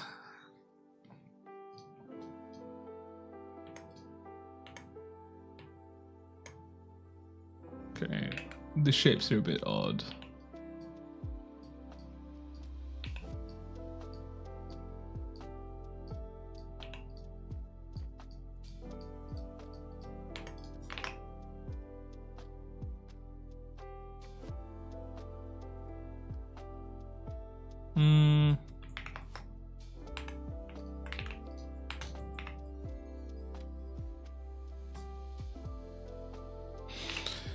Okay, we're getting there. We're getting there. I want to make sure I get to a point where I'm pretty happy with the model today, because I want to post this on Twitter, because I haven't really posted much on Twitter in a while.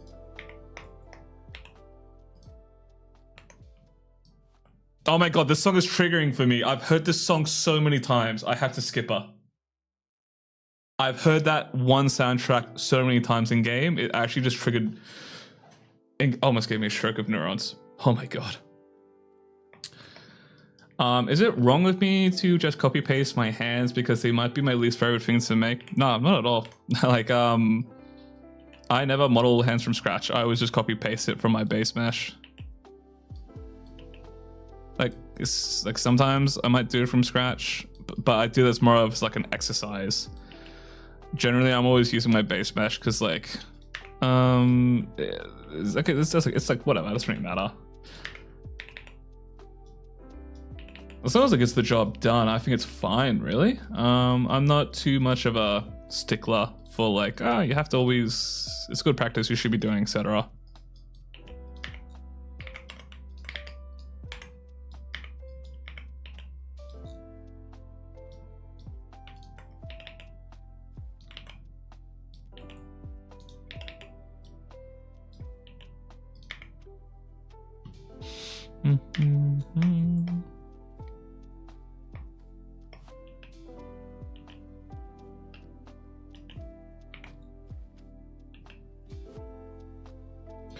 Yeah, I gotta have a little bit of a squish here.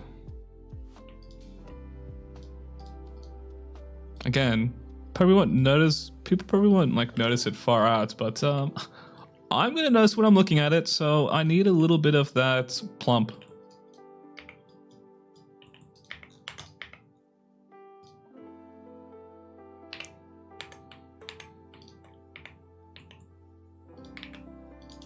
It's very vital to her backstory, I swear.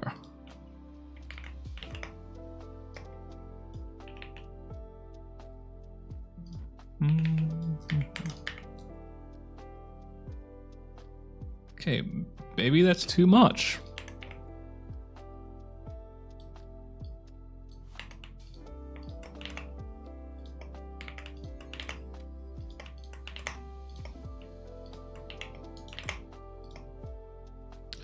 Trying to draw a side profile of hair makes me want to rethink my life choices. Yeah, every time drawing hair makes me like want to rethink my life choices. It's such a hard thing to do. That's why I normally don't draw side profiles and stuff like that. It's kind of really hard to keep things in model and stuff like that. If I draw things on the side, I try not to be like, when I pull in this reference where I'm like, oh, it has to be matching, sorry, excuse me, hiccup, matching up to the front and side. I kind of just let it bang. And I'll just pick like either the front or side to be like my main thing that I'm making sure looks like it's like my main truth, I suppose.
Man, I'm a little bit tired. Like, I might have to take a nap after the stream. But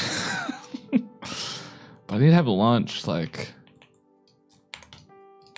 I don't want to like eat then have a nap either. That's gonna mess up my tummy. Ah, such a dilemma. Such a hard choice I have to make.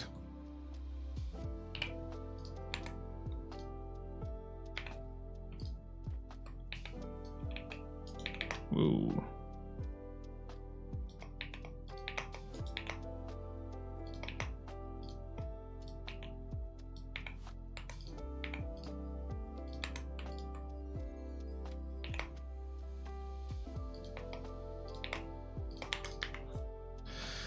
I saw this infographic star tutorial thing where someone made their hair in parts and made it look so easy. Bangs, sides, back in detail, bits.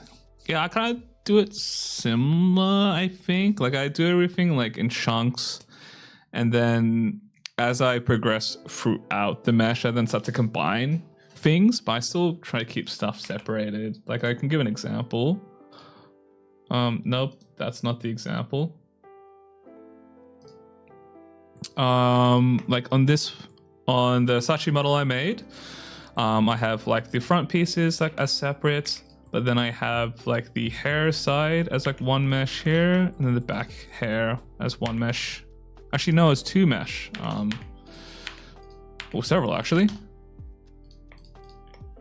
So I'm kind of just joining where I think is the most natural, and areas where I think I can get away with not having to join, like I'll do that. But like, this looks like a little bit complex here, but the way I've sort of like done it is if I just break this up into its individual shapes.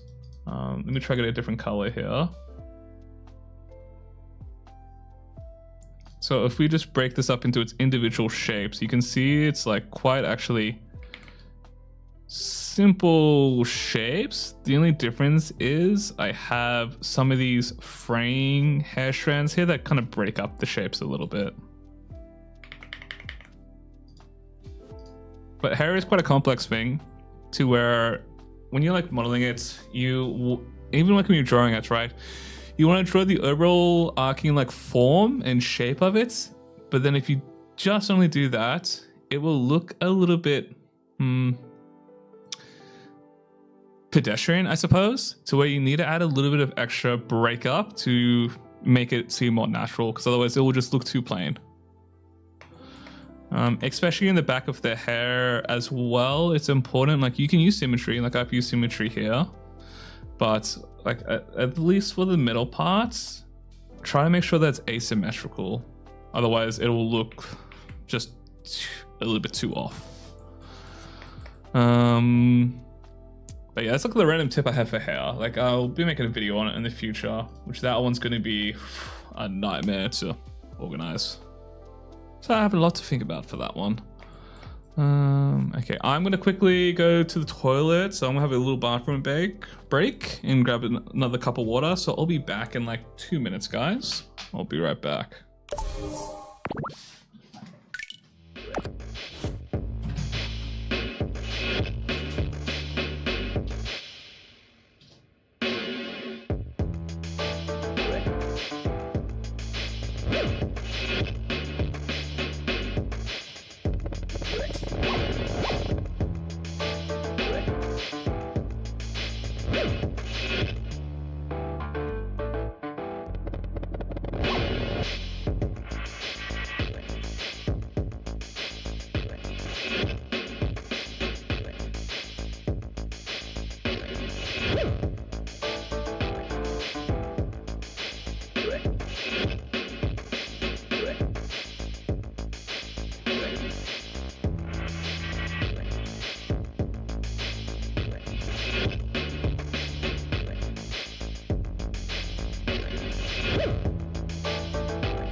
I'm back. I think the ads are still playing on Twitch. Yep. Alright, let's see. I'm gonna just open. Oh, sorry, I missed your message. I think I might have. I'm gonna just open the PNG in Blender and just wing it with the hair. Yeah, I find like with hair, it's nice having a little bit of reference. At least for the front, but for the side, I kind of just wing it. I like having reference of other people's models. Like, I thought I might have potentially got into the hair. Yeah, I'm about to switch it now. I'm just waiting for ads to finish on Twitch. I'm gonna say, I like to have reference of other models like on my screen, just so I can, you know, see how they've kind of gone about the shapes and stuff like that. But I'm never like, as you can see in this character, I don't have a side reference of the design. I just have the front, right? Because I'm just gonna use some references I have of other character models like on my monitor as like reference for the side, basically. I've got some reference from some characters from ZZZ and Disgaea 7. I love, like, I know a lot of people hate on the Disgaea 3D because like the 2D pixel art was goated, but it's still pretty good at IMO. I actually really like the 3D style. I take a lot of inspiration from it personally.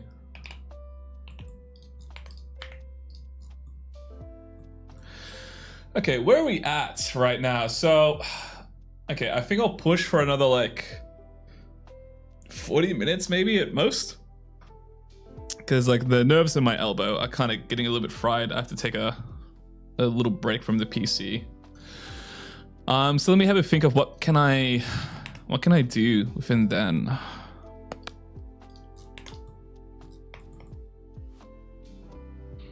I didn't even like touch the shoes yet. Oh my god, I hate modeling shoes. It's like a nightmare to do, bro. Like, I swear shoes are like low-key hidden sleeper, like difficult.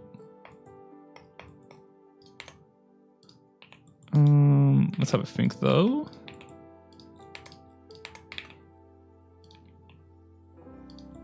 Actually, let's not even think, let's just keep modeling.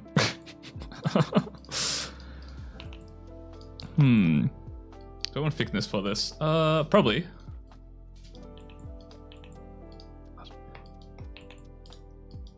Surprised it went for a long sesh. I wasn't sure how long it was gonna last. Normally, when I'm doing stuff off stream, I joke you not, I'll clock in an hour and immediately be like, I need a little breather, I need a little break. I take pretty frequent breaks when I'm doing this stuff. Sometimes I'll be locked in if I'm like UV unwrapping or if I'm texturing. Like, I generally don't need any breaks in between. I can just one tap it. But when modeling, I like taking breaks because like sometimes my brain gets overstimulated. Yeah, get in the flow and chilling. It's always nice when I'm just like, because a lot of the times when I'm just doing stuff by myself, I'm not even watching videos in the background. I might have a stream open, but most often than not, I'm there in silence. It's like sometimes I can't be bothered listening to music.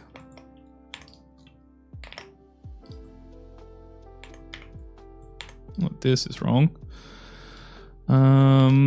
Okay, so another thing I like doing is in the blend file, I like writing notes down. So let's do that. Notes. So to do add thickness to clothing. So one thing I want to make sure that I do is I need to make sure I have thickness here because I don't want it to be flat. I decided I'm just going to go over detail on the model for funsies, really. So I want there to be some thickness across these areas. Add thickness to the loincloth. I don't know, whatever this thing is called. Yeah, there is some thickness. For sure. Perhaps. Might be more sure on the clothing. What else do I need to do on the model? Oh yeah, shoes. Lol. Shoes. Lol. What else? Okay. I think I want to do another thing here to where this extrudes out a little bit. In fact, I'm just going to quickly see how that looks.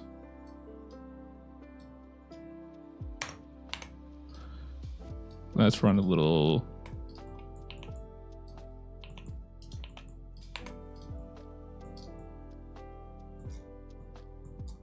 Yeah, I like it. We're keeping it.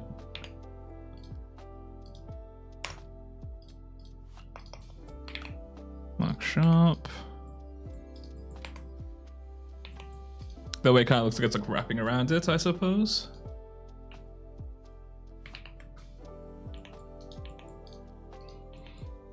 Also, while I was in the toilet, I decided, guys, I'm gonna get a HSP after the stream. Me educating you all on the greatness that is Australia has made me crave a HSP.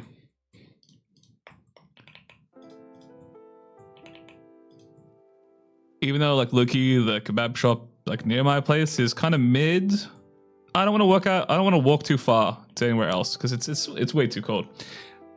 Dude, you missed out on the HSP chat. A HSP is called a halal snack pack. It is essentially. Let me pull it up again. Dude, I keep losing tracking. So I'll show you what a HSP is. Boom, this is a HSP. It is essentially chips, meat, cheese, and some sauce. Halal snack pack is cheese fries and meat. It's fantastic. It's kebab meat. You have an option of either lamb or chicken or both. It's fantastic. Absolutely bliss. The common go-to sauces will be garlic sauce, sweet chili sauce, and barbecue, I believe. I personally only get like garlic sauce and just ask for extra garlic sauce. Gotta have it with cheese. Gotta have it with cheese as well. It's fantastic. It's really good after a night of drinking, and when it's cold. Like I make that with ground beef, dude. Like I'm telling you, this, yeah. I can see the vision with that, but this hits just the kebab meat hits, man. It's a thing of beauty. It's a thing of beauty. Like, like we don't got a lot of great food in Australia, but I was shocked to hear that you guys in the States don't have HSPs. I was bloody flabbergasted because it's such a slap. Like, dude, it's just so good. My condolences for you guys. My condolences. Make something similar here, but with bacon. Makes me want bourbon chicken and fried. Whoa, that sounds crazy good. Bourbon chicken and fried rice. Dude, that sounds good as. I kind of want to visit the States just to try out their food for the slop culture. Like, I think I've never traveled overseas, but like the only reason I would travel overseas is just to try different cuisines and stuff like that, like Luki. The States I'm interested in because I want to see what they don't have compared to like what we have more so. Of course, I want to try like some of the stuff like, it's not Five Guys. We have that in Australia now, I think. Is it Five Guys? In-N-Out? I think it's In-N-Out. I want to suss White Castle, like all your fast food slop. And then something like some of your wacky stuff like Garbage Plate. Like I know it's like it's not everywhere in the States, it's just like some areas and stuff like that. Chili cheese dogs. It's not really a thing here in Australia, but I love making it at home. It's so fire. Dude, an air fryer. Like guys, if you don't own an air fryer at home, buy one tonight. Air fryers are like the best thing ever, man. Yeah, sure, it is basically just a mini oven, but it makes shit so crispy. Like, it's so good. I make the best chicken breast through just using an air fryer. It's the only way I know how to make a moist chicken breast. Otherwise, that shit's coming out like chalk. Panda Express. I'd be interested to try your guys' fast food Chinese food. I'd be really interested in that.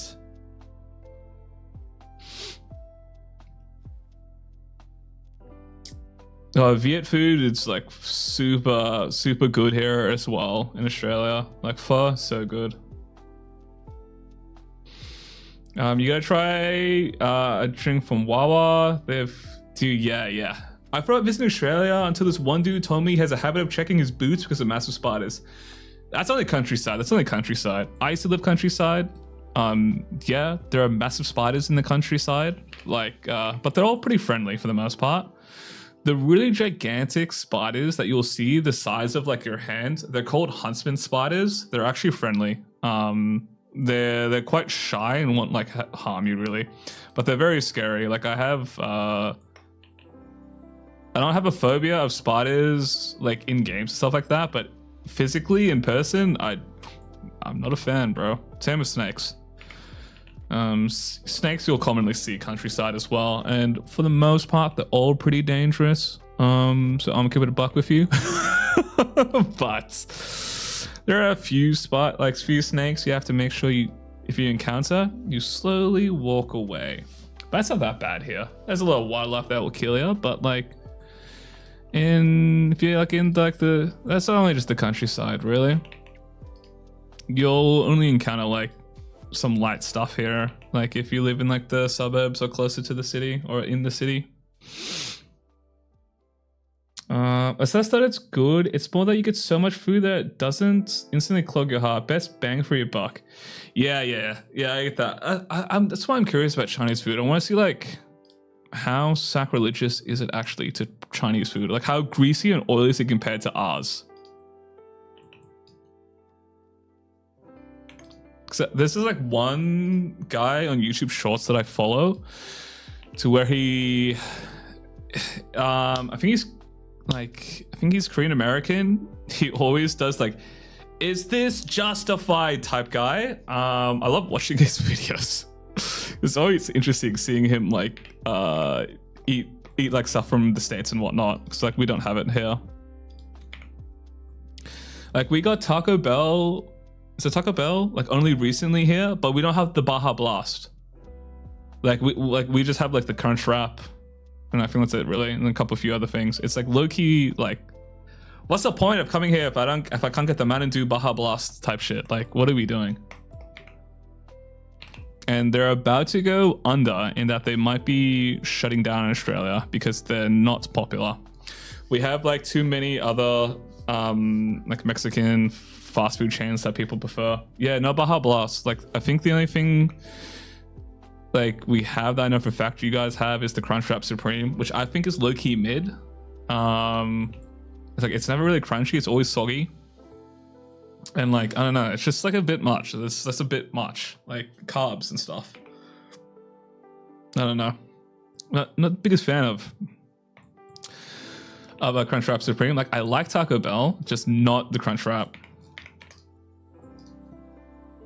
But we do have the free refill thing here, which is kind of rare nowadays in Australia. There are not many places that have free refills. Like Taco Bell's the only one I can remember.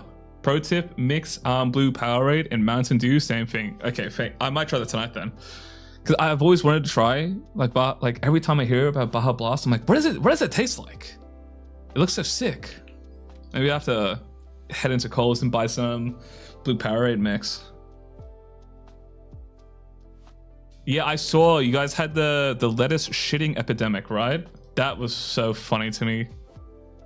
Holy. I don't even know if that was like an actual like real story or not. But like regardless, it's just so funny to me that like their stocks must have plummeted regardless. Such like damage control. Taco Bell is a guilty pleasure of mine. I just don't get the Crunchwrap Supreme. I get something called a Cheesy G taco, which is just a fat taco, just a taco with a fat tortilla. That's like really like fluffy. I love getting that. Five Goods. Yeah, we have Five Guys in Australia, but it's outside my tax bracket, meaning like I can't justify spending like $30 to buy a burger and some chippies. So I've never tried it. I'm scared it's just gonna taste like a shitter HJ's, Hungry Jack's, which is like Burger King for us in Australia, We call them Hungry Jacks because Burger King has some like copyright stuff in Australia, so they can't use the name.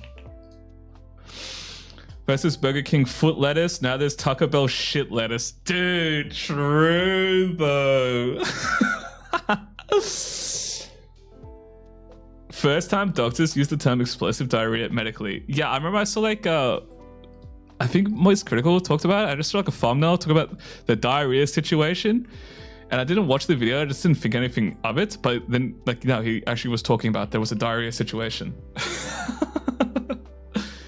Five Guys is alright once in a while. Legit, look up the fry seasoning and it's banger to make. I'll have to give it a sus. Like, I do want to try Five Guys, but like, I have to go in the city to do that. Because I can Uber Eat. I can get it on Uber Eats, but it's like wholly expensive. And I want to make sure when I get it, I have the most optimal experience. I don't want it to be cold. I want it to be fresh because that is expensive.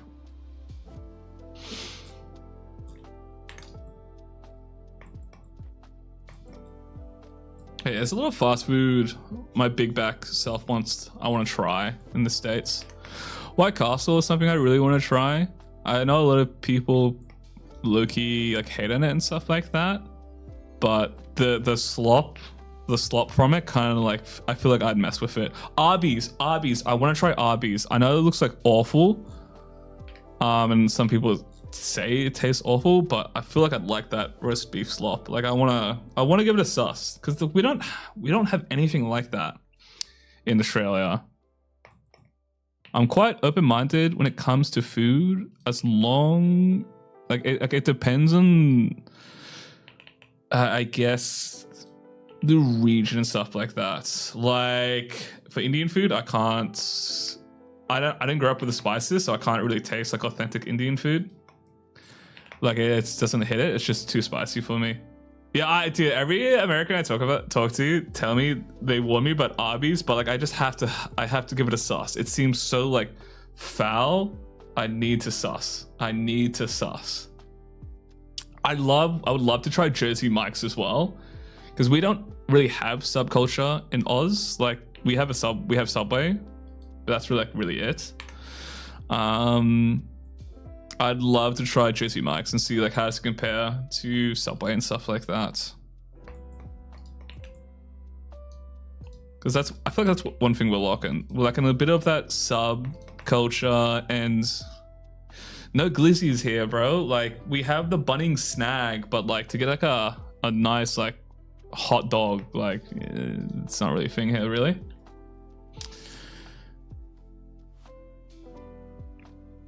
Yeah, I love Costco. Like the food courts, like I love the food from there.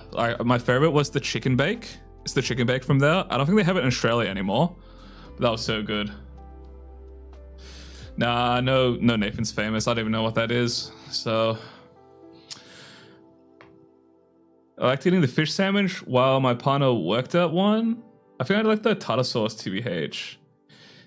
Dude, okay, guys, hear me out. Don't bully me for this. I actually low-key like the fillet of fish at McDonald's. I actually kind of fucks with it. I actually kind of like it, bro. If I'm coming home from some drinks, like I'll get a fillet of fish and a burger. I kind of fucks with it. I think it's like a textural thing. Like I just like the sloppiness. That's why I think I'll like White Castle. I think Arby's, I'll probably think it's disgusting, but like the novelty is like I have to try it. I don't know. I have to.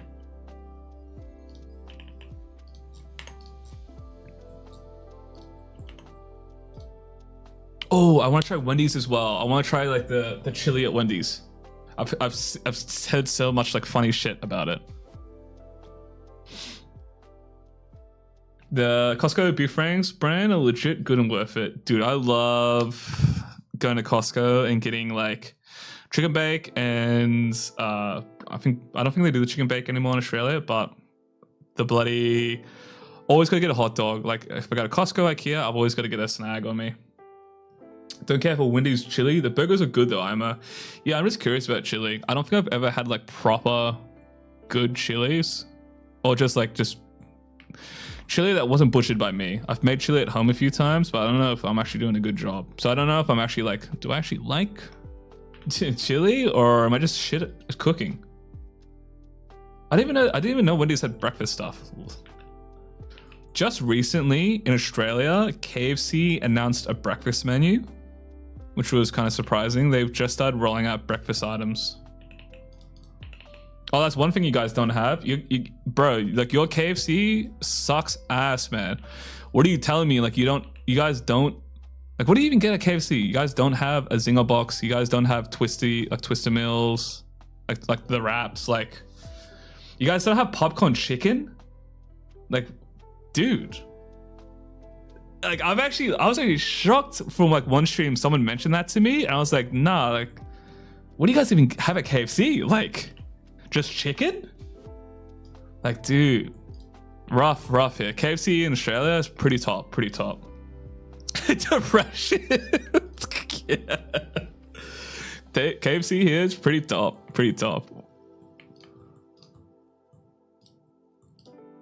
I was just so shocked when I saw a video to where they're like, yeah, for limited time only, they're bringing back popcorn chicken in the US. I was like, limited time only? You guys don't have that?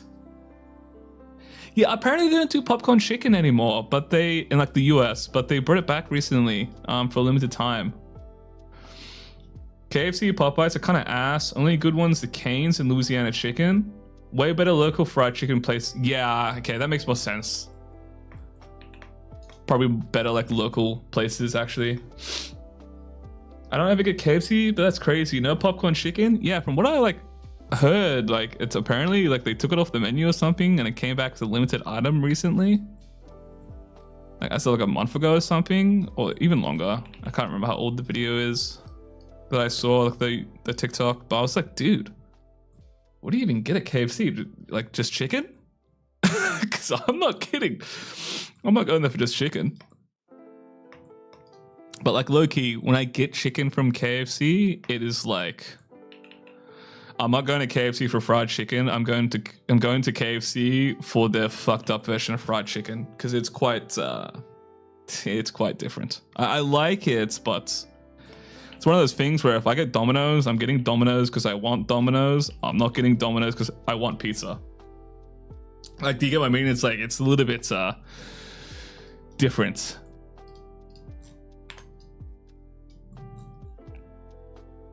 Oh my god, my throat.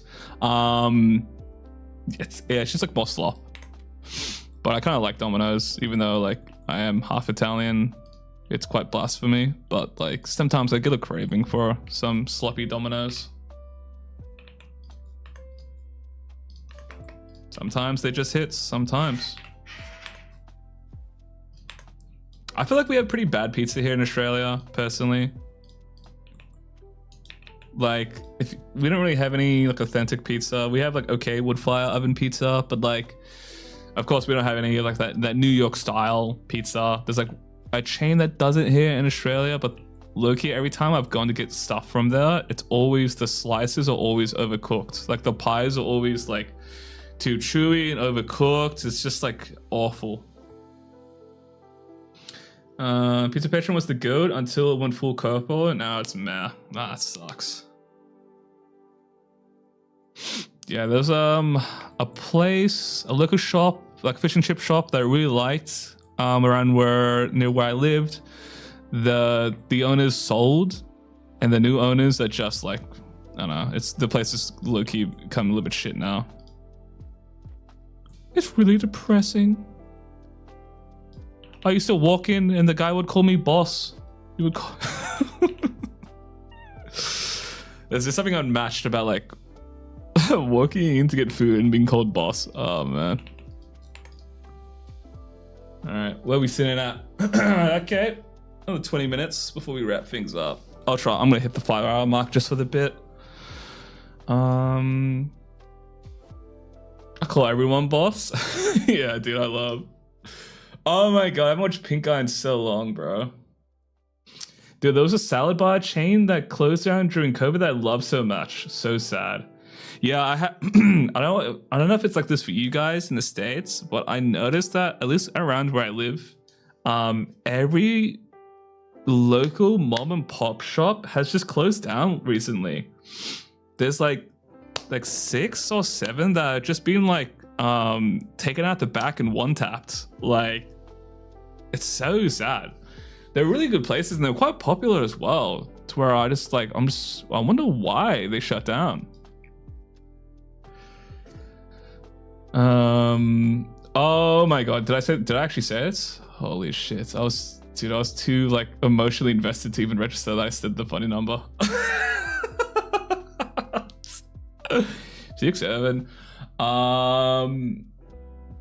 Yeah, I'm more yeah, I think calling people chief, you can't really say that in Australia. It's quite oh no, the one that's really bad, you don't want to ever call someone no, you don't want to ever walk up to somebody and go like, nah, how's it going, champ? You don't want to champ people. That is like slander. Chief's not too bad. You just don't want to make sure to be like, hey, what's going on, champ? People really don't like that. But calling people boss is goated. Yeah, it's like an Aussie thing. It's just like if you call someone champ, it's just like you're calling them like a little bitch sort of thing. Like there's not a nice way to put it, but like yeah, don't really want to. If they're like a proper like more of like a bogan, so more of like a redneck kind of Aussie, like you don't want to be calling them champ. They're more of aggressive kind. Yeah, it's just super passive aggressive and people get triggered by it. It's like used as an insult, mostly.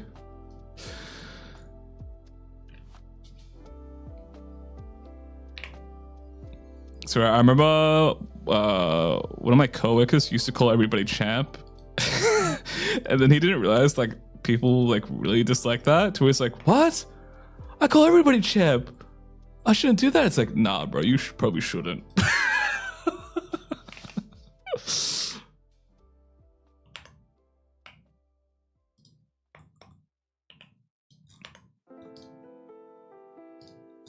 Okay.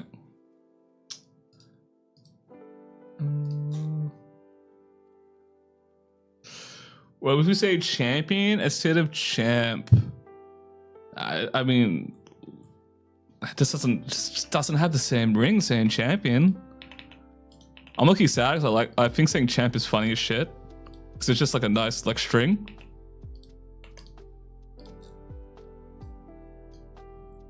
But I used to call everyone like boss. Well, actually, no, I still call some of my coworkers boss actually.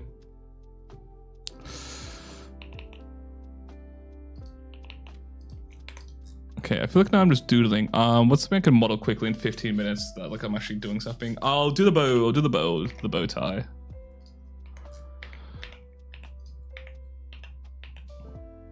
Let's say mate or boss. Yeah.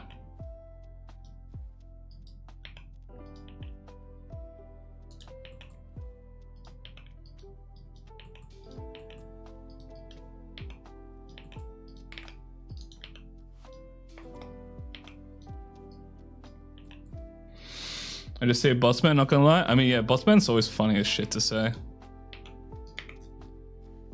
Ooh, where did it go?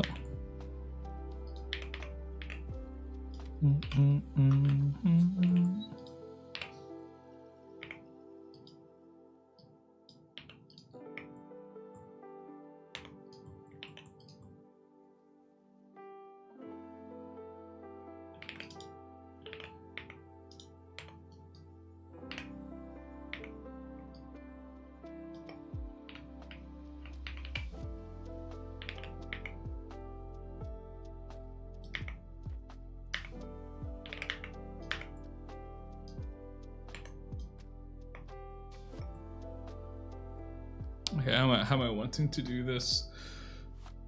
Oh my god, I'm getting like dude, I'm actually getting fatigue.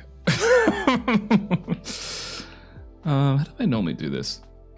So much hockey memory, man. That's cool. Yeah, some people are way more cracked than me. I think a lot of times, if I don't remember the hotkeys, I just hit space and I've got like muscle memory to hit space and then type in stuff to get the actions I need. But it's kind of like just stuff I build up over time. there's only a few custom hotkeys I think I have as well. Which are typically just for the animating stuff, because it's just like pairing over the stuff I made in After Effects.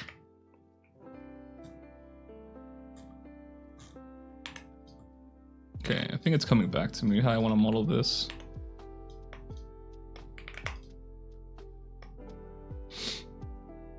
Damn, I have to Google the stuff that I need.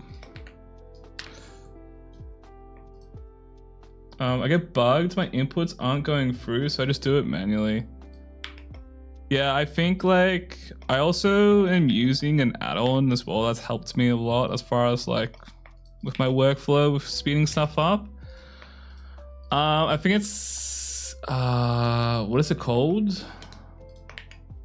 Like Hops, I think it's called, Hard Ops or something like that. Like it's one of the most popular downloaded Blender plugins. It just adds some like UI tools and stuff to it. It's quite nice. It speeds up the process quite a bit.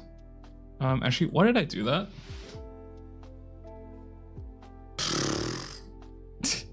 Okay, I just have to survive for 10 more minutes. Yeah, let me find the add-ons that I used. I'm talking about now, because right now I'm kind of just spreading misinformation. Hard Ops. So it is Hard Ops and Machine Tools.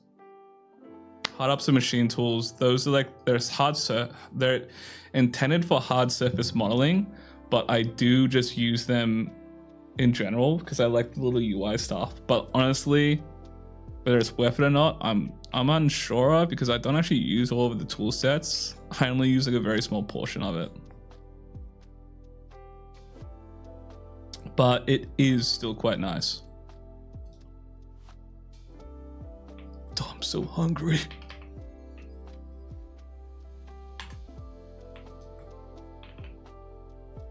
So I recommend giving it a sus.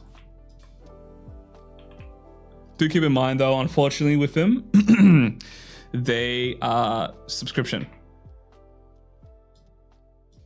So like in the sense that you buy licenses and you'll have to pay like a couple of bucks like every year to update it. At least it was from last time I checked. I don't know if they've changed it since the backlash. It is kind of annoying, but oh well. It makes sense from their point of view.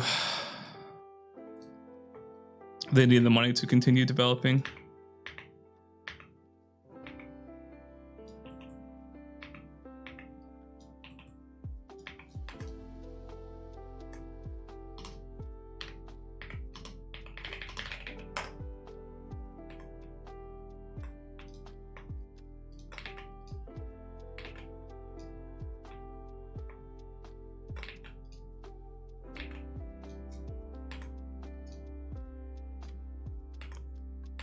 Okay, I'm getting somewhere now.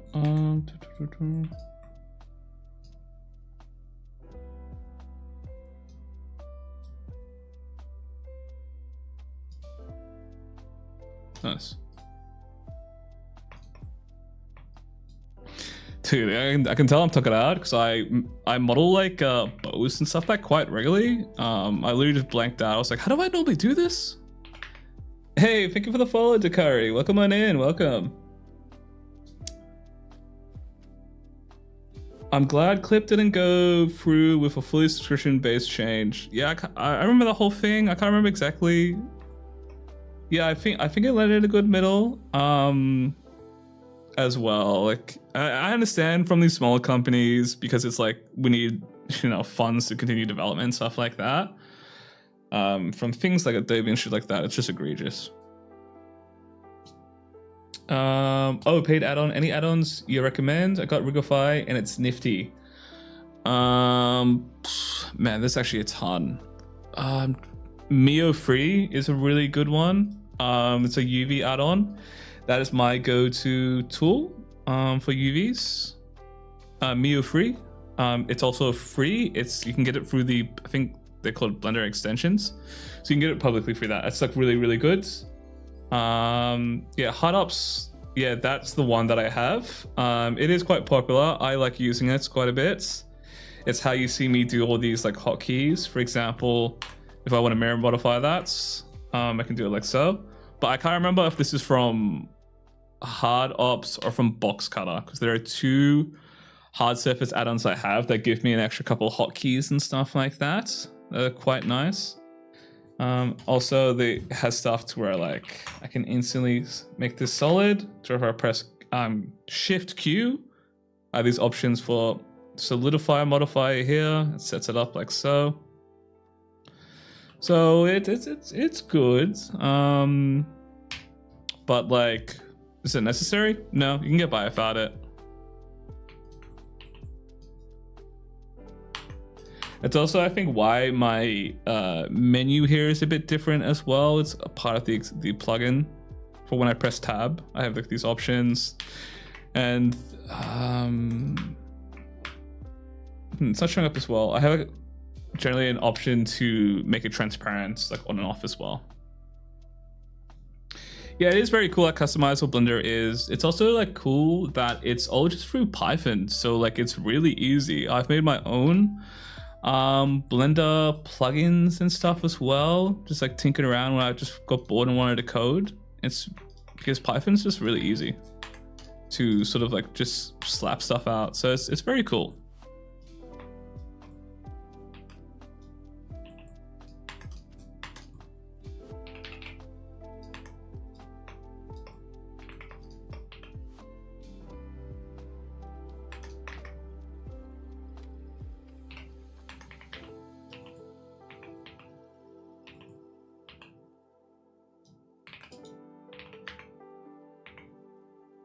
Okay, let's just try and get this bow slapped in there so I can make a nice little, oh, I did this today in stream post for some funsies.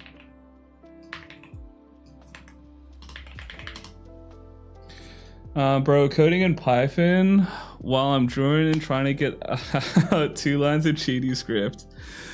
Well, I don't know. Python is very similar to GDScript, like in the sense of how the language is structured. For me, for beginners, like a Python-based language is, I think, more easier to grasp. For me, I'm more used to like the other sort of style of language and stuff like that, so I struggle with it a little bit. But I don't know. I wouldn't consider myself like really good at programming. I think I'm okay, I'd say. I've done like simple stuff like quite a lot on it for like when I need to do my day job or whatnot. But if you want me to do anything complex, nah, gang, I'm fried.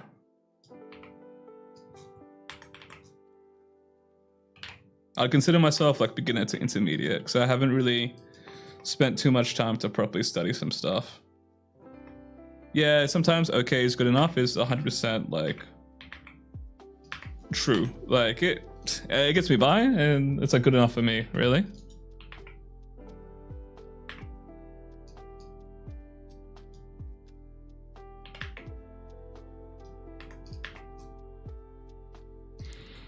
Okay, the shapes here aren't exactly what I'm after, but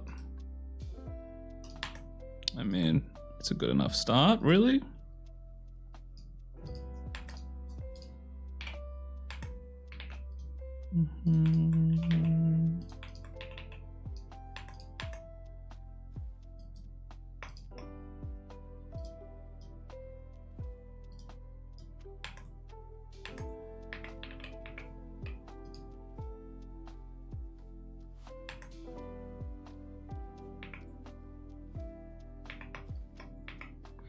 Yeah, I got problems with perfectionism. Yeah, it's really tough to fight it. I think it's just like a lot of times I have to force myself to where I'm like, dude, who gives a shit? I think at work I've gotten pretty good at it to where I'm the kind of person at my day job to where like when I get feedback and stuff like that, I'm never gonna really like argue on things if I think, no, I really think this is like where we should be going in the direction of it. Because the way I see my job is like I'm a cog in the machine. My job is just to make sure that the client is happy and internally we're happy. So I'm always easy in that sense. But then when I work on my personal stuff, I'm always just like, no, it has to be perfect. It has to be perfect. But I'm trying to transition that same thinking in my personal stuff to where I'm like, dude, who's gonna really care, like just chill out. So it's a tough thing to balance. Something I struggle with quite a lot. It's just funny. It's only for personal stuff, but I suppose it's because I care more. That's also a good point. Yeah, it's, I think like doing smaller projects kind of really helps you break that, because it's like tight deadlines and stuff will help you break that, because you don't have time to think about it. Yeah, you just have to send it. Like doing like little mini sprints like that, that's a good shout.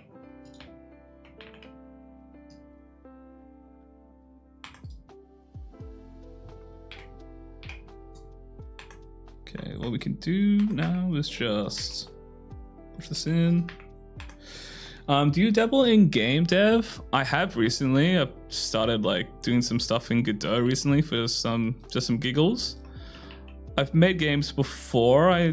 Back in uni, I had to do it for like a project, but not too much. I have experience in Unreal Engine. I used to use it quite a bit for work in motion design, but I don't really dabble too much in game dev. I think the stuff I'm doing in Godot, I'm not gonna really make any games out of it, to be honest. I'm just gonna mess about, but I like coding.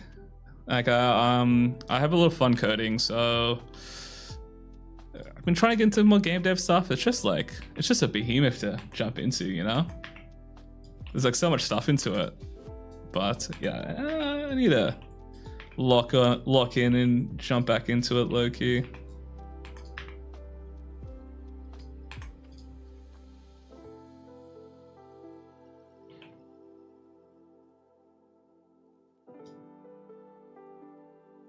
Just right now, it's like a lot on my plate. I'm doing all this like art stuff, trying to make YouTube videos, streaming once in a while, and then I got my real boring job that I have to do stuff for, because I'm somewhat important at work.